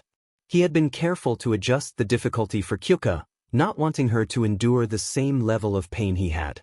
She wasn't in a rush like he used to be, so they aimed to keep their training challenging yet manageable. However, Kyouka had no intention of giving up her free rides. She teased him about how long he would continue to carry her after workouts, to which he replied that he would stop only when she asked him to. As they arrived at the Jirou household, Kyouka turned the doorknob and kept her arm around Izuku's neck as he carried her inside. After he kicked the door shut, he knelt down so she could dismount. Kyouka playfully asked if this looked like his room, and Izuku paused, smiling before heading up the stairs. They heard laughter as they ascended, and Mika appeared, coffee in hand. She joked about Kyouka having Izuku wrapped around her finger, expressing her surprise at how quickly Kyouka had managed to win him over. As they passed her, Kyouka gave a thumbs up, proudly stating that she had learned from the best. She urged Izuku to continue onward. Once in Kyouka's room, she thanked him and asked if he wanted to go first for the shower. Izuku looked confused, and she clarified that she could wait if he preferred not to use her parents' shower. He insisted it was fine for her to go ahead, and she nodded, entering her bathroom as the sound of running water filled the air. As Izuku left the room, Kyouka stood outside the shower, staring at herself in the mirror. She hesitated, her arms instinctively covering her body, feeling self-conscious even in the privacy of her own space. She reminded herself that Izuku found her attractive, but doubts crept in, causing her to struggle with her self-image. Determined to overcome her insecurities, she took a deep breath and slowly moved her arms away, only to find the mirror fogged up from the steam of the hot shower. This was a familiar sight, and Kyouka decided to let go of her worries for now. Izuku needed her, and his needs were more important than her own insecurities. She resolved to focus on him instead of her own doubts. After all, she had Izuku, who was always ready to offer affection and praise. With renewed determination, she stepped into the shower, pushing her inner thoughts aside for the moment. As she reached for her body wash, she noticed the subtle improvements in her muscle tone and definition, a testament to their training together. Feeling grateful for Izuku's support, she embraced the progress she had made and stepped into the warm water, ready to wash away her doubts. Meanwhile, Izuku enjoyed the comfort of the main floor, relieved that he had kept the training light that morning. He was thankful for the breathable clothes he wore, which allowed him to feel comfortable as he waited for Kyouka. The teen let out a groan as he settled onto the couch, finally allowing his muscles to unwind. A smile crept onto his face as memories of Kyouka's presence at the beach filled his mind. She had a way of making every day feel extraordinary. Each moment spent with her felt like perfection. So captivating was Kyouka that Izuku found himself forgetting his original troubles. His phone buzzed, pulling him back to reality. He picked it up to find a text message from his mother. He sighed, acknowledging the universe's timing. His mother's message expressed her regret over their last conversation, apologizing for any hurt she had caused. She conveyed her love and longing to talk in person, understanding that he might prefer to be with Kyouka at that moment. Izuku placed his phone down on the coffee table, resting his head in his hands. The situation had become a tangled mess, and he felt responsible. He wondered why he couldn't have just kept quiet. What could he possibly say to her after all these years? Mika entered the room, placing a plate of omurice in front of him, holding a dish for herself and a mug of coffee in her other hand. She settled across from Izuku on the other couch and offered him coffee. He politely declined, explaining that his heart raced enough on its own without adding to it. Mika chuckled, leaning back into the cushions as she took her first sip. She appreciated his gratitude for the meal and for allowing him to stay the night. She waved off his thanks, mentioning how happy he made her daughter. Izuku nodded, picking up the plate and beginning to eat. They sat in silence for a few moments, and Izuku felt the weight of the quiet pressing on him. What should he say? Did they need to fill the silence? The last time he tried to initiate conversation, he had asked Kyouka a rather foolish question. Perhaps Mika enjoyed jazz, but he quickly dismissed that thought, recalling how awkward he felt. He hesitated before commenting on the weather, and Mika's laughter caught him off guard. She found his awkwardness endearing, mentioning that Kyouka had been right about him. Izuku felt embarrassed, apologizing for his awkwardness. Mika assured him it was perfectly fine, explaining that everyone had their quirks. She asked if Kyouka was getting along with his other friends at school. Izuku explained that they primarily knew Uraraka and Ida, and while their interactions were mostly one-sided, they were managing well. Kyouka often filled in the gaps when he struggled to express himself. Izuku was still grappling with his shyness around others. He found it easier to speak freely with Kyouka, but in other settings, his thoughts often became jumbled. He attributed this to his disbelief that people genuinely wanted to engage with him. Mika noted that Kyouka had always been somewhat reserved, and she assumed Izuku was too. He confirmed that they were still getting to know Uraraka and Ida, not yet considering them close friends. Mika smirked, teasing him about keeping each other to themselves. Izuku's eyes widened in surprise, stammering as he tried to respond. Just then, Kyouka appeared at the top of the stairs, dressed in ripped black jeans and a dark blue shirt. Her hair was still damp, and she made her way over to the couch, standing behind Izuku. She announced that the shower was free and playfully grabbed some of his omurice. Izuku chuckled, handing her the plate and reminding her not to eat it all.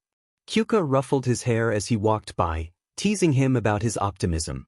As he headed upstairs, Kyouka called after him, joking about how others might view his optimism as foolish. She laughed as he disappeared down the hall, closing the door to his room behind him. Kyouka sat down on the couch, enjoying her meal while noticing Mika's amused expression directed at her. Kyouka was surprised by the sudden change in Izuku's demeanor. Just moments ago, he had struggled to find his words, but now, with her presence, he seemed to engage effortlessly. She insisted that she wasn't being snarky. Rather, she considered herself a professional sarcasm user, specializing in playful teasing. Snarkiness, she argued, was merely a tool for annoying others, while her approach was an art form. Mika, Kyouka's mother, chuckled at her daughter's wit and set her coffee mug down to smile at her. She understood Kyouka's point. Kyouka reflected on Izuku's behavior, noting that he rarely spoke in public, much like herself. However, there was something different about him. He seemed to respond positively only to her. Mika's grin widened as she stood up, announcing her intention to wake Kyouka's father. Kyouka felt a wave of relief wash over her, grateful that her mother chose not to delve deeper into her relationship with Izuku. Their friends at school were still figuring out the dynamics of their friendships, but Kyouka believed things would improve with time. Her focus was on helping Izuku navigate his relationship with his mother, even if it meant simply offering moral support. Izuku preferred to handle things independently, and Kyouka realized that she didn't know his mother well. Their relationship was still in its early stages, and she understood that it might be too soon for her to get involved. Though she wished to label their relationship, Kyouka felt that things were progressing better than she had anticipated. Suddenly, a wave of anxiety washed over her, tightening her chest. She recognized the feeling all too well, the fear that Izuku might decide not to commit. He would likely offer other reasons, but deep down, Kyouka couldn't shake the nagging thought that he might not find her attractive. Curling up on the couch, she pushed her breakfast aside, trying to suppress the rising tide of emotions. She had tried to lock away her thoughts earlier, but they resurfaced, clawing at her mind. Restlessness filled her, and she realized she couldn't handle this alone. While her mother believed Izuku relied on Kyouka for social interaction, she recognized that she needed him just as much. Determined to distract herself, Kyouka stood up to head to her room and wait for Izuku to finish showering. However, she paused at the stairs when she spotted his green zip-up hoodie hanging by the front door. After a moment of contemplation, she decided to take it, hoping it would alleviate her discomfort. Slipping the jacket over her shoulders and zipping it up, Kyouka felt a sense of calm wash over her. Although Izuku didn't wear cologne, she could detect the faint scent of her own perfume lingering on the fabric, likely from the previous night. The fragrance of violets enveloped her, and the realization that it was Izuku's jacket brought warmth to her heart. It felt comforting, and the oversized fit only added to its coziness. Suddenly, a click echoed through the air, and Kyouka turned to see her mother at the top of the stairs, capturing the moment with her camera. Mika declared that the picture would become her new home screen background, much to Kyouka's dismay. As she scowled at her mother and made her way to her room, she found it empty. The shower was no longer running, indicating that Izuku had finished. She called out to him, wondering if he was done. Izuku's voice came from the bathroom, a hint of nervousness evident as he confirmed he would be out shortly. He stood in front of the mirror, dressed in breathes but without a shirt, examining his reflection. Disappointment lingered as he wished for some standout feature, even attempting to create the illusion of contour by skiing in his cheeks. He reminded himself that he was still young and that his features would change over time, but the annoyance remained. Shaking off the negative thoughts, he slipped on his shirt and exited the bathroom to find Kyouka strumming her guitar on her bed. He noticed his jacket on her and commented on it. Kyouka explained that she had simply felt like wearing it, but Izuku insisted she keep it, noting how easy it would be to find another one if he wanted. Kyouka's face lit up with a smile as she thanked him. Izuku settled onto the edge of the bed, and Kyouka leaned back against her headboard, resting her feet in his lap while she continued to play. With her eyes closed, she felt a wave of relief wash over her. She had hoped Izuku would let her keep the jacket, and now she had a comforting reminder of him whenever he wasn't around. It was a tangible way to combat her anxious thoughts. As she glanced at Izuku, she noticed he had closed his eyes too, both of them savoring the peaceful moment together. Though he couldn't stay forever, Kyouka was content to enjoy their time together for as long as possible.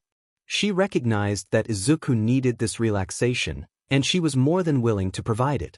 Hours later, Kyouka gently shook Izuku awake, reminding him that he couldn't avoid his mother forever. He jokingly suggested a stress test, but Kyouka laughed and offered to accompany him, willing to wait outside while he introduced her properly. Izuku hesitated, feeling he couldn't ask her to do that, but Kyouka insisted, stating that he would do the same for her. With determination, she reached out her hand, ready to support him. He sighed as he took her hand, allowing her to help him up. Together, they made their way to the door, Kyouka giving Izuku a reassuring pat on the shoulder. She reminded him that most conversations with parents weren't as daunting as they seemed.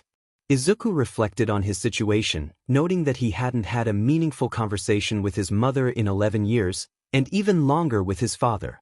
Kyouka admitted she had no idea how the talk would unfold. As they descended the stairs, they passed by the elder Jirou, and Kyutoku, sipping his coffee, remarked that they would both return. They left the house and headed toward the train station. Once they arrived and boarded the right train, Kyouka turned to Izuku, asking if he knew what he would say. He admitted he wasn't sure, hoping they could simply apologize and move forward. Kyouka raised an eyebrow, pointing out that avoiding conversation was part of the problem. Izuku acknowledged that he wasn't ready to tackle everything just yet, feeling that it would take more than one discussion to address years of unresolved issues. He insisted he had more pressing matters to focus on. Kyouka challenged him, suggesting that was debatable. He replied that he and his mother would figure things out in their own time, though he had no idea when that would be. He decided not to mention his father. Kyouka placed her hand on his arm, assuring him that she would be there for support. Izuku smiled, a blush creeping onto his face as he leaned in to place a gentle kiss on her lips, expressing his gratitude. Kyouka blushed in return, smirking as she acknowledged his progress in initiating contact. He hesitated, feeling it was too corny to elaborate on why it helped that she was so captivating. Kyouka stifled her laughter, finding his words sweet despite their cheesiness. She encouraged him to express himself more freely, but he felt he had embarrassed himself enough for one day. Kyouka playfully nudged him, reminding him that he had no limits when it came to embarrassing himself. Izuku sighed, prompting her to laugh as they settled in for the train ride. As they arrived at Izuku's apartment, he took a deep breath, standing before the door with Kyouka nearby. She suggested waiting on the sidewalk, but he encouraged her to stay close, even offering her the chance to listen in. Kyouka was puzzled by his request, but he explained that she was the only person he confided in about these matters. He wanted her to be aware of everything, especially in case things went poorly. Gathering his courage, Izuku opened the door and stepped into the living room. His mother, Inko, was seated at the kitchen table with a cup of tea. She brightened upon seeing him, and after a brief moment of silence, She invited him to sit down. Izuku took a seat across from her, feeling the tension in the air. He began to speak about the previous day, but 𝗏𝗏 interrupted, asking to go first. He nodded, allowing her to continue. She expressed her regret for their lack of communication over the years and acknowledged that her actions had contributed to their misunderstandings. 𝗏𝗏 admitted she had treated him as if he were fragile, worrying excessively about him. Izuku leaned back, avoiding her gaze as he processed her words.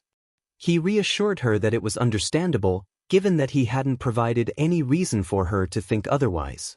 𝗏𝗏 felt a pang of guilt, realizing she still saw him as the little boy in his all-might onesie. She expressed her deep love for him, confessing her fears about his safety as a hero. Izuku recognized the weight of her concerns, feeling a surge of guilt for not considering her perspective. He had been so focused on achieving his dream that he had overlooked the worry and fear his choices instilled in his mother. In that moment, he understood the importance of balancing his aspirations with the feelings of those who cared for him. His mother was worried that he, an inexperienced teenager in training, could have faced a serious threat during a villain attack. He brushed off her concerns, feeling relieved that he had emerged unscathed. However, the reality of the situation struck Izuku hard. He had come dangerously close to death. The Nomu had seized him, and the command to eliminate him lingered on Shigaraki's lips. Kyouka had also been in peril. She was alive only because Izuku had been fortunate enough to gain a new ability. Kyouka, the best thing to ever happen to him, had nearly perished right before his eyes. 𝗏𝗏 had almost lost her only child, and he had dismissed her worries because he didn't want to confront the truth. 𝗏𝗏 expressed her feelings, acknowledging the pain she had caused him without realizing it. She admitted that a part of her still saw him as her little boy, which prevented her from recognizing the strong young man he had become. Despite her past words, she supported his dream. She urged him to understand that her fear stemmed not from a lack of faith in him but from the haunting thought that no parent should ever have to bury their child. Izuku felt remorseful, realizing he hadn't considered her perspective. He had been caught up in the exhilaration of finally succeeding, of becoming a hero, and had forgotten how close he had come to losing everything. He reassured her that she hadn't hurt him. Rather, the conversation had reminded him of his past struggles with being quirkless. But now, he had a quirk and was on his way to to fulfill his dream of becoming a hero. He insisted that he had moved past those feelings, even though deep down, he knew it was more complicated than that. Kyouka, who had been listening from outside the apartment, raised an eyebrow in skepticism. She knew Izuku had already confided in her that it would take more than one conversation to address the issues he had with his parents. 11 years of emotional distance couldn't simply be resolved in a single discussion. Izuku had a unique capacity for forgiveness, even toward those who had bullied him, but this was a deeply personal matter that revolved around the core of his identity. Kyouka understood that her role as Izuku's emotional support was far from over, and she was more than willing to help him through it. She recognized that healing couldn't be forced, it would take time. Still, Izuku's disconnect from his parents seemed more profound than he had let on. She gently encouraged him to express his feelings, assuring him that it was okay to still be upset with her. She wanted to rectify her mistakes, and there was no need for sugarcoating. Izuku shook his head, insisting that he was genuinely happy and just needed to take a moment to reflect. 𝗏𝗏 wiped her tears and chuckled softly, acknowledging that their conversation had been beneficial for both of them. Izuku agreed, feeling lighter after their exchange. 𝗏𝗏 then suggested they spend some time together that evening, just the two of them. Izuku hesitated, explaining that he had made plans to have dinner with Kyouka's family. 𝗏𝗏 understood, though she felt a twinge of disappointment. Izuku proposed they could spend time together the next day, and 𝗏𝗏 smiled, taking his hand in hers, expressing her delight at the idea. They continued to chat at the table, enjoying each other's company. Although their conversation was light and casual, it marked a significant step forward in their relationship. Eventually, Izuku realized it was time to leave. Kyouka had been waiting outside for nearly an hour, and he wanted to prepare for the upcoming challenge of dinner with her family. After changing into a red button-up shirt and saying goodbye to his mother, he opened the door to find Kyouka sitting on the ground, engrossed in her phone. He apologized for taking so long, but Kyouka waved it off, explaining that she had been playing a game on her phone. As she stood up, she commented on how well his conversation with his mother had gone, but Izuku interrupted her with a tight embrace. The memory of Kyouka's near-death experience at the USJ flooded his mind, and he shook his head against her shoulder, promising to explain later. Kyouka playfully asked if later meant tonight or if it would be like his mother's tendency to keep things to herself for years. Izuku chuckled, assuring her it would be tonight. He admitted that the conversation had been more helpful than he had anticipated, and they had made some progress in understanding each other. Kyouka placed a hand on his cheek and asked if he wanted to face dinner with her parents together. With a grin, she jumped onto his back, declaring him her shrub-haired friend. Izuku protested, pointing out that they were going out, but Kyouka playfully jabbed him, prompting him to comply. As they made their way down the street, ready to face the evening ahead, Inko watched from the window, feeling a mix of happiness and concern for her son. She was glad to see him with such a wonderful girl, but she couldn't shake the feeling that there were still secrets he was keeping from her. The plans would require a departure from the original one-shot, but not in a significant way. The changes made in this chapter would not alter the core of the story. The narrative would still lead to the one-shot, albeit with some past events differing slightly. The essence would remain intact, and the story would flow naturally. It was important not to restrict creativity, especially when inspiration struck. This story would now be mostly based on the one-shot, with some elements altered or expanded upon. There was no need for concern, as certain key moments, like Katsuki's encounter with Kyouka, would remain unchanged. In Kyouka's room, she and Izuku were contemplating their next move. Kyouka leaned back against her bed, strumming her ukulele softly as she considered the situation. They would have to face her parents together, with the focus initially on Izuku. Kyouka believed her mother would be involved, as she and her father always worked as a team. Izuku was reminded that they had previously agreed not to overreact about a simple dinner, but Kyouka insisted that the stakes were higher than that. She predicted a confrontation, envisioning a dramatic showdown rather than a peaceful dinner. Izuku tried to reassure her, pointing out that her father had already accepted him. Kyouka, however, remained skeptical and suggested they avoid the situation altogether. She proposed they escape to the beach instead, but Izuku remained hesitant. After a moment of back and forth, Kyouka reluctantly agreed to face her parents. As she prepared to open the door, she hesitated, struggling with her nerves.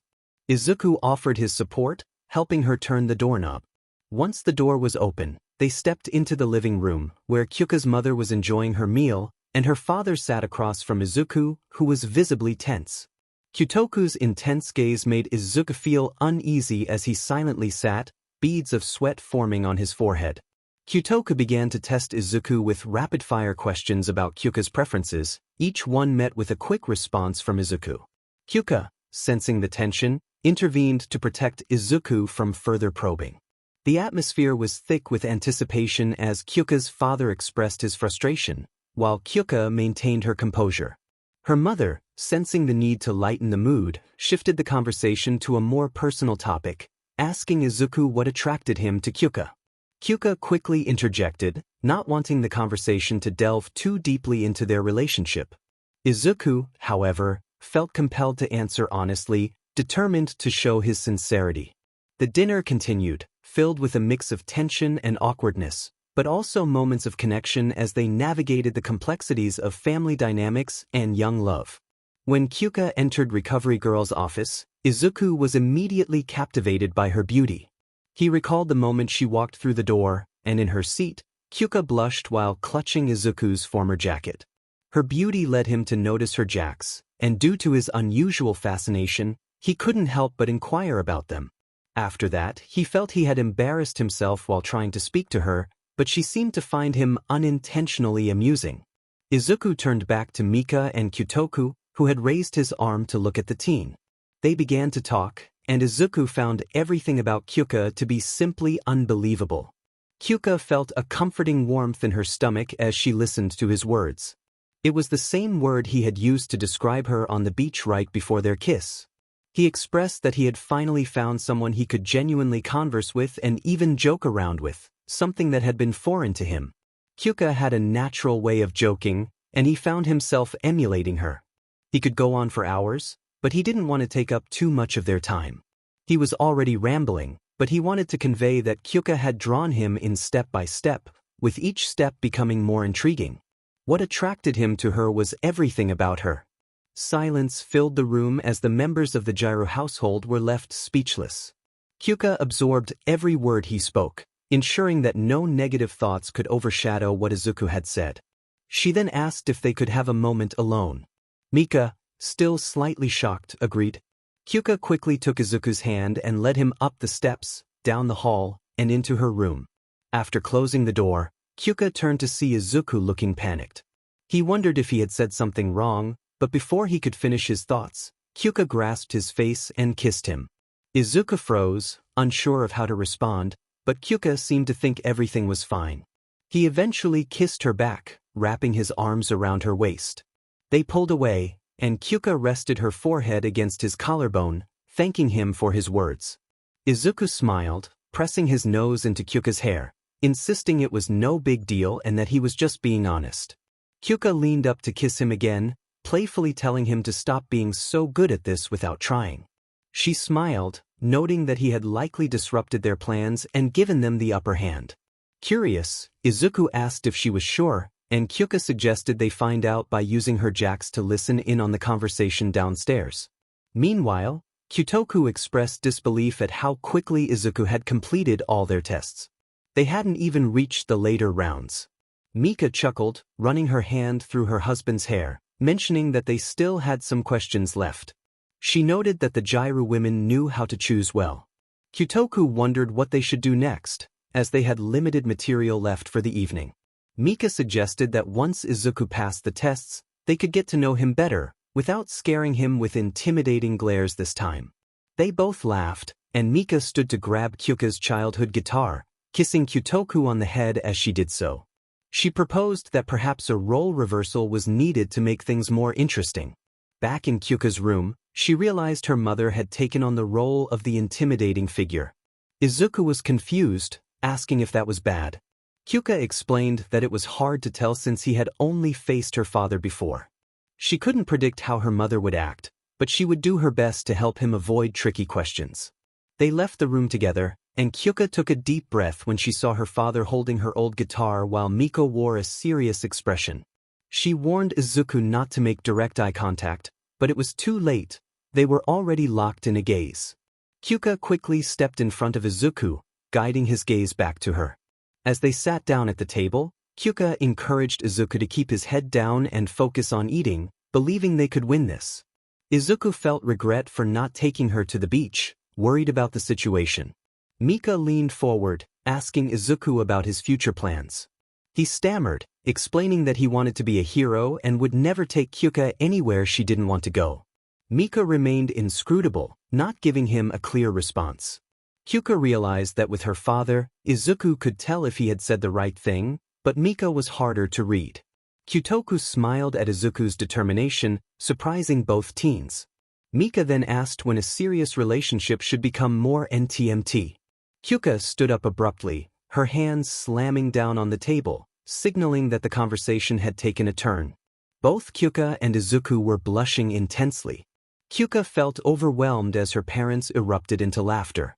She turned to Izuku, confusion evident on her face, and asked if he understood what was happening. Izuku stammered, struggling to articulate his thoughts, which only added to her frustration. Kyouka realized that he was clearly flustered, and she felt a sense of triumph at having thrown him off balance. Mika, wiping a tear from her eye, addressed Kyouka, claiming victory in their playful challenge. She noted that Izuku had exceeded their expectations, managing to overcome his usual social awkwardness when discussing Kyouka. Kyutoku leaned back in his chair, smirking as he confirmed that they had anticipated. Kyouka would see this as a competition. Kyouka protested, insisting that her parents were the ones who always made it a contest. Mika explained that while they had accepted Izuku, they still felt the need to test him occasionally, and they couldn't resist the opportunity to tease Kyouka. Kyouka felt momentarily speechless, glancing back at Izuku, who was now regaining his composure and offering her a shaky smile. Mika stood up to clear the table, inviting Kyouka to help her. Kyouka complied, but not without reminding her father to refrain from any more antics. Kyutoku playfully refused to promise anything, which made Kyouka roll her eyes. She then reassured Izuku that he could easily handle her father if needed.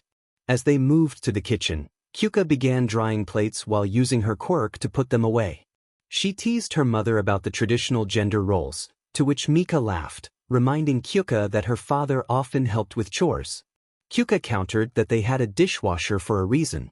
Mika's demeanor shifted as she expressed her longing for the evening to go well, acknowledging that Izuku had performed admirably under pressure. Kyouka took a deep breath, agreeing that Izuku was indeed a great match for her. Mika then probed Kyouka about her serious demeanor during the evening, suggesting that Kyouka seemed worried about the outcome of their interactions. Kyouka expressed her fears that her parents might scare Izuku away or make him feel inadequate. She admitted that she was already attached to him and couldn't imagine going back to how things were before.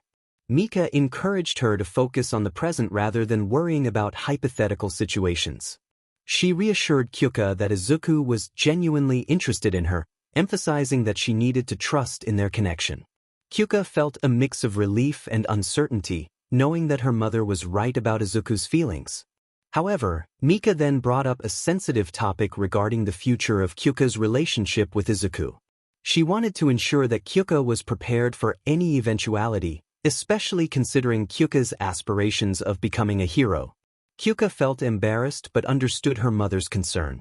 Mika reminded Kyouka that many teenagers move quickly in relationships, and she wanted her daughter to be safe. Kyouka felt overwhelmed by the conversation, insisting that they had only been dating for a short time. Mika reassured her that she just wanted to ensure Kyouka was aware of the responsibilities that come with relationships. Kyouka reluctantly promised to be cautious, feeling a mix of embarrassment and gratitude for her mother's concern. Mika kissed her forehead and left the kitchen, leaving Kyouka to gather her thoughts. As she prepared to rejoin the others, she felt a sense of warmth knowing that her parents genuinely liked Izuku. This was just their way of having fun with him before he became too accustomed to it. The punk crossed her arms, leaning against the sink counter, acknowledging the situation. She understood. Now, she knew no parent was ever supposed to share such secrets with their child. But every time they did something embarrassing, it was important to take it in stride. It diminished their power over her. She encouraged her daughter to enjoy her time with her boyfriend, mentioning how much fun she and her husband were having. She playfully wondered how many times she could surprise him again. The daughter reminded her mother to stop breaking him, to which the mother playfully acquiesced. A soft smile appeared on Mika's face as she advised her daughter to stop worrying about if and focus on the present, especially regarding that boy. As she left, Kyouka could hear her mother calling out to Izuku from the kitchen, suggesting they watch Kyouka's home video concerts from when she was 7. Kyouka's eyes widened in disbelief, and Izuku expressed his reluctance to embarrass her. The 𝗵𝗃𝗄's expression softened, and she walked back into the dining room, envisioning a normal family gathering with Izuku and her parents at the table. She reflected on her mother's words about focusing on the present rather than the hypothetical. Clutching her green jacket, she took a deep breath, affirming her mother's advice. She approached Kyutoku, snatching the children's guitar from his hands. Instead of watching videos, she suggested they perform together, emphasizing their musical family dynamic. Kyutoku eagerly agreed, declaring it a test for Izuku, and rushed upstairs to gather more instruments. Izuku sighed, expressing his limited piano skills, and Kyouka reassured him as she led him to the couch, where they settled in together. She promised he would do fine. He was puzzled by her sudden enthusiasm, but she playfully hinted at explaining later. Kyutoku returned with a collection of miniature instruments, excitement radiating from him. Kyouka encouraged Izuku to join in the fun, while Mika and Kyutoku prepared their own instruments. Kyouka humorously noted how her father struggled to accept that she was growing up, and Kyutoku playfully declared he would remain in denial. As the family began their musical night, Izuku found himself bewildered by the chaos that ensued. Instruments were broken, and the atmosphere was filled with laughter and joy. Kyouka reassured him that everything had been broken before and that they had someone to fix them. Mika defended her enthusiasm, claiming it was passion. Izuku was still trying to comprehend the loudness of the night, questioning the laws of physics. Kyotoku encouraged him not to worry and praised his efforts, pointing out that his toy keyboard remained intact. Mika urged Izuku to embrace the moment, as he was the first outsider to join their family music night, making it a rite of passage. With encouragement from Kyouka, Izuku took a deep breath and snapped the keyboard in two, prompting cheers from the family. They laughed together, the night filled with warmth and camaraderie. As the evening wore on, Mika checked her phone and noted the late hour. She suggested Izuku head home, but he expressed his enjoyment of the evening. Kyouka stood up with him, suggesting a quick trip to the beach. She assured her parents it was important but not concerning. Kyotoku hesitated but ultimately allowed them to go, realizing Kyouka had already left with Izuku. At Dagoba Municipal Beach Park, Kyouka sat on the stairs leading down to the sand, relieved that the evening's events were behind them. Izuku joined her, sharing that he felt at home with her, a sentiment that brought her comfort. She inquired about the hug he had promised to explain, and Izuku, leaning back, acknowledged that his mother had been right about many things. Izuku was overwhelmed by the memories of what had happened at the USJ. The thought of the danger they had faced loomed over him, and he couldn't shake the fear of losing someone he cared about. He recalled the incident with Mr. Aizawa and felt his heart race. The realization that Kyouka had been in danger too weighed heavily on him. He felt a surge of panic as he thought about what life would be like without her. The fear of being alone again gripped him tightly. Kyouka noticed the distress in Izuku's expression and realized he was having a panic attack. She quickly moved closer, placing a hand on his chest and pulling him into an embrace. She gently rested his head against her, stroking his hair to help calm him down. She wanted him to know that they were both safe. She reminded him that she was there, because he had saved her, and that was what truly mattered. Izuku's breathing began to steady as he listened to her words. He lifted his head to meet her gaze, feeling a bit more at ease. Kyouka leaned in, resting her forehead against his, checking if he was all right. He assured her that he was fine, apologizing for his earlier outburst. Kyouka asked if panic attacks were common for him, and he admitted that they had been a part of his life for years, but lately he found comfort in her presence. She smiled, realizing that she had a calming effect on him. It was a mutual bond. They were each other's source of strength. The warmth of that thought filled her with excitement. Kyouka then suggested that their relationship could be seen in a similar light, and Izuku agreed, understanding the implications of her words. Kyouka hesitated but then expressed that they should not overthink their feelings for one another. They had already crossed a threshold, and it was time to embrace it. Izuku shared his fears of something ruining their moment, but he recognized that Kyouka was a positive force in his life.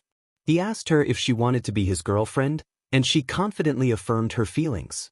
As they shared a kiss, the world around them faded away. They were lost in the moment, feeling a deep connection that made them forget their surroundings. When they finally pulled away, Kyouka joked about how her parents would react to her being late, and Izuku playfully responded, relieved that they were both still alive after their emotional encounter.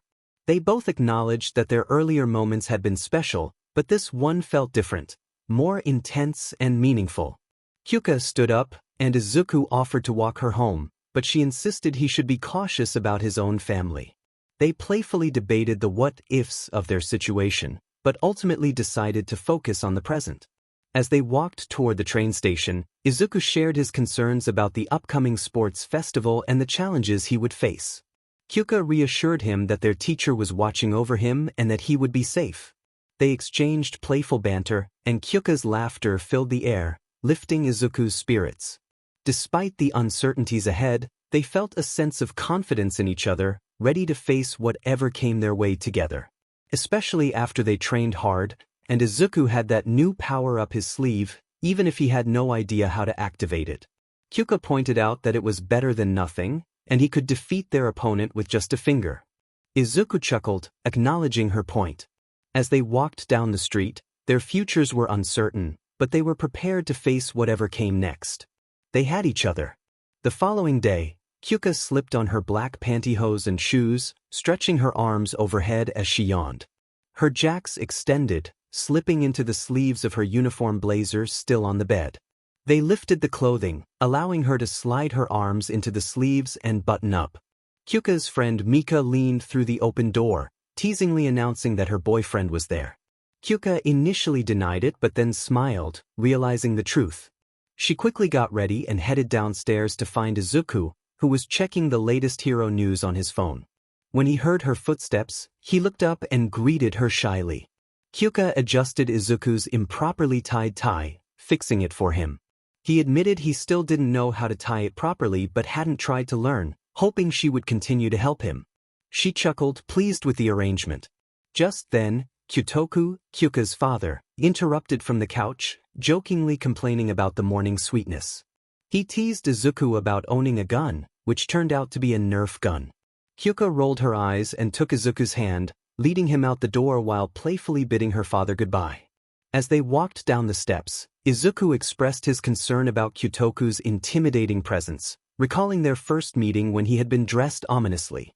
Kyouka reassured him that her father wouldn't actually harm him and pointed out that he should be more afraid of her. Izuku took a deep breath, realizing she had a point, especially since she would be the closest to him if anything went wrong. Kyouka playfully kissed him on the lips and whispered that she hoped he would never find out what she would do if he messed up. They continued down the sidewalk, a chill running up Izuku's spine. As they approached Hi, Izuku suddenly stopped, realizing they hadn't discussed whether to be public about their relationship at school. They exchanged glances, both thinking about the potential reactions from their classmates. They decided to keep their relationship private for now, opting to act like best friends in public. Once in the classroom, Izuku wondered if they could make it through the day without anyone discovering their secret. Kyouka pointed out that they had never been comfortable with public displays of affection anyway. They took their seats, and Ida, their class representative, called everyone to order. Kyouka mentioned the upcoming sports festival and her concerns about it happening after the recent attack. Izuku speculated that it might be delayed if not cancelled. Just then, Katsuki entered the room, demanding that Izuku perform well in the first two events, reminding him of their upcoming rematch. Kyouka, annoyed by Katsuki's taunts, confronted him directly, demanding he shut his mouth. Izuku, startled, tried to intervene, but Kyouka continued to stand her ground, challenging Katsuki's arrogance. The tension in the room escalated as Katsuki clenched his fists, clearly irritated by her boldness. Izuku sighed, feeling exasperated by the question directed at him. Kyouka smirked, observing the situation. She noted that at that moment she was looking at someone loud, arrogant, and annoying, someone with a superiority complex who was being unkind to her best friend. However, she anticipated that in a few seconds he would be much quieter, as Mr. Aizawa was about to enter the room. She warned him that he was already on thin ice with their teacher. Katsuki growled, glaring at Kyouka, his frustration evident. Before he could respond, Ida called out to the class, announcing that it was time to begin. The door slid open, revealing Aizawa, who was wrapped in bandages. Katsuki sneered and took his seat, still fuming. Izuku glanced at Kyouka in panic, but she shook her head, signaling him to wait. She leaned closer and whispered that they would discuss it after school, suggesting it was best to keep their conversation private for now. Izuku hesitated but ultimately nodded, recognizing the wisdom in her words.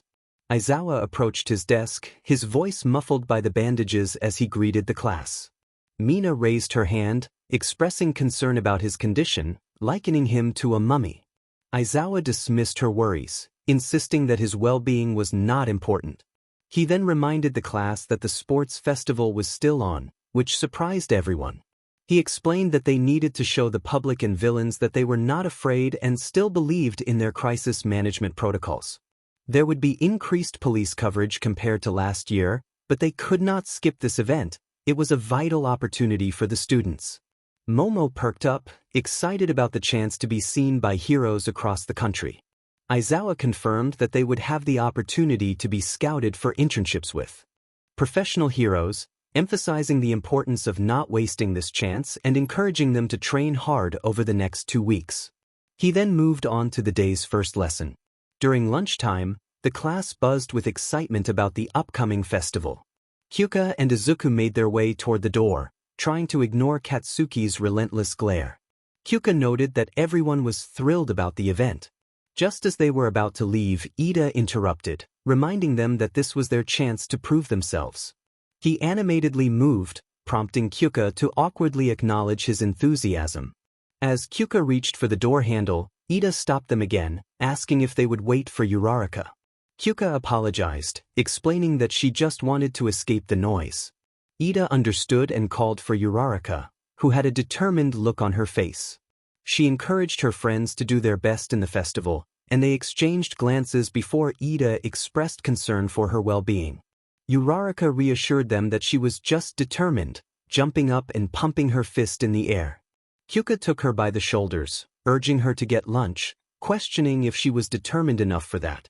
Uraraka confidently affirmed her readiness, and they headed to the cafeteria together.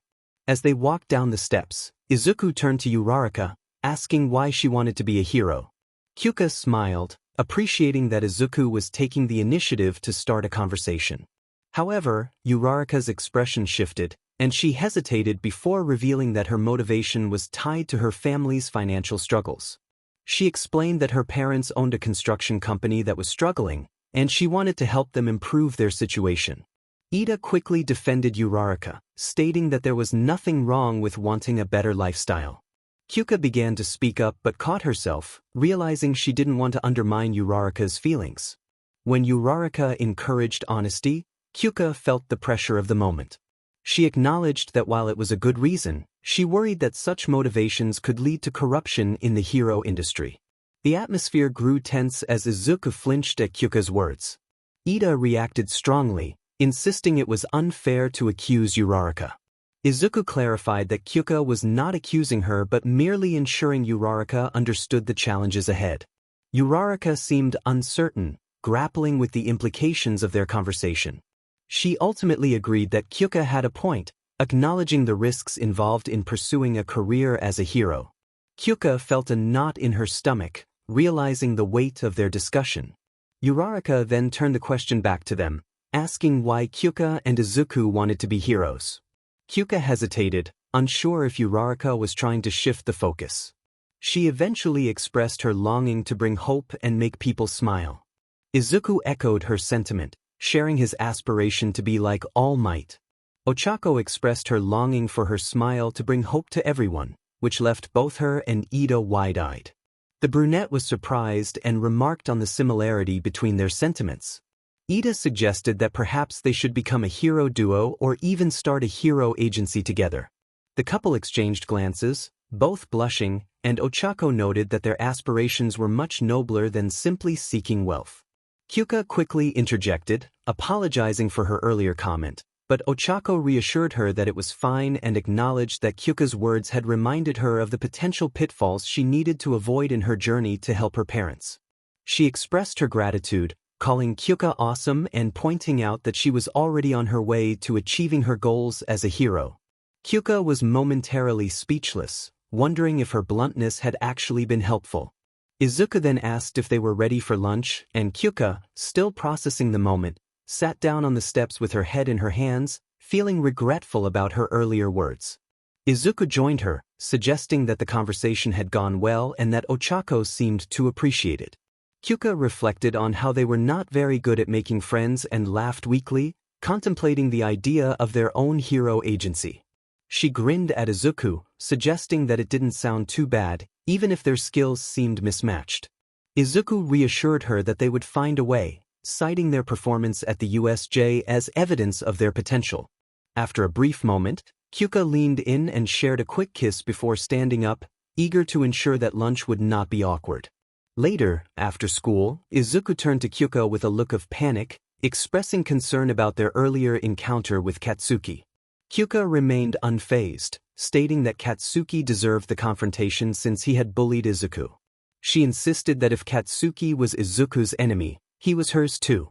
Izuku hesitated, trying to explain that Katsuki hadn't bullied him in a while, but Kyouka challenged him, pointing out that his past actions still counted as bullying. Izuku fidgeted, trying to rationalize Katsuki's behavior, but Kyouka firmly stated that it was attempted murder. Izuku, realizing the implications, hoped they wouldn't have to face Katsuki in the upcoming sports festival. Kyouka, taking his hand, expressed her confusion over why he was defending Katsuki, especially after calling him out. Izuku admitted it was a long story, one he promised to share after the festival, as he felt it would distract them from their current focus. Just then, All Might approached them, interrupting their conversation. He playfully acknowledged their intertwined hands, causing them to quickly separate. He requested to speak with Izuku privately for a few minutes, assuring Kyouka that Izuku would return shortly. Izuku, blushing, agreed to go with All Might, leaving Kyouka to occupy herself with her phone. As they walked away, All Might whispered an apology for not catching Izuku during lunch and mentioned the need to discuss the sports festival. Outside the school, Kyouka noticed Katsuki approaching her. He made a disparaging remark about Izuku, and Kyouka, unfazed, challenged him about his attitude. Katsuki dismissed her, insisting he didn't care about her opinions and wanted her to stay out of his way. Kyouka, unimpressed, retorted about his arrogance, prompting Katsuki to walk away. She called after him, playfully using the nickname he despised, enjoying the thought of getting under his skin. The wind picked up around her as she returned to her phone, feeling a sense of satisfaction. Izuku stood in a state of panic, his body faintly glowing from his quirk. He pleaded for calm, explaining that he had arrived as quickly as possible, but the situation had already changed. With his hands resting on his knees, he sighed in relief, having seen the others talking from the window and fearing the worst. Kyouka, ruffling his hair, laughed and reassured him that even the troublemaker was smart enough to avoid confrontation in that moment. As she took his hand, they began walking down the sidewalk toward the train station. She noted that at this point, the troublemaker was all talk and no action. Izuku expressed concern that they might eventually reach a point where the troublemaker would act. Kyouka noticed the fear in his eyes and nudged him gently, encouraging him not to worry. She believed the troublemaker was actually intimidated by her. Izuku chuckled at the thought, finding it hard to believe that the troublemaker could be scared. Kyouka reminded him of a previous conversation, playfully suggesting that one day she would have her boot ready for him if he crossed the line. Izuku laughed, not wanting unnecessary conflict but admitting he would look forward to that day. They entered the train station, boarded the train, and found their seats. Kyouka then asked about his time with his mother the previous night. Izuku described it as fine, nothing extraordinary, but nice, more than they had done in years. He mentioned that his mother had given him strange looks, as if she suspected he was hiding something. Kyouka pointed out that he was indeed hiding things, specifically mentioning someone with purple hair who was quite significant in his life. Izuku leaned back in his chair, acknowledging her point. Kyouka then suggested that they should add, "Introduce me to your mom," to their list of things to do after the sports festival, and Izuku gave her a nervous smile, grateful for her understanding. Determined not to waste any time, Kyouka declared it was time to prepare for their beach outing. A few hours later at Dagoba Municipal Beach Park, the sun was just beginning to rise, casting a warm glow over the water. Izuku found himself unexpectedly tackled into the sand. Kyouka, sitting on his stomach, encouraged him to fight back, admitting she felt ready for a challenge. Izuku, pulling a pillow from his shirt, agreed that it was time to step up, noting that the pillow had lost its effectiveness. Kyouka playfully mentioned her growing strength, teasing him about almost throwing him over her shoulder. They both lay back in the sand, Kyouka resting her head on Izuku's shoulder, enjoying the moment. Izuku buried his nose in her hair, appreciating the comfort of their closeness. After a while, Kyouka shared her thoughts on how Izuku had been through many emotionally draining days. She suggested they set aside time each week to talk about his past, offering a safe space for him to express himself without pressure. Izuku propped himself up, curious about her idea. Kyouka explained that she wanted to help him feel better, emphasizing that it was important for him to let things out at his own pace. She envisioned their time together as a way to learn more about each other while supporting him. Izuku considered her proposal, feeling a mix of uncertainty and hope. He agreed to try talking about his past weekly, acknowledging that it might be challenging for him. Kyouka smiled, encouraging him as they decided to head home, both feeling satisfied with the progress they had made. A couple of days later at the beach, Kyouka urged Izuku to push himself harder as they trained under the midday sun. She insisted they both needed to prepare for the upcoming sports festival. Izuku, determined, drew more power from One for All, feeling the familiar sting in his muscles but knowing he had to keep going. He rushed toward Kyouka, playfully shoving her back. She managed to stay on her feet, sliding backward as he continued his assault with quick punches. Kyouka dodged skillfully, but when she countered with her jacks, Izuku leaped to avoid her attack. However, her jacks caught his ankles, pulling him down into the sand. Recovering quickly, Izuku grabbed her jacks and pulled her in, using his feet to push her back. Kyouka was sent tumbling through the sand, but both were energized by the friendly competition, ready to continue their training together. Afraid that he might have gone too far, Izuku quickly got up and checked on Kyouka. She knelt on the ground, a playful smirk on her face. He noticed one of her jacks was extended, wrapped around his knee. The jack nudged him in the back of the knee, causing him to buckle and fall back down. Kyouka playfully positioned herself on top of him, her knees resting on his biceps, declaring her victory. Izuku smirked back, his body glowing with energy as he effortlessly lifted Kyouka off him, placing both hands on her waist and tossing her a few meters into the air. As she descended, he caught her in a warm embrace, claiming his own victory. Kyouka rested her head against his chest, admitting she had no intention of escaping. Izuku took a deep breath, relaxing as he lay back in the sand, asking if she was ready to leave. They both agreed it was time to go, and Izuku carried Kyouka on his back as they made their way back to the urban streets. As they walked, Kyouka expressed her concerns about her growing strength and durability. She wondered how effective her jacks would be against someone like Todoroki or Kirishima, doubting they could make an impact when his quirk was active. Izuku pondered the situation, suggesting that perhaps she could win by making it an out-of-bounds situation when suddenly, their attention was drawn to a group of kids nearby. 3 children were chasing another child down the sidewalk, disappearing around the corner of a shop. Kyouka quickly jumped off Izuku's back, urging him to follow her. He snapped out of his thoughts and followed her around the corner, only to freeze at the sight of a familiar public playground. It was the same playground from 11 years ago, where Katsuki and his friends had bullied another boy. The child trying to escape was struggling to climb the monkey bars while the bullies grabbed his feet, attempting to pull him down. The boy protested, explaining he hadn't meant to burn anything.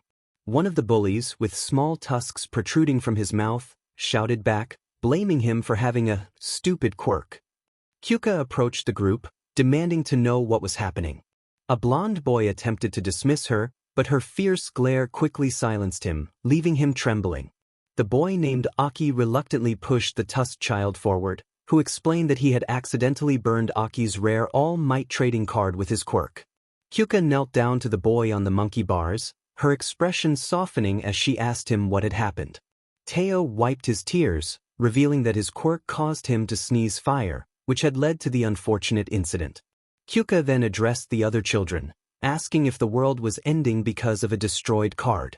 She reminded them that while such things might feel significant to kids, it was not worth bullying someone over. She pointed out that everyone has things they cannot control, including the tusks of the boy who had been bullying Teo. Kyouka emphasized that they should not let such incidents ruin friendships, especially since they had all been friends until moments ago. She encouraged them to apologize to each other and return to being friends. The boys exchanged apologies, with Teo expressing regret for burning the card and Aki for his actions. Once the situation was resolved, Kyouka warned them to leave before she called their parents. The boys, relieved, ran off, laughing and smiling as they went. Kyouka approached Izuku, placing a hand on his back and commenting on how children have short memories.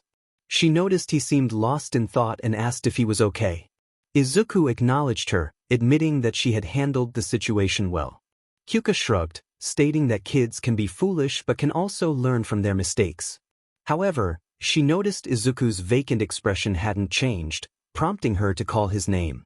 He turned to her, suggesting it might be a good time for their first serious conversation. Kyouka agreed, asking if he wanted to go back to her place. Izuku didn't respond immediately, instead walking to another spot on the playground and staring at the ground. It reflected on how he hadn't been there in 11 years, having stopped coming after a significant event. Kyouka followed him, curious about what was on his mind. Izuku crouched down, moving pebbles aside to reveal something surprising. Kyouka knelt beside him, noticing the faint scorch marks in the dirt. Izuku felt a wave of anxiety wash over him, his heart racing. Sensing his distress, Kyouka quickly pulled him into a comforting hug as they sat down together. She understood what he was feeling and worked to calm him before panic could fully take hold. Kyouka's anger flared as she glared at the marks, expressing her frustration over the past incident. Izuku tried to reassure her, reminding her that they were just kids at the time and didn't know better. Kyouka pointed out that what happened was more than just childish roughhousing, suggesting it was a serious matter. Izuku insisted that 4-year-olds fighting didn't rank high on anyone's list of priorities, and nothing could change the past. He asked if they could move on from that part of their history. Kyouka sighed, realizing he wouldn't change his mind. She asked what he wanted to talk about instead, and Izuku simply shook his head, feeling the weight of the moment. They were picking on a kid, but Izuku stepped in, only to become their target instead. That moment marked the first time after his quirkless diagnosis that he felt truly helpless. He couldn't do anything. One boy, who could extend his fingers, held him in place. Izuku's breath hitched as he recalled the experience, his throat tightening. Kyouka pressed against him, resting her head on his shoulder to help ease his panic. Another boy with wings had held him upside down by his foot, and the memory of what Kaken had done flashed in his mind. Izuku's expression hardened, bitterness creeping onto his lips. He felt as if he were swimming with all his might, yet still sinking. This situation was beginning to feel like torture. The sense of uselessness was more tormenting than anything they could have inflicted upon him. But Izuku placed his hand back on the marks, taking a deep breath before nodding to himself. Even with a quirk, it was difficult to feel truly useful when he could barely use it without risking injury. Kyouka reassured him, insisting he was never useless and still wasn't. Izuku reflected on the matter, realizing that whether he was perceived as useless or not didn't truly matter. What mattered was how he felt and how others viewed him. Kyouka opened her mouth to argue but found herself at a loss for words. He wasn't entirely wrong. She urged him to prove them wrong, to show himself he wasn't weak. They thought he was incapable, and he had started to believe it too. Kyouka took his face in her hands, looking into his eyes, and urged him to make the sports festival a personal message to himself. Izuku's eyes widened as he recalled All Might's words from a few days prior. His mentor had encouraged him to use the sports festival to send a message to the world, but now Kyouka wanted him to make it a personal declaration. It was an opportunity to break through the barriers in his mind. He resolved to do his best, and Kyouka smiled, brushing her nose against his. They shared a moment of connection, feeling a renewed sense of purpose. As they prepared to leave, Izuku felt a mix of excitement and lingering worry about the upcoming sports festival. He and Kyouka had just over a week to prepare, and if he wanted this to be his message, the work had only just begun. He was grateful to have someone by his side to help lighten the load.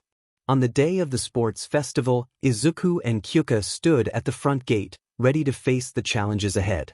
They had trained diligently, both feeling confident in their progress.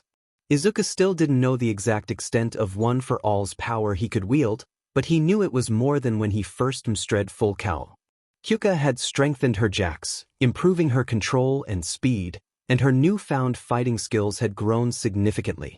Although she hadn't mastered it yet, she acknowledged her progress. Kyouka turned to Izuku, asking if he was ready. He admitted he was nervous, and they shared a brief kiss before breaking apart. She expressed her longing to confront Mineta, eager to teach him a lesson. Izuku reminded her of her promise not to harm him unless he misbehaved again, but Kyouka was confident that the chances were high. Suddenly, Katsuki approached, hands in his pockets and a fierce glare directed at Izuku. Kyouka laughed and challenged him, and Katsuki growled at her before maneuvering around them. He warned Izuku that if he lost before facing him, he would still come after him. Kyouka encouraged Izuku to show Katsuki what he was made of, and he replied with a mix of determination and humor, acknowledging his strengths. As they made their way to the building, they knew a long and eventful day awaited them, but they were ready to face it together. It truly hurt. The strain and burning in his muscles were part of the challenge. To provide some perspective, Izuku reflected on the situation. He had not forgotten Shoto's declaration of war. It was right where it was meant to be. After rereading the manga multiple times, he realized he had overlooked Shinso, but he was present now, and that was what mattered. They could hardly last 10 minutes without something occurring. Izuku acknowledged Kyouka's observation as they surveyed the hallway. Numerous students in their tracksuits were gathered outside the Class 1A prep room. When Izuku and Kyouka arrived, Katsuki was still attempting to push through the crowd. Kirishima, who was waiting outside the door, called out an apology for Katsuki's behavior, explaining that he was always like this. He turned to Katsuki, urging him to consider the upcoming festival and not create unnecessary conflict. Katsuki was determined to reach the top and dismissed the opinions of others, confident that their judgments would not matter when they ultimately lost. He stormed into the prep room, slamming the door behind him. Kirishima followed, shaking his head. Kyouka mused about the competition, questioning what they expected to gain from observing them, as they were unable to take any action at that moment. Izuku speculated that perhaps they were trying to intimidate them. His gaze wandered over the crowd until it landed on a weary-looking student with wild indigo hair who was staring directly at him. Breaking the gaze, Izuku walked with Kyouka into the prep room, noting that some of the students clearly were not in the hero course and wondered why they were so invested in the event. Kyouka explained that while it was rare, some students from other courses could perform exceptionally well and transfer into the hero course. They took a seat at one of the empty tables, the noise of their classmates filling the air. Kyouka added that the reverse was also true, with hero course students sometimes transferring out. Izuku's concern grew as Kyouka expressed that they now had even more to worry about. She hoped nothing else would happen, but she sensed that something would. Just then, Todoroki approached their table, his expression as unreadable as Kyouka's. He claimed to be stronger than Izuku, by most standards. Kyouka scoffed at his arrogance, while Izuku struggled to find his voice, feeling overwhelmed by the unexpected confrontation. Todoroki pointed out that while Izuku's quirk made him stronger and faster, he barely utilized it without risking injury. He noted that all might seem to be watching Izuku closely. Izuku's heart raced as he realized everyone within earshot was listening. Todoroki stated that he wouldn't pry into Izuku's situation but made it clear that he intended to defeat him. Jirou, coming up behind Todoroki, questioned why he was instigating conflict just before their turn. Todoroki shrugged off Ijirou's concern, declaring he had no intention of pretending to be friends. Kyouka stood up, but Izuku gently urged her to remain seated, his eyes focused on the table. He was clearly anxious but deep in thought, preparing to say something significant. Gathering his courage, Izuku stood and addressed Todoroki, expressing confusion over the sudden animosity directed at him. He acknowledged Todoroki's strength and experience, admitting that everyone in the room was more capable than he was. However, he was determined to change that perception. Izuku took a deep breath, feeling the weight of his classmates' attention. He declared that he had been underestimated his entire life and was tired of it. He asserted that everyone in the room aimed to be the strongest hero, including himself. He vowed not to fall behind and to fight with everything he had, regardless of who stood in his way, whether it was Todoroki or anyone else. Todoroki raised an eyebrow but nodded in acknowledgement. Katsuki remained silent, giving Izuku an unreadable look before turning away, seemingly uninterested. Izuku returned to his seat, his heartbeat gradually slowing as he narrowly avoided a panic attack. Kyouka, wide-eyed, expressed her astonishment at his speech. Izuku was taken aback by her reaction, unsure of how to respond. Suddenly, Ochako grabbed Izuku's shoulders, startling him. She praised his speech, exclaiming how impressive it was to hear him speak so passionately. Tenya joined them, commending Izuku for his rebuttal against Todoroki. Grateful for their support, Izuku excused himself and stood up, heading for the door. Kyouka, curious, asked where he was going. He admitted he needed to find the bathroom. As he exited, Kyouka quickly followed, stating she would check on him. Tenya reminded them that they would be called out soon and encouraged Kyouka to return in time. She acknowledged him and stepped out into the hallway, relieved to find that most of the crowd had dispersed. However, she quickly realized Izuku was nowhere to be found. A remaining student with indigo hair pointed her in the right direction, noting that Izuku looked unwell. Kyouka thanked him and headed down the hall, but he interrupted her again, asking if she was close to Izuku. Without slowing her pace, she replied that it was none of his business. He accepted her response with a smirk as she disappeared around the corner. Shinso expressed his gratitude for the assistance he received in achieving victory. He tucked his hands into his pockets as he strolled down the hallway toward his preparation room. Fortunately, the nearest restroom was a single toilet, allowing anyone to enter. The last thing Kyouka wanted was for Ida to reprimand her for stepping into the boys' bathroom.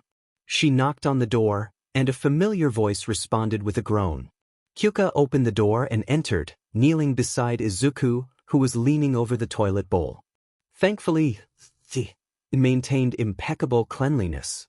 Kyouka gently rubbed Izuku's back in soothing circles and asked if he had managed to feel better. Izuku lifted his head, spitting out the last remnants of his discomfort. He admitted that he hadn't eaten breakfast out of fear of becoming ill, but he had brought mints just in case. Kyouka smiled at his preparedness and helped him to his feet, guiding him to the sink where he rinsed his mouth and popped a few mints in. They settled against the door, their bodies close together in the quiet space. Kyouka inquired about what had happened, and Izuku explained that he had reflected on her words about sending a message to everyone, including himself. He revealed that a comment made by Dry Ice had triggered feelings of inadequacy, prompting him to speak out. Kyouka reassured him that Dry Ice had been unreasonable and that seizing the opportunity to confront Bakugo was commendable, even if he hoped he wouldn't regret it. Izuku admitted that speaking to Bakugo felt liberating, unlike during their battle training when he had been fueled by adrenaline. He confessed that he had pushed aside his fears, only for them to resurface later.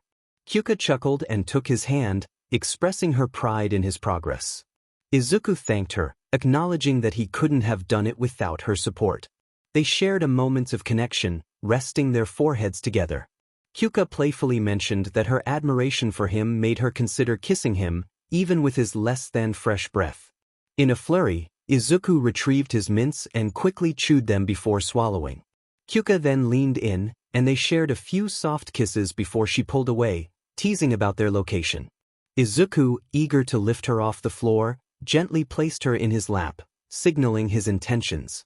They continued to share tender kisses until the intercom announced the call for first-year students to head to the stadium grounds. They reluctantly separated, leaning their foreheads together, both breathing heavily. Kyouka moved her hands to Izuku's shoulders, asking if he was ready.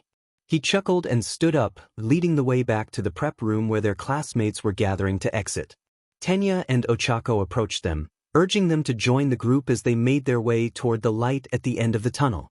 Uraraka checked in on Izuku, noting that he seemed different from before. He reassured her that he was just nervous, especially as he spotted Todoroki and Katsuki nearby. As they emerged from the tunnel, the crowd erupted in cheers and applause. Present Mike announced their arrival, prompting Aizawa to remind them not to embarrass him. Izuku took a deep breath, overwhelmed by the number of spectators. Kyouka nudged him, encouraging him to focus on her, and he assured her that he always did. After the announcements of the participating classes, all attention shifted to the stage where Midnight awaited to make further announcements. Kyouka observed the reactions of her classmates, noting how some were still captivated by Midnight despite having been taught by her for weeks. She glanced at Izuku, who remained unfazed, and she playfully patted his head, expressing her appreciation. Midnight quieted the crowd and introduced Katsuki Bakugo to deliver the athlete's oath. Kyouka rolled her eyes, knowing his reputation, while Izuku acknowledged that Bakugo had scored the highest in the entrance exams. As Katsuki declared his intention to win, the crowd reacted with mixed feelings, but Izuku sensed something deeper behind Bakugo's words. As Katsuki passed by, he bumped shoulders with Izuku, leaving him to ponder whether Bakugo was truly worried about his potential to succeed. Midnight continued the event, emphasizing Bakugu's confidence as the first event was about to commence, with words appearing on a large screen behind her. Obstacle course. All 11 classes were set to participate in a 4-kilometer race around the stadium to qualify for the next round. The instructor gestured to the side as a large gate opened, prompting students to move quickly to the starting line. The school emphasized freedom in all things, including these challenges, stating that as long as no one ran out of bounds, anything was fair. The runners were called to the starting line, and the race would begin in 1 minute. Izuku and Kyouka joined the rest of their classmates, both stretching in preparation. Kyouka turned to Izuku, reassuring him that he should focus on doing his best since he was incredibly fast. Izuku hesitated, expressing concern about the competition and the possibility of them being separated. Kyouka appreciated his concern but insisted that he shouldn't worry about her. Izuku, however, firmly stated that they had promised to do their best together. He acknowledged that while the final event was one-on-one, they could support each other in this race. He wanted to show the world that they were a team. Kyouka was taken aback but smiled, realizing he was serious about their partnership. She agreed to work together, and Izuku offered to give her a ride. As midnight signaled the start of the race, Izuku took a deep breath, feeling his body begin to glow with energy. He crouched into position, and Kyouka hopped onto his back, finding her preferred mode of travel useful in this moment.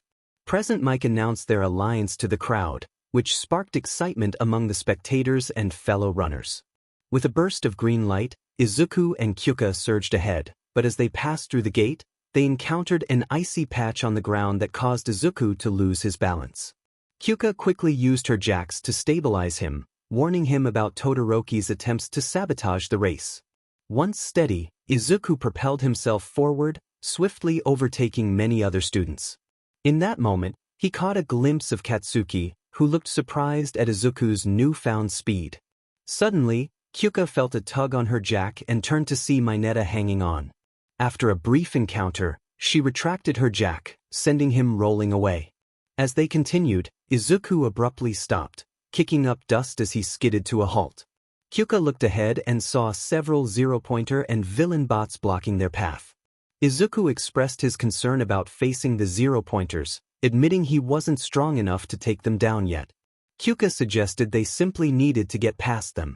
Just then, they noticed Mineta clinging to Todoroki's leg, pleading for help.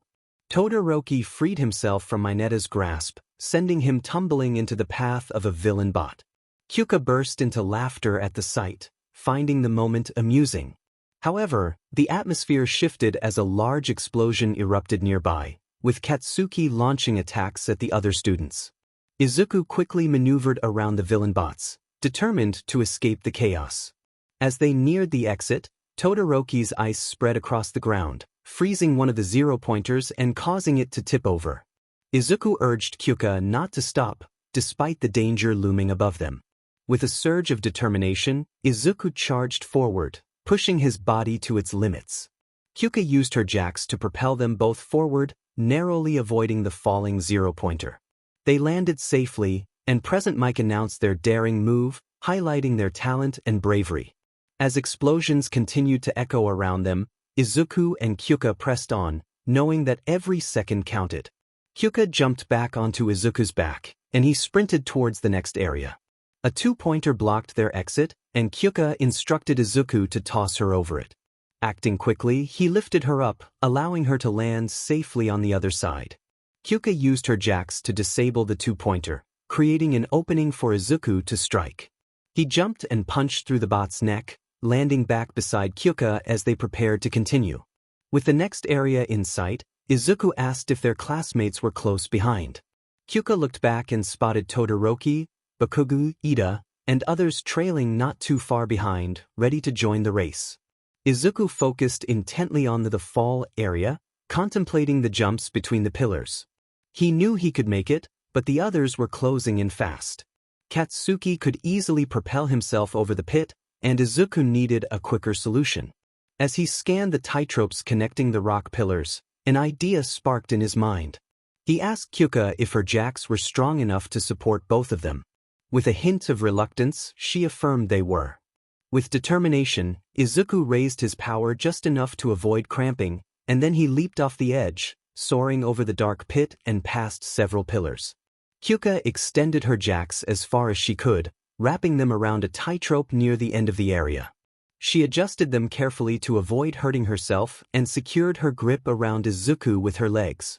As they began to fall, Kyouka's jacks caught them, swinging them with momentum.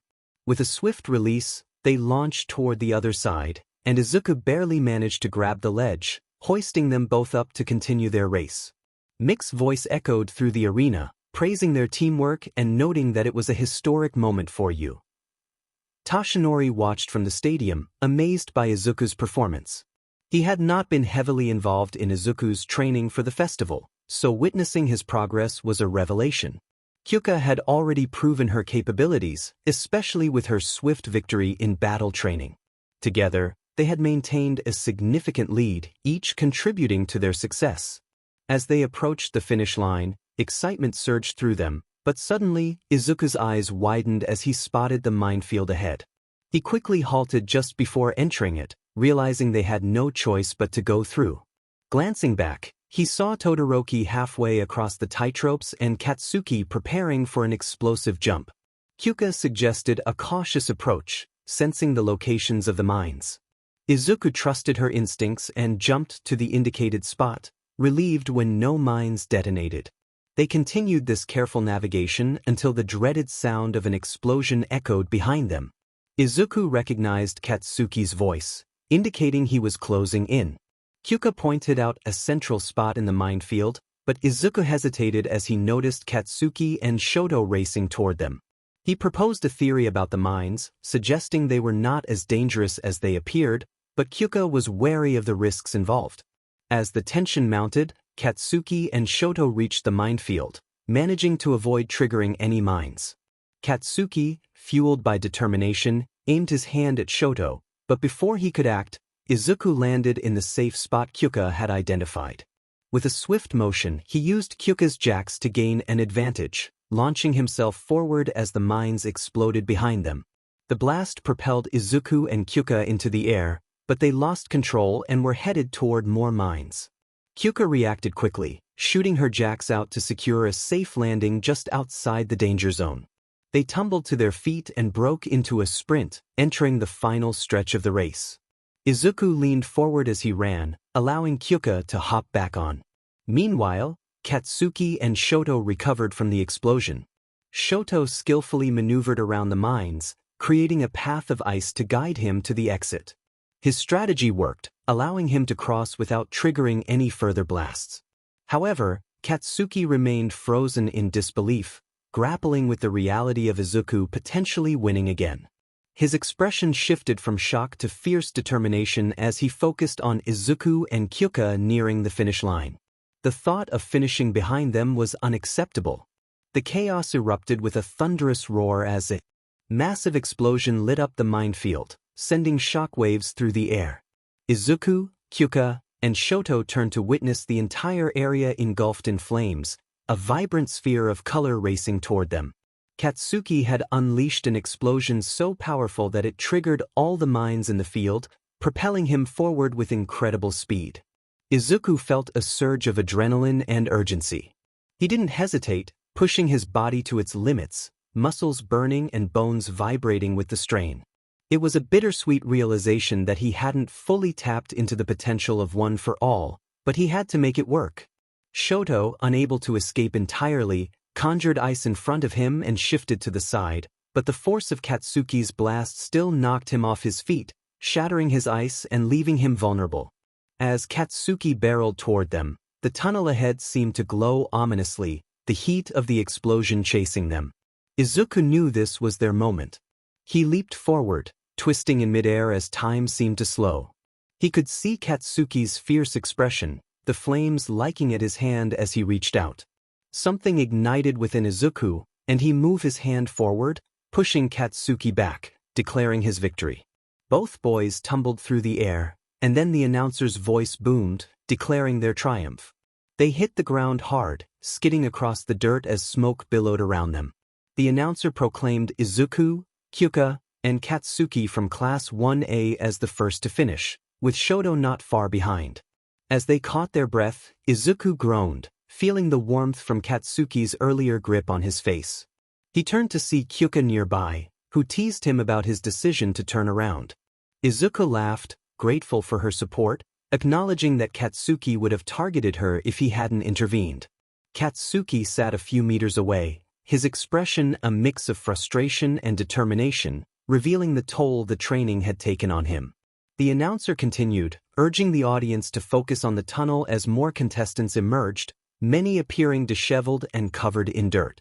Iida and Uraraka approached, with Ochako excitedly praising their teamwork. Kyouka credited Izuku for his determination, while Iida expressed his disappointment in his own performance but recognized the value of collaboration in such a competitive event. After reviewing the footage, the announcer revealed the results. Kyouka was declared the first-place winner, having crossed the gate first, much to her surprise. The crowd erupted in cheers as Ochako celebrated her victory. Izuku was named second, and he felt a sense of pride despite the competitive nature of the event. Up in the teachers' viewing area, Tashinori reflected on their performance, recognizing their growth and potential. Katsuki was announced as the third-place finisher. Izuku and Katsuki exchanged glances, a silent understanding passing between them, while Shoto stood nearby, his demeanor cold and distant. Kyouka stepped in front of Izuku, urging him to focus on the upcoming events rather than the tension between them. Katsuki walked away, muttering under his breath, while Izuku pondered the reasons behind Shoto's apparent hostility. As midnight took the stage, the atmosphere shifted. She announced the conclusion of the first event and introduced the next challenge, the cavalry battle, where contestants would form teams and strategize for victory. The excitement in the air was palpable as they prepared for the next round of competition. Use your quirks and abilities to snag other teams' headbands to gain their points and add them to yours. Each of you has been assigned a point value based on your placement in the previous event. Last place has 5 points, second to last has 10, and so on. However, for our first place winner, there would be a reward of 10 million points. All eyes slowly shifted to Kyouka, who buried her face in her hands.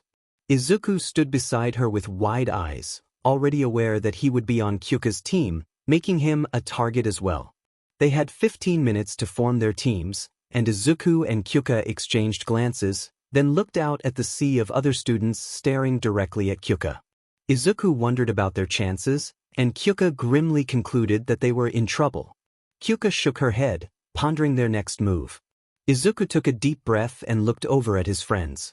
Tenya gazed down in thought before looking back up. He expressed his refusal to join them, stating that he had been behind Izuku since the entrance exam and had not recognized Kyouka's strength until now. He declared that he needed to add one more declaration of rivalry, indicating that Todoroki and Bakugo were not the only ones who saw Kyouka as a rival. As he walked away, Kyouka squinted in confusion, questioning how she could be considered a rival when she had ridden on his back during the race. Izuku explained that Tenya likely saw her determination to win, and their teamwork made them a formidable duo. Kyouka then turned to Uraraka, who assured them she would help, believing it was best to work with friends. Kyouka smiled but was taken aback when Izuku's expression shifted to something unusual. He expressed how heartwarming it was to remember he had friends. Kyouka rolled her eyes with a smile, understanding that having people who cared about him was a new experience for Izuku, and it was positively impacting him. She playfully tugged at his sleeve, whispering that he looked odd in that moment. Izuku's face turned even redder at her comment, leading to a humorous exchange about her compliment. Suddenly, a girl with goggles and pink hair appeared in front of Kyouka, startling her. Kyouka instinctively prepared to defend herself, but Izuku stopped her. The girl eagerly proposed teaming up with them, and Kyouka was about to decline when Izuku raised an eyebrow, questioning her habit of creating nicknames based on hair color. The girl, 𝗵𝗃, introduced herself as the future queen of the support gear industry, claiming she could be useful for their situation. She showcased her gear, pulling out various items from a large backpack.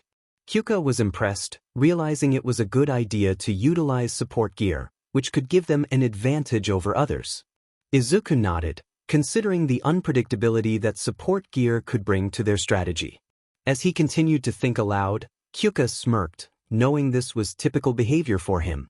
Mei, excited by Izuku's quick thinking, stepped closer and offered him a chance to look at her gear.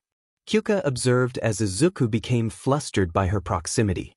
She understood that he was generally nervous around everyone, except for her.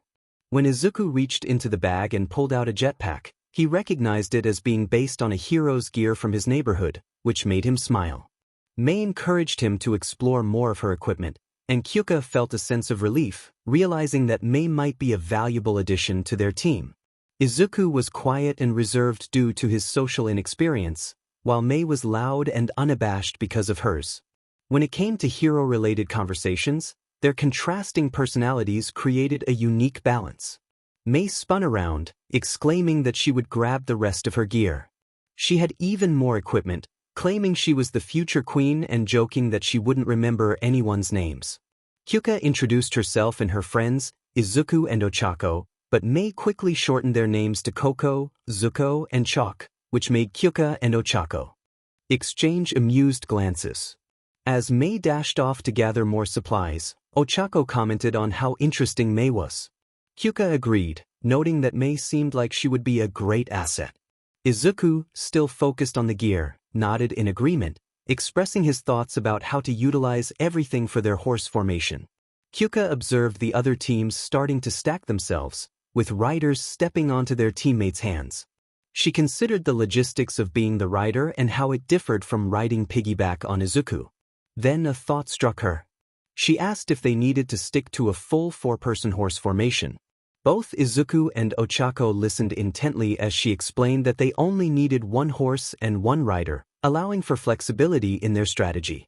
Izuku realized that their main focus should be on defense and evasion rather than attacking, especially since they were not the primary targets. Kyouka pointed out that they had an advantage with Mei's air support, and Izuku acknowledged that anyone using it would need to keep up with him. They discussed the need for a way to keep the support connected to the team. Ochako then recalled that Mei had a grappling hook 𝐻𝗧 during the obstacle course, which sparked Kyouka's interest in how they could utilize it. Just then, Mei returned with a larger duffel bag filled with gear, ready to contribute. Izuku inquired about any projectile weapons in the bag, and Mei excitedly revealed a unique firearm she had created. Kyouka suggested that Mei could fly above the crowd to showcase her inventions, which thrilled Mei as she prepared to make adjustments. As the countdown began, Izuku secured his headband and prepared for the formation. Mei launched her harpoon into the ground, allowing Izuku to follow her instructions to detach the sharp end. With teamwork, they fastened the jetpack to Mei's 𝐻𝗧, and Ochako activated her rocket boots to hover above the ground. Kyouka secured herself to Izuku, ready for the challenge ahead. Tetsu from another team called out, questioning their unconventional formation, but Midnight clarified that as long as they adhered to the rules, they were within guidelines. Kyouka praised Izuku for his strategic thinking, and they all confirmed their readiness for the upcoming challenge. As the countdown continued, Izuku focused on the other teams, particularly Katsuki and Iida. He recognized the potential threat Iida posed with his speed and the rollerblades likely crafted by Yaoyorozu. Izuku reminded himself that One for All enhanced not just his speed but also his physical strength, giving him confidence as they prepared for the competition ahead. Iida continued to pull weight behind him, though the rollerblades made it easier. Shoto faced a challenge in creating ice with Iida positioned directly below and in front of him. Izuku understood the strategy. Whenever they confronted their opponents, they needed to stay to the left of Iida's team. If Shoto attempted to target him, Iida would obstruct his ice. All eyes were on their team. Kyouka and Mei were right. The spotlight was on them. Izuku knew he couldn't hesitate now. He had to be prepared to prove himself once more like he did during the race. Taking a deep breath, he felt a surge of energy as One for All flowed through his veins, tightening his muscles with the strain. Kyouka's hand gently moved from his shoulder to caress his cheek before returning to his shoulder, unnoticed by others. A smile appeared on Izuku's face. With a countdown, he felt ready. Begin. In an instant, Izuku surged forward, weaving through the students before many had even moved. Kyouka glanced back, noticing the ground where they had been standing beginning to sink. Someone's quirk was at play, but they managed to evade it.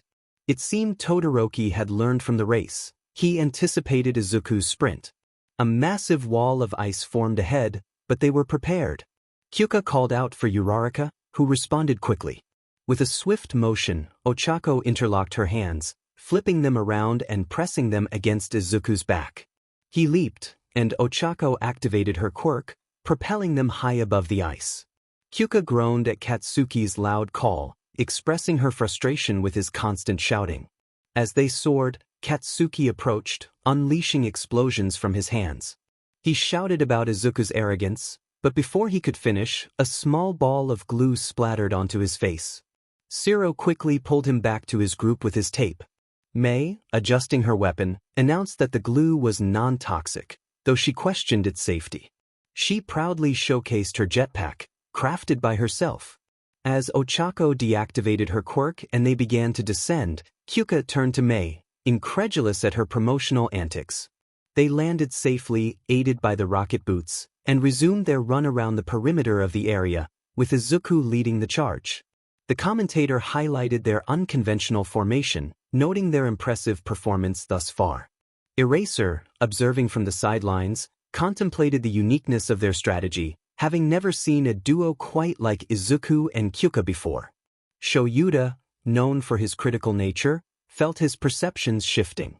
He had always been tough on his students, especially Midoriya, but now he recognized their growth. Jirou, too, was surpassing expectations, demonstrating remarkable improvement alongside Midoriya.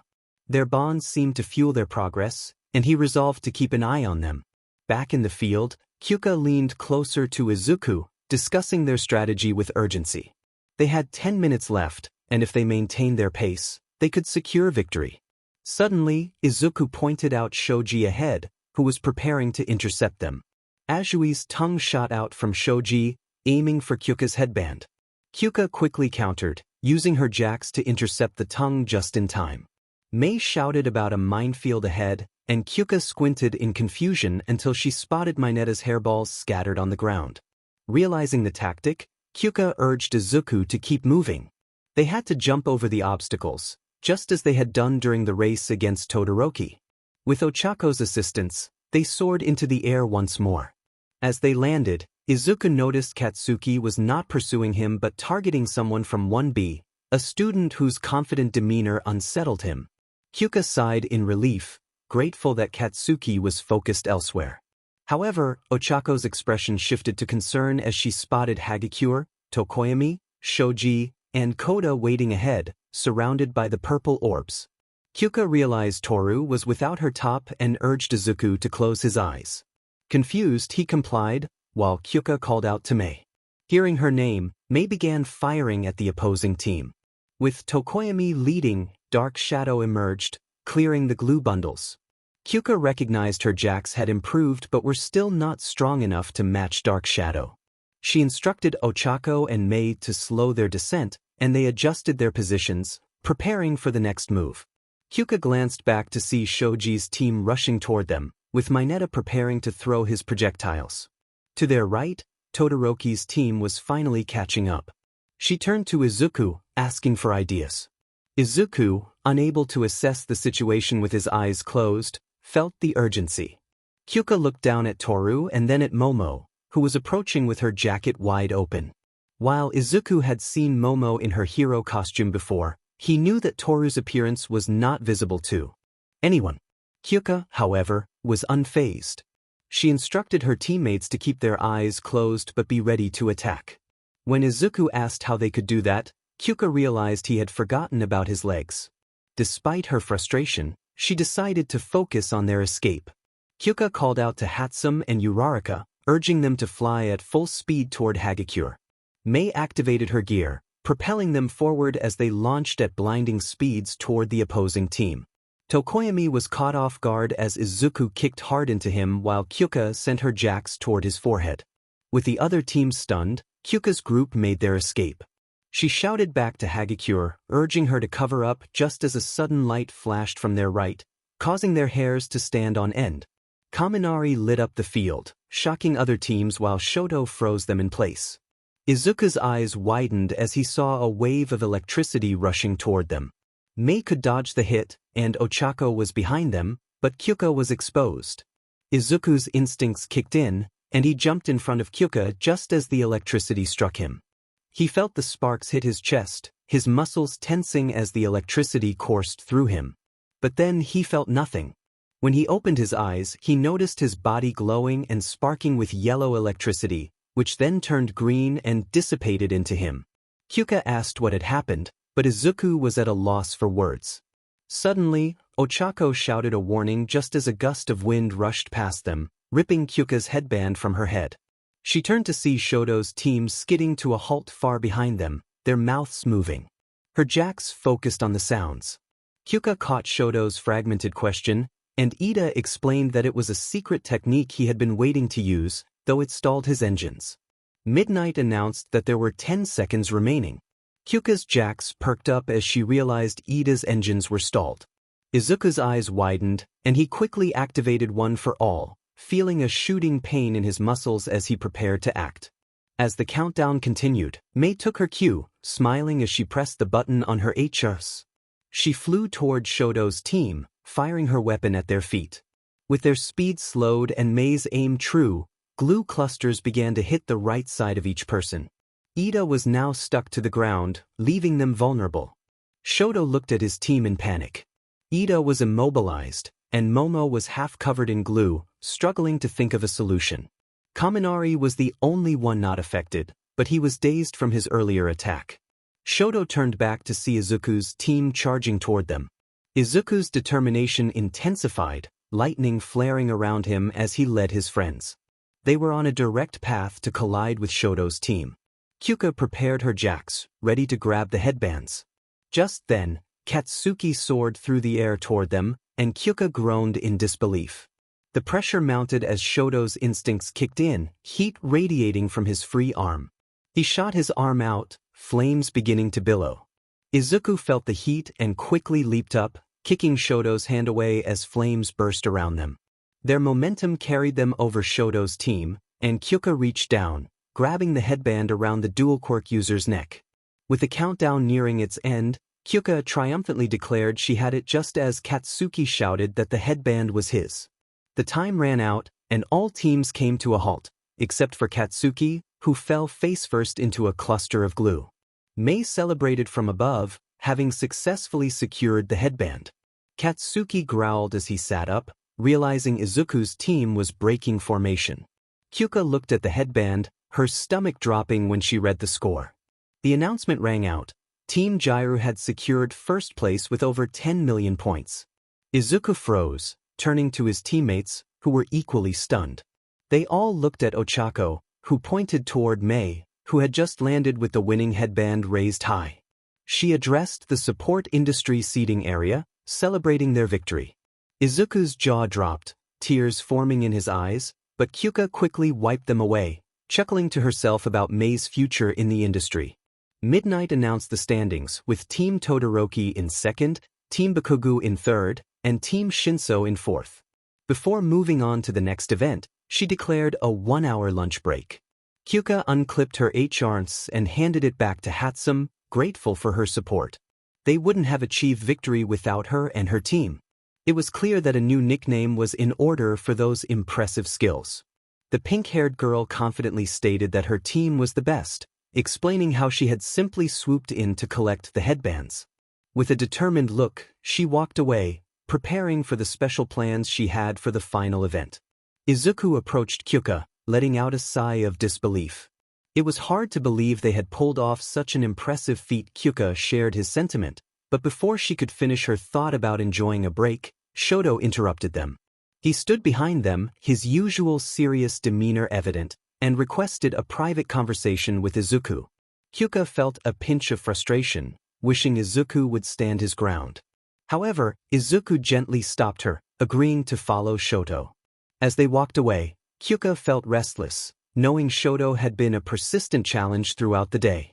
She decided to follow them through the crowd, managing to keep them in sight as they made their way into the stadium building. Once inside, Kyouka rounded a corner and was surprised to find Bakugo, who seemed to be eavesdropping on the conversation as well. He gave her a blank stare before returning his attention to the floor. Kyouka opted to remain silent, leaning against the archway to listen in on Izuku and Shoto's discussion. Izuku stood against one wall, while Shoto faced him from the opposite side. The light from the exit illuminated the hallway, and Izuku avoided Shoto's intense gaze.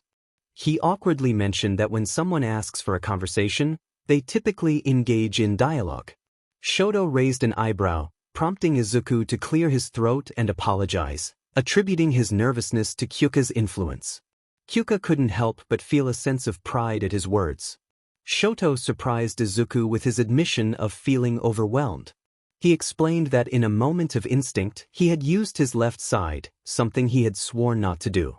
He recounted the moment he had seen Izuku trapped, feeling like an animal caught in a trap, and how he could have seriously harmed everyone, including his own teammates, if not for Izuku's intervention. Izuku was taken aback by Shoto's honesty. Shoto continued, recalling his experience witnessing All Might in action, describing the overwhelming pressure and electric atmosphere that surrounded him. Kyouka realized that she had felt that same energy during their battles, especially when training with Izuku. It was a different sensation from what she had previously associated with intimacy. While All Might's quirk remained a mystery, it was clear that it enhanced his abilities, much like Izuku's. Kyouka found herself questioning the timeline of Izuku's quirk development, especially given his struggles with anxiety. Suddenly, Shoto posed a shocking question, asking if Izuku was All Might's illegitimate child. The three of them exchanged wide-eyed glances, caught off guard by the suggestion. Kyouka almost laughed at the absurdity of it, knowing that Izuku had his own issues with his father. However, a thought crossed her mind as she recalled Izuku's impressive impersonation of All Might, realizing the resemblance. Izuku panicked, denying the accusation. Shoto's words were sharp, suggesting that if Izuku were indeed related to the number one hero, it would only fuel his longing to defeat him. Izuku was confused, trying to understand Shoto's motivations. Shoto revealed that his father had forced his mother into a quirk marriage, using her abilities for his own gain. He expressed his resentment towards his father, feeling like a mere tool created to surpass All Might. The weight of his words hung heavily in the air, and Kyouka felt a mix of shock and sympathy for Shoto's painful past. As Shoto shared the scars of his upbringing, Kyouka and Katsuki listened in stunned silence. Izuku struggled to find his voice, grappling with the gravity of Shoto's confession. Shoto explained that he didn't harbor hatred for Izuku, but if defeating him without using his left side was necessary to deny his father, he would do it without hesitation. Izuku felt a knot form in his stomach after hearing Shoto's story. He realized that many people face struggles far greater than his own. It surprised him to learn that someone he believed had everything, two quirks, a father, a family, was also carrying a heavy burden. In that moment, Izuku sensed that Shoto felt just as empty as he did. Shoto paused and turned to face Izuku, waiting for him to continue. Gathering his courage, Izuku spoke as clearly as he could. He acknowledged that while he had received help from others, it was only in the past year that he truly began to rely on them. He expressed his longing to be like All Might, but admitted there was someone else in his life now, someone he couldn't imagine living without. He wanted to be like them too. Katsuki raised an eyebrow, glancing at Kyouka, who was blushing. Izuku continued, sharing that although he couldn't fully understand Shoto's experiences, he could relate to his convictions. He felt a strong obligation to the people who had supported him, vowing not to let them down. He had already lost so much and was determined to fight with everything he had. Shoto regarded him for a moment before nodding and turning away. Izuku took a deep breath, trying to steady his racing heart as he walked back to the archway and sat against the wall in the stadium hallway. Just then, Katsuki passed by without a word. Izuku called out, inviting Kyouka to join him. Kyouka hesitated but eventually approached him, taking a seat beside him. She asked if he had known she was following him. Izuku admitted he had a hunch and asked if she had heard everything. Kyouka confirmed she had and expressed her disbelief at the situation, noting how it made his own issues with his father seem trivial. Izuku sighed, leaning his head back against the wall. Kyouka took his hand, reminding him that everyone's struggles were significant in their own right. He acknowledged her point but insisted that it wasn't fair for Shoto to keep such a part of himself hidden. Kyouka was about to respond but Izuku interrupted, recognizing the hypocrisy in his statement. Kyouka teased him about the classic, "do as I say, not as I do" scenario. Izuku admitted that it was a recurring theme in his life. Kyouka reassured him that he would figure things out, as long as Frozone learned to be less difficult. She then asked if he meant what he had said about the person he couldn't imagine living without. Izuku smiled, leaning in to share a tender moment with Kyouka. She rested her forehead on his shoulder, and they enjoyed a quiet moment together until Kyouka brought up Shoto's theory about All Might. Izuku quickly dismissed it, but Kyouka pointed out that Shoto didn't know everything about his past, especially regarding his quirk. Izuku contemplated this, recalling All Might's advice about building a circle of trust. He felt that if Kyouka was the one, he should share everything with her. He began to promise to tell her more, but Kyouka interrupted, reminding him that he had said that before and that he couldn't back out this time. She stood up, encouraging him to join her for food. As they walked to the cafeteria, Izuku hesitated, recalling the earlier incident in the bathroom. Kyouka insisted he needed to eat, playfully arguing that he wouldn't want to embarrass himself during a fight. Izuku joked about the potential consequences of not eating, but Kyouka countered with a humorous scenario where he could secure a victory in an unexpected way. As they entered the cafeteria, Momo caught their attention, asking Kyouka for her measurements for a cheerleading outfit. Kyouka was bewildered, demanding to know what was going on. Momo explained that they would be performing a cheer for their classmates, but when she mentioned Minetta's involvement, Kyouka shot a glare at him and Kaminari, who were sitting nearby. Minetta dropped his chopsticks, realizing they needed to escape. He panicked, unable to move under Kyouka's intense gaze. Izuku, sensing the tension, glared at them, causing them to flee in a hurry. Kyouka decided not to pursue them, knowing their time would come. Momo expressed her disbelief at being tricked and lamented her gullibility. Izuku reassured her that it was understandable, given the antics of those two. He noted that at least they had avoided being fooled this time. As they continued their conversation, Izuku's thoughts drifted, imagining Kyouka in a cheerleading outfit. Kyouka caught onto his distraction, teasing him about it. Izuku snapped back to reality, awkwardly suggesting they get food. He walked away, feeling flustered, while Kyouka rolled her eyes, a blush creeping onto her cheeks. Despite the earlier comments, she was determined to get her revenge on Minetta and Kaminari.